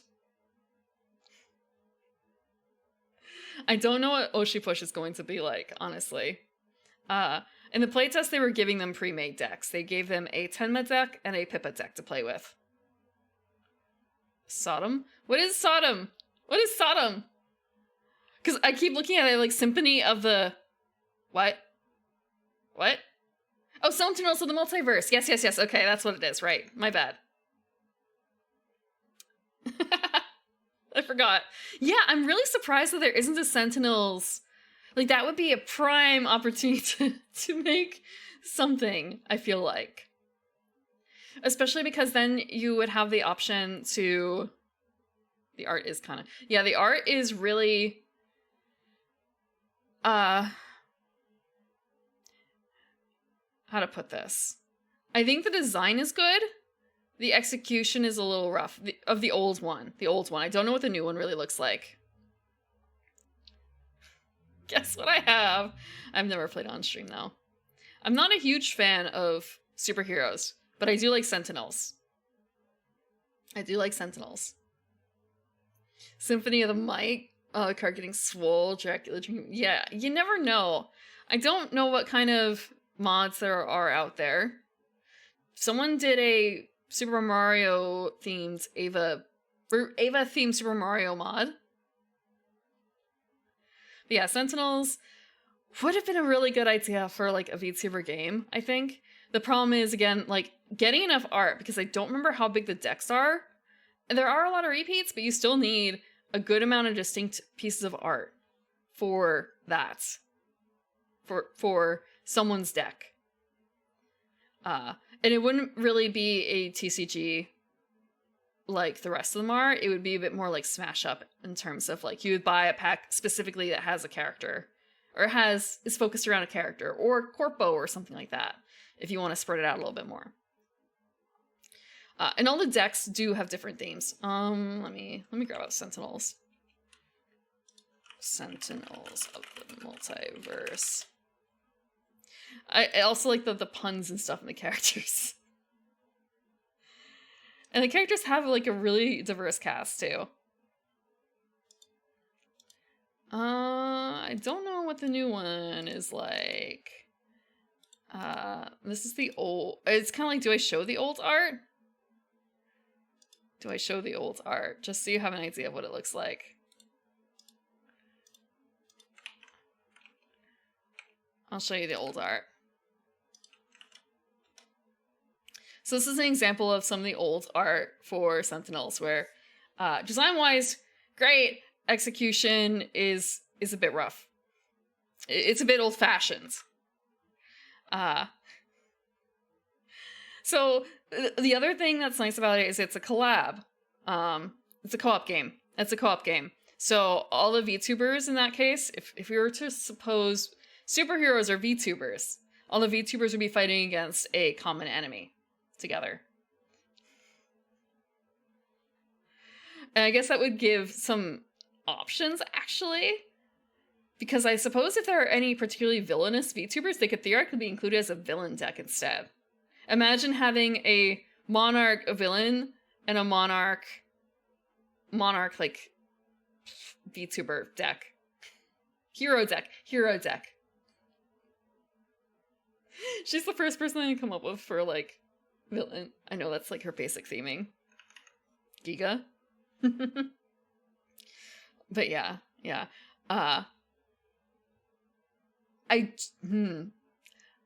want to say, I know the mechanics are not exactly copyrightable, or at least they feel like they aren't, because I know a bunch of games that have things that are very similar, but have differences. So, like, you can't carbon copy, I'm sure, and it wouldn't look good to carbon copy, but there's got to be something else that can separate it out as, like, a base.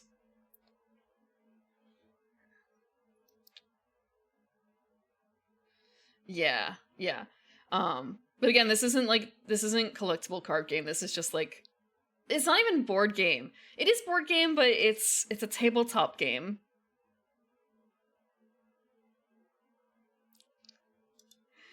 Because thinking about how many copies of Betrayal are there? Or the ones that are like Mysterium, but not quite.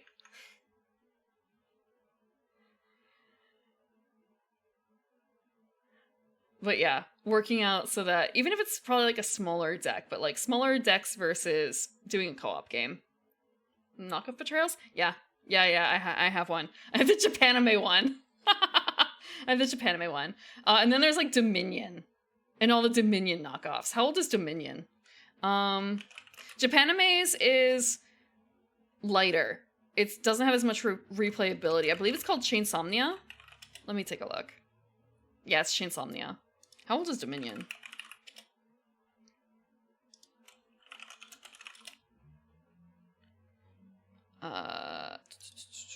You played Chainsomnia?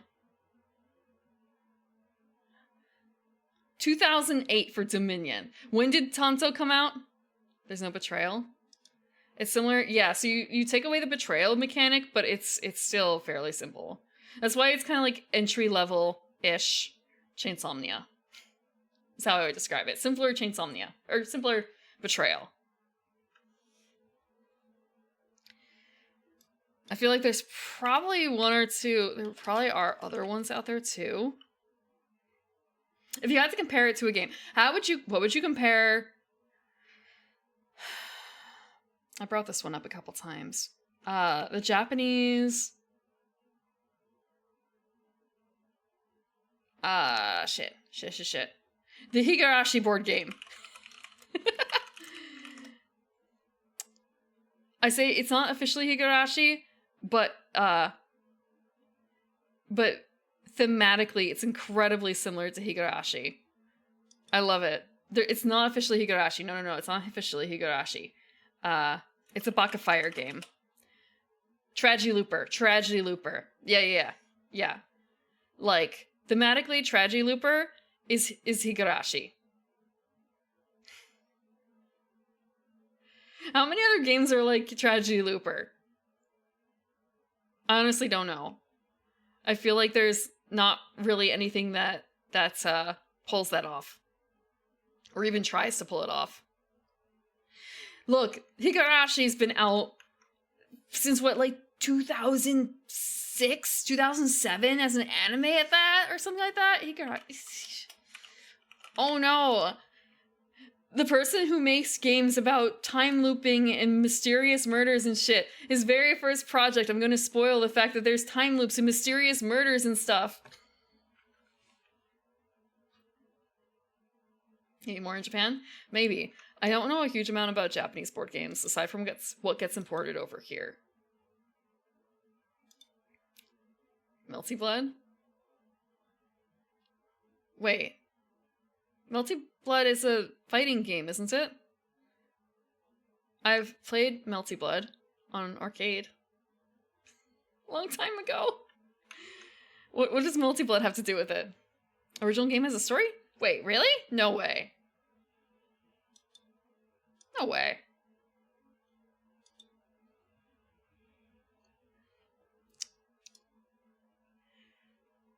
Let's see.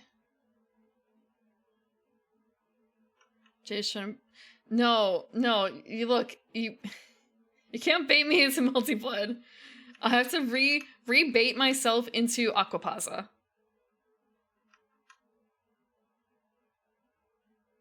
What do you mean? Is this a what? I played Melty? Yes, once. I went to there was a place that I used to go to that had an arcade machine for it. I don't remember if it was in English or not. The same place where I bought my Vice Schwartz cards. Isn't stuck on the PS3? No. You're gonna be 2 or 3 generations behind and you're gonna like it aside from the Switch. Is it better on the Switch?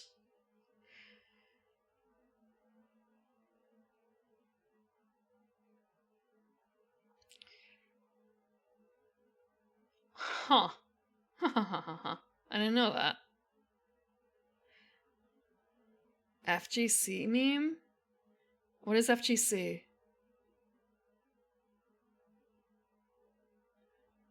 You can always find multiplayers and they never get represented in tournaments? Oh. What? They never... What? What do you mean you can find them in bathrooms still? Like, you can find them anywhere, like, in a bathroom? What? How does that... Okay, I'm just gonna assume it's one of those weird things. It's a weird meme. I haven't actually picked up my Switch in a couple months, actually. Wait, Melty Blood in bathrooms?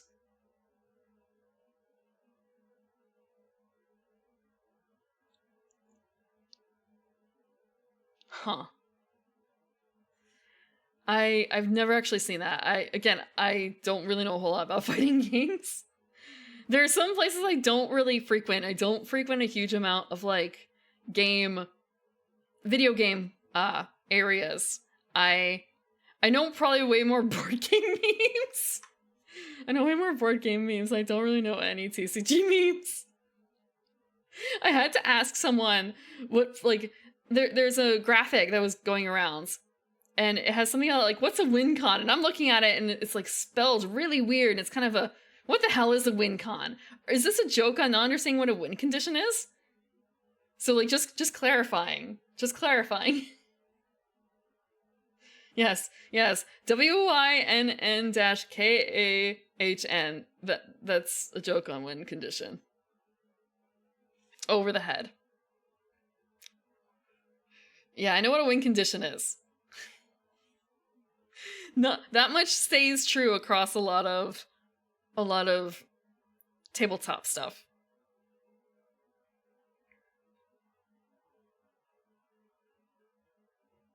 It's in continuity with Tsukihime.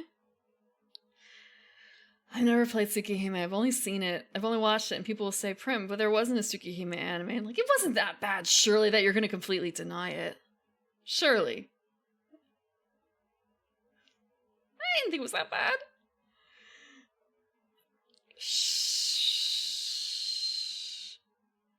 You're too young to remember. You're too young to remember. Actually, is it getting a new anime coming out? Or something? Didn't they announce something? I probably shouldn't say that to you, Jay. I shouldn't say that to you. To some of the other people. I have not played the VN. I have barely played any VNs. I've played Katawa Shoujo and I haven't finished all the paths. All but like one. And then I have a couple other VNs lying around. But I can't even guarantee I could play them on stream because I don't know what kind of content is in them and I don't think they would pass. Like F. I don't think F would be stream friendly. And I don't... Like, most of it would be stream friendly. I don't know... I've not done Fate Stay Night.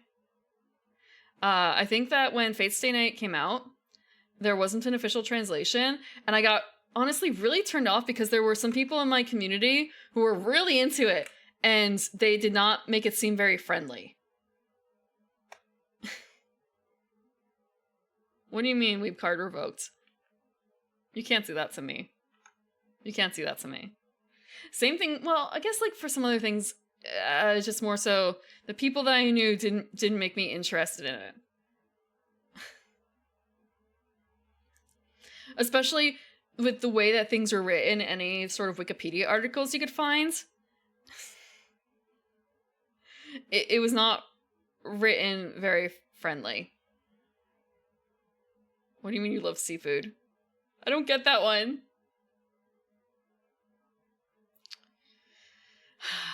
At least I did get into FGO, but that probably doesn't count at all, huh? Oh, yeah, well, yeah, I've watched Tsukihime. I've watched Tsukihime. But that's like one of the old... That and Shiki. And like maybe one or two others. So like tangentially I know a bit about it. Tangentially I know a bit about it.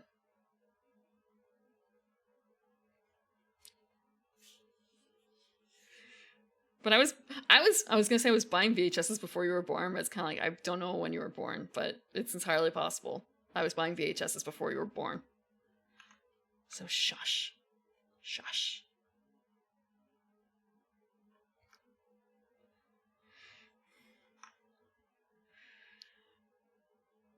Not before you, Jay. Not before you.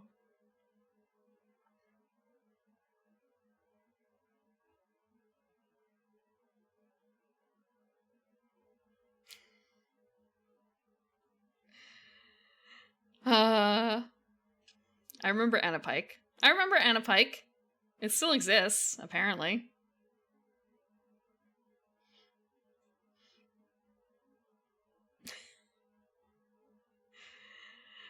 Before Napster. Before Napster.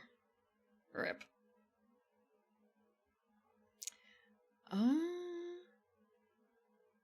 I'm pretty certain Anna Pike still exists. I remember looking at it recently and thinking, like, what the hell? What the hell?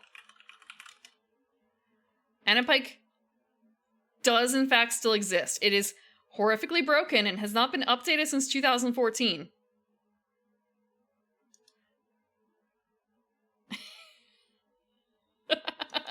That's cute. It's been a long time since I've thought about that.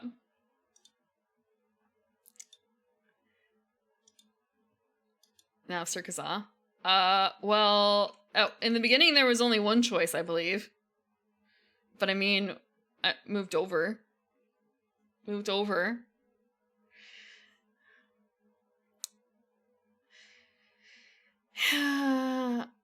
hadn't bought anything from Right Stuff in a good couple of years, but I did go through their Christmas sales like every year for a good couple of years. And it was also a really big time in general for buying stuff even to give to other people. Like, it's Christmas time, here's your yearly like injection of anime. So I've got like a whole bunch of random DVDs that I picked up from them that I still haven't actually watched.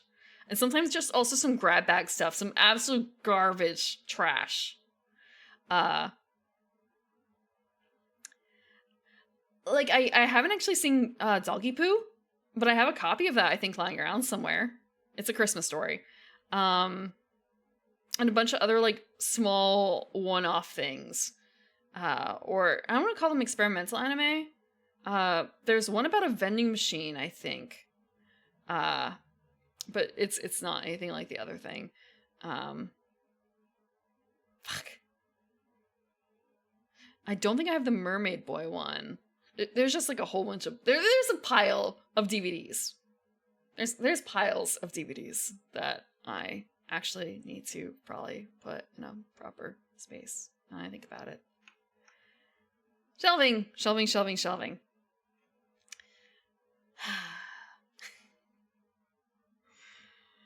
Well, it's been almost 5 hours, and I never actually covered how to properly play this. I barely covered how to play Vice Schwartz.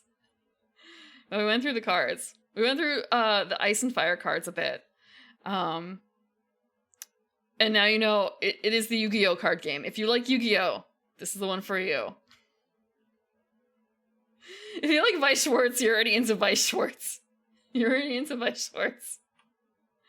Oshi Bush, keep your eyes peeled, I guess. And the other two, you're just gonna have to wait for more information to come out.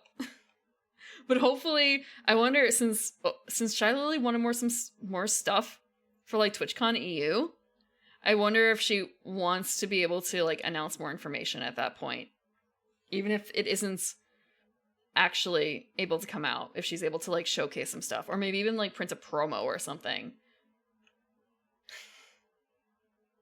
That would be something, though. Like, if she could actually have, like, a promo card to give out at TwitchCon EU. You don't like making decks unless it's a deck builder? Yeah. I might be able to see about finding pre-constructed deck information, because I believe that the CEO did mention something about that.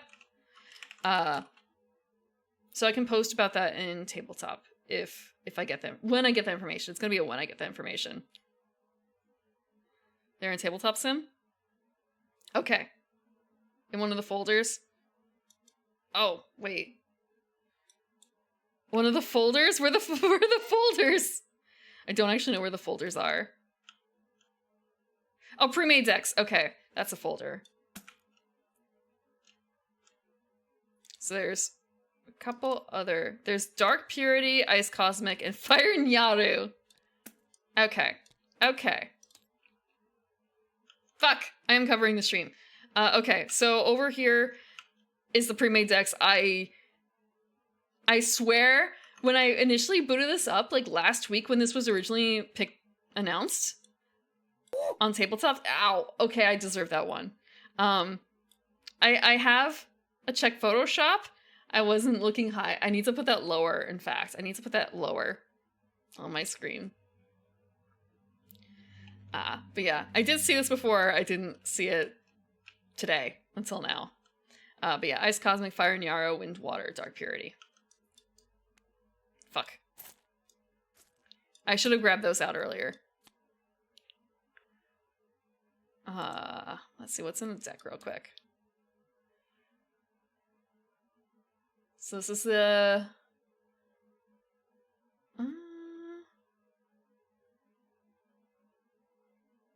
This is the Kari deck. So this card can be rally deployed by using 2 tier 0 water fighters in the void as rally material. If this card destroys an enemy fighter in battle, draw 1 card.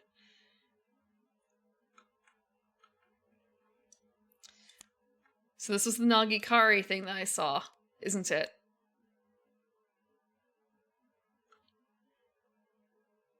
Huh. So I'm not seeing monarchs, but I'm going to guess that's a case of like pick your monarch from one of these piles instead. Oh, you know what? It's the 50 monarch pile. Duh. Of course.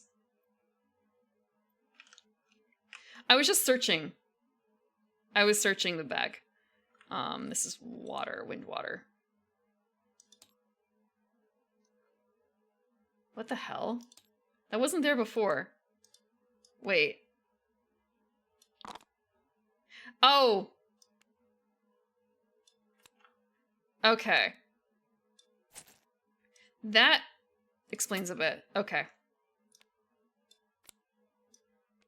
So deck of 40, the fodder deck over here with the snakes and squids and jelly clusters. I'm gonna zoom in a bit more.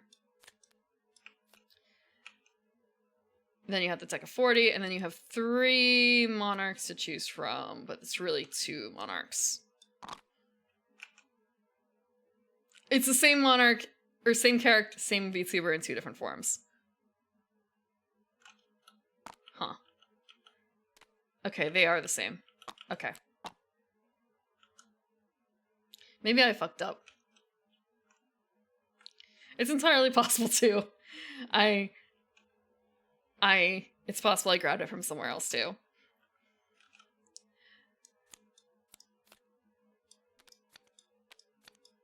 Oh, shit. I put that into someone's hands.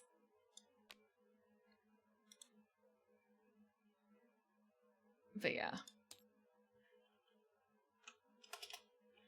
There's enough here to play a game.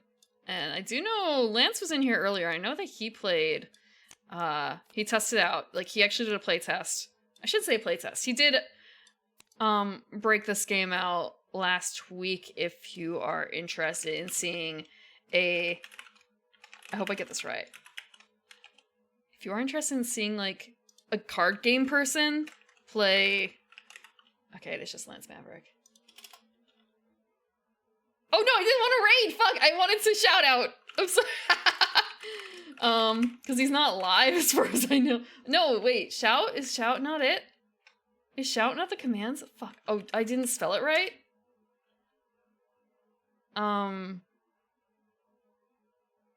What the hell is the command if it's not shout? Oh, shout out. Oh, damn. Okay, right. I'm gonna get this right. Okay. Yeah, so like Dante was there too, I suppose? Dante was there too. And they were playing through an actual game if you want to see that.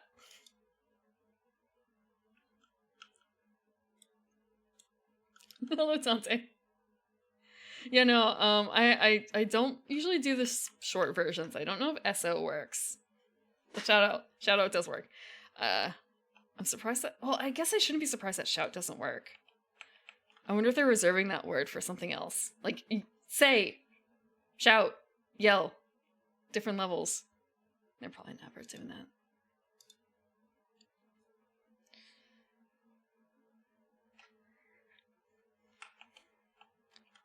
They're whispers? Yeah! Yeah, so, yeah, I'm wondering if they're reserving shout specifically for that. Instead of having, like, a bajillion... There's a word for when it's aliases, instead of having a bunch of aliases.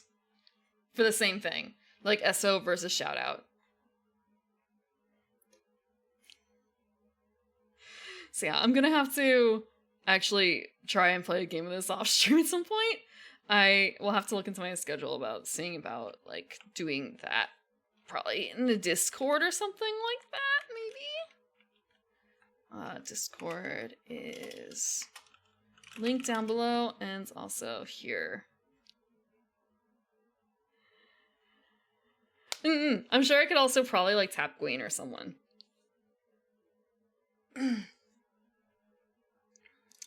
If she wants to teach me. I mean, she is in the game, after all.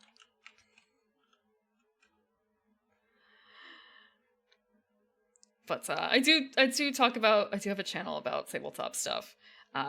But it's not usually trading card games. It's usually much more about board games. Or about TRPGs. Or tabletop RPGs, as it may be. In the meantime, though, let us go to talk. Not what, but Queen. Queen's gotta stick together. Usually, unless... Yeah. The magic stuff goes straight over my head. 100% over my head. But I do have a new schedule for next week. I say new. The content is very slightly different. Very slightly different. But it's more for your on Wednesday. On Wednesday, it's going to be Skull Monkeys again. Surprise, surprise. Friday, 9 p.m., I'm planning on doing a rematch of The Butcher. I am going to be spending what's the word? I'm going to be spending all day on Friday blazing through Kingdom Death Monster. I'm going to try and hit the lion like 3 times, and then that night, my brain is going to be melted by the time I redo The Butcher. That is my plan. I'm going to all night grab some monster or something and just like blaze through Kingdom Death. The first 4, so I can do a proper rematch. It may not actually be a rematch depending on how much my brain melts. We'll see. And on Sunday is actually Easter. Sunday is Easter, which is why it is Wingspan. We're going to be playing with the Easter backgrounds. I think I might also pick up with the new expansion too. If I haven't already done that, I may have done that. Yeah. We might play with Oceania. The critters there emus have big eggs, right? And there's going to be an emu. It's eggs. It's eggs. And you know the thing that you need to do in Wingspan, right, to win? Eggs. Just eggs forever. It's not a bunny-related game. No, it's just eggs. Yeah. So Wingspan is a game about adding birds to your sanctuary. And you're supposed to earn points, and one of the way to earn points, the most efficient way, is to make your birds make eggs. So we're gonna do that. It's a really pretty game. Very accurate to the birds. You'll get to see on Sunday. And it will also probably have an Easter background.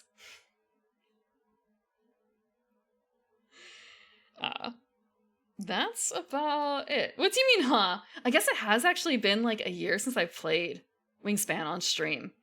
I played it a couple times on stream before. It's a really low key easy game. I shouldn't say easy. It's a cozy game. It's not very stressful. The only thing that you have to worry about, really, in terms of the other players, despite it being like it's not PvP, but it's not co-op, you're mostly just worried over the shared bird pool. Think of it like it's about the same coziness level as Calico, as Quilting Cats of Calico. It's the same kind of coziness level. Inner strategy, not a whole lot of interacting with other people.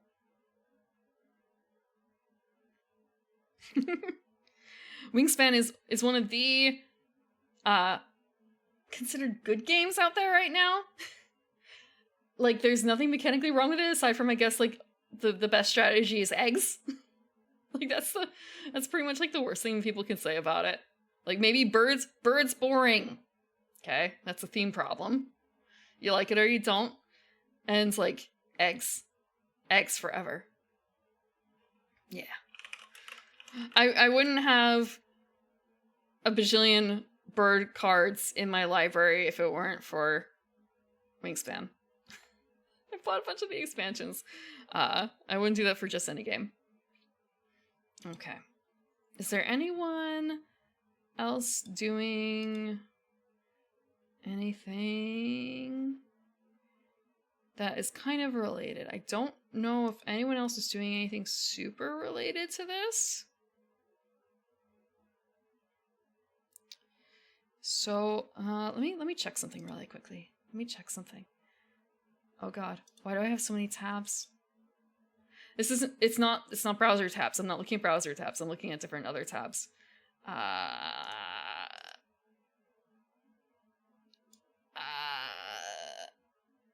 Okay. Yeah, it's the kind of thing that you could bring to your family to play. I have a notebook that has a bunch of tabs. So that was more so what I was looking at.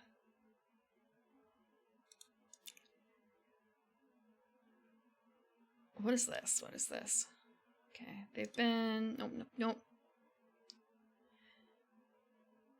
How long has this person been up for?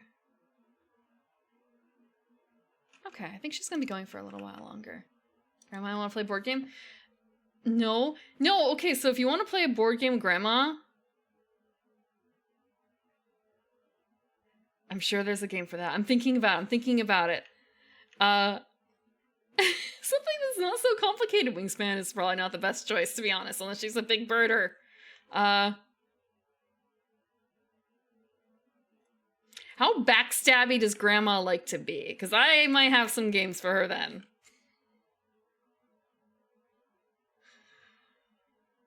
I might have some games then. Oh, it's kind of like, do you want Libertalia? Golf or bridge? Okay, maybe you can't play this with your grandmas, but you guys know Mahjong. You know, if your grandma might know a Mahjong. You might have to adjust to her Mahjong, but you might be able to play Mahjong with your grandma. No? Okay, where I live, there's like distinctly two different types of Mahjong. There's like Richie Mahjong with all the weaves, and then there's old lady Mahjong. Literally, if I go to public spaces and find like Mahjong clubs, I tell you, I'm not finding Richie Mahjong. I'm finding old lady Mahjong. Yeah, and?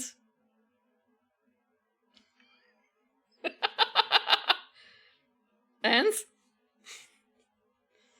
I don't know what your grandma's like. Your grandma checks off one of those marks. You're gonna say, oh no, I'm doxing myself. There's a lot of old lady Mahjong. Yeah, maybe old, like, one of the other people I know in real life who knows Mahjong knows like Hong Kong mahjong or something like that. That's what they play with their family. So it's entirely possible they know mahjong. Yeah, I actually played gin rummy with my grandma. That's what I learned. I've forgotten it. It's been a very long time. Not seen your elderly family play mahjong? Oof. Maybe bridge.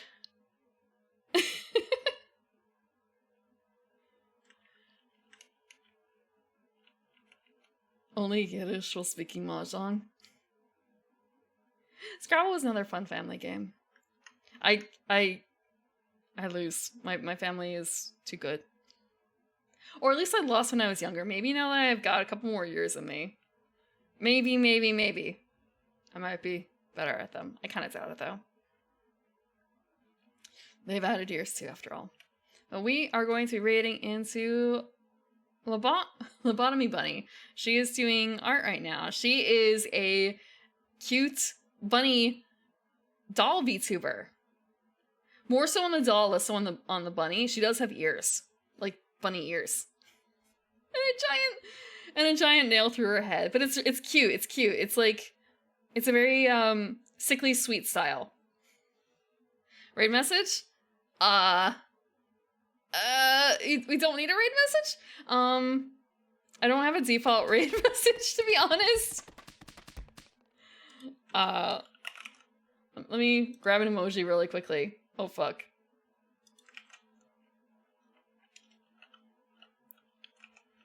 What is this? I can't see it. Madame Price, another card gets dropped. Okay, fine.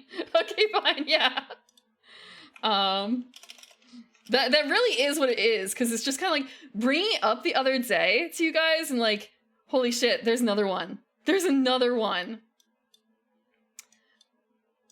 And I guess if you don't have a raid message, or like if you don't have my emote, you can just do, let me grab this one instead.